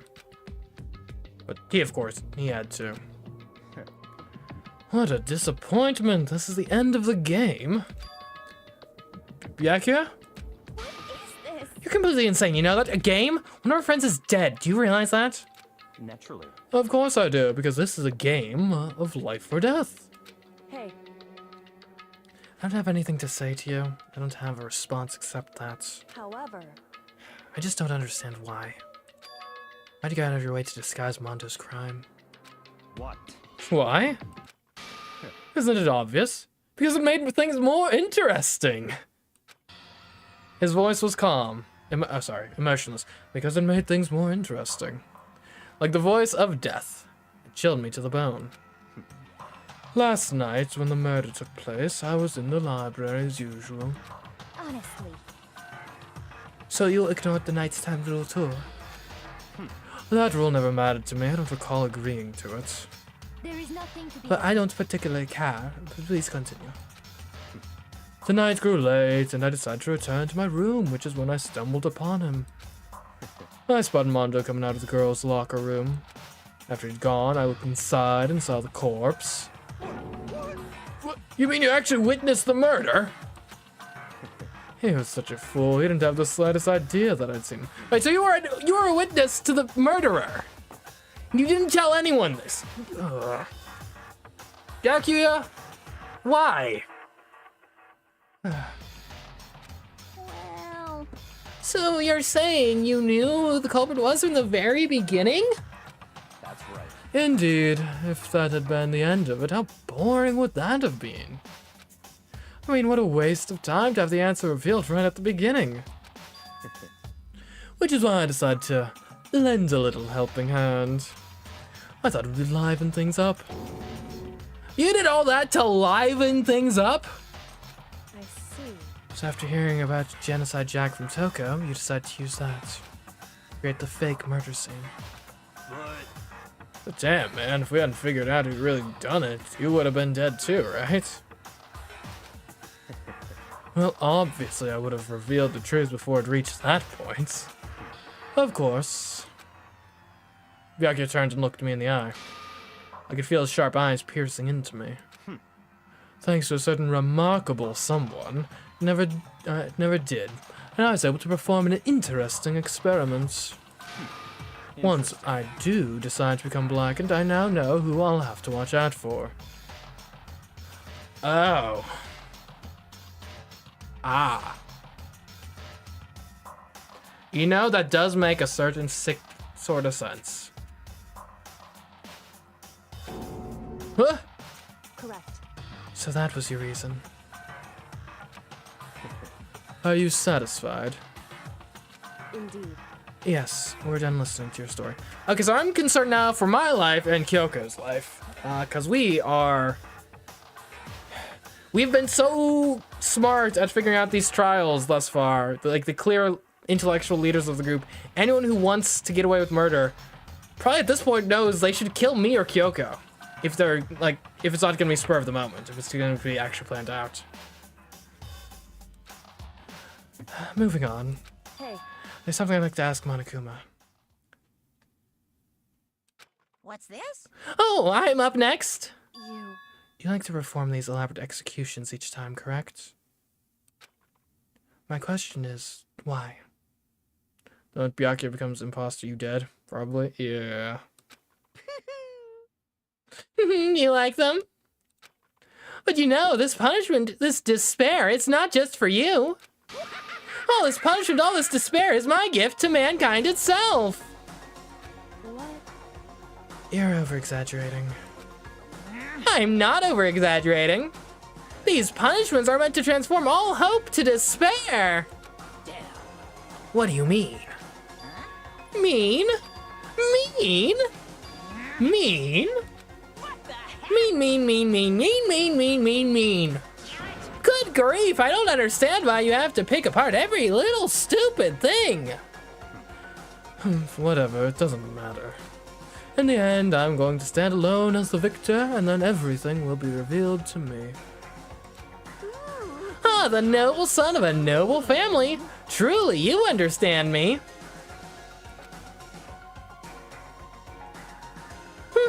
I think this is the start of a terrifying friendship. That's enough. Shut up, I would never stoop to the level of a childish criminal like you. Let me just say this. After I have achieved complete victory, you're up next. I'm going to find you and kill you. Understand? In the name of my family. In the name of the Tagami family, for which victory is a foregone conclusion.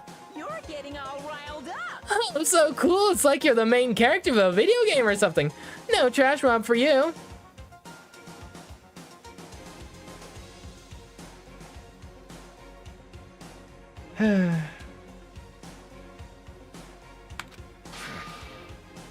I swear, whatever it takes, I will kill you.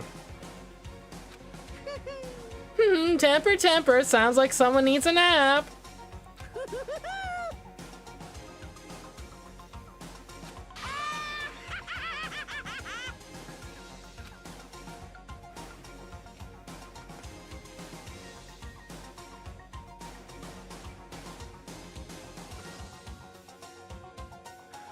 Monokuma's laughter peeled across the courtroom and the curtain closed on the case of Chihiro and Mondo.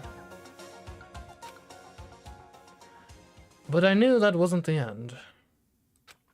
The killing game would still continue, because the mastermind wouldn't let it end. For those of us who were still alive, our worst fear and despair kept on multiplying. It was the kind of despair that felt like a blind puppy in hell had more of a future than us. All of our courage, our effort, our friendship, felt like it amounted to nothing at all. It was the worst kind of despair.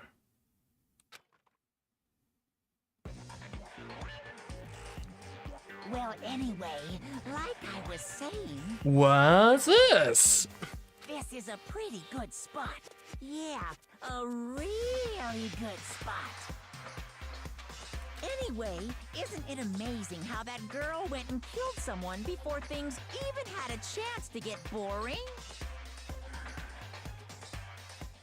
What's my reaction right now to this, like, plotting thing? With Monokuma, so this is clearly, I guess, happens, like, post-Sayaka, right? It's, interesting.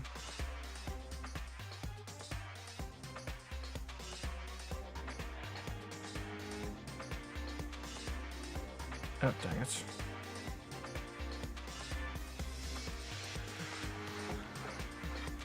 I mean, the game's pretty good so far. Definitely liking it. Lots of twists and turns. And I'm wondering what's this? Is Monokuma actually working for someone else here? Huh. Once things really get moving, it'll be like a roller coaster. There won't be any stopping it. Fear and despair charge forward at a speed nothing can hope to match. But I must admit, I'm disappointed. I went to all the pain and effort of making you part of the group, and you couldn't play your part. Wait a minute. Part of the group? You do remember you were supposed to make the first move, right? Wait, is it rigged? Well, no biggie. Nothing we can do about it now, so just do your best to make things more exciting from now on, okay? And he must be... It makes sense for him to be talking to Byakuya, but... I don't know. That seems too obvious to be right. After all, that's what everyone wants to see. Wait, is this actually in universe like a reality TV show or something? Wouldn't that be something? There's one more thing I'd like to ask you. As long as you don't want to know my measurements, fire away. Who is it? The 16th high school student I made? Wait, what? 16th? My, you really took me by surprise there. I know I said you could ask anything, but... Super denied, ultra denied, demonic denied. Because you see, that's my ace in the hole. And nobody be dumb enough to reveal that, right? No matter how close they were to their friends. But there's a 16th student. Huh. Chapter 2, Boy's Life of Despair. The end. 10 students survive. To be continued. I saved a crazy diamond present. We will save the data.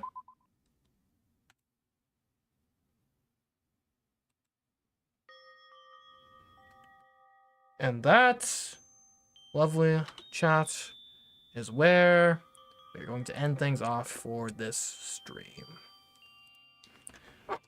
Hope you enjoyed what we were watching today. Who could be next? I don't know, but we'll probably won't find out for another like 4 hours or whatever.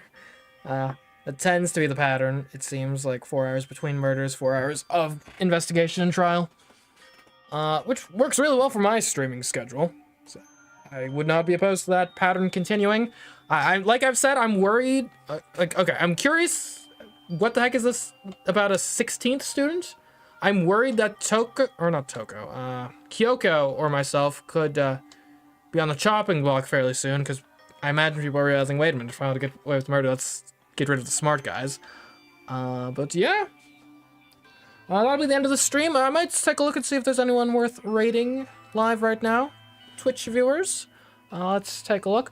Do keep in mind, we do have Jackbox tomorrow, or later today technically, but it's 10 p.m. Friday Eastern time. Let's see who we got. Anyone cool to raid? Let's see, anyone? I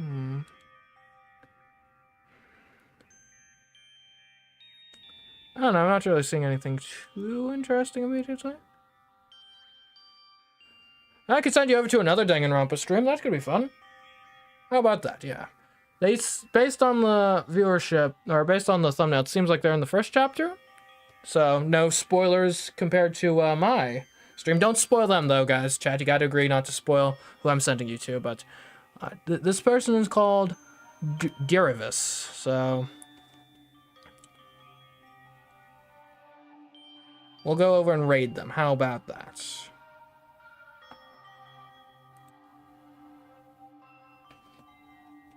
Yeah, they're on chapter 1. So like I said, do not spoil them, chat. I will be very mad at you if you spoil anything. They're in chapter 1 right now, I believe. At least that's what it looked like from the thumbnail. But yeah. Here we go.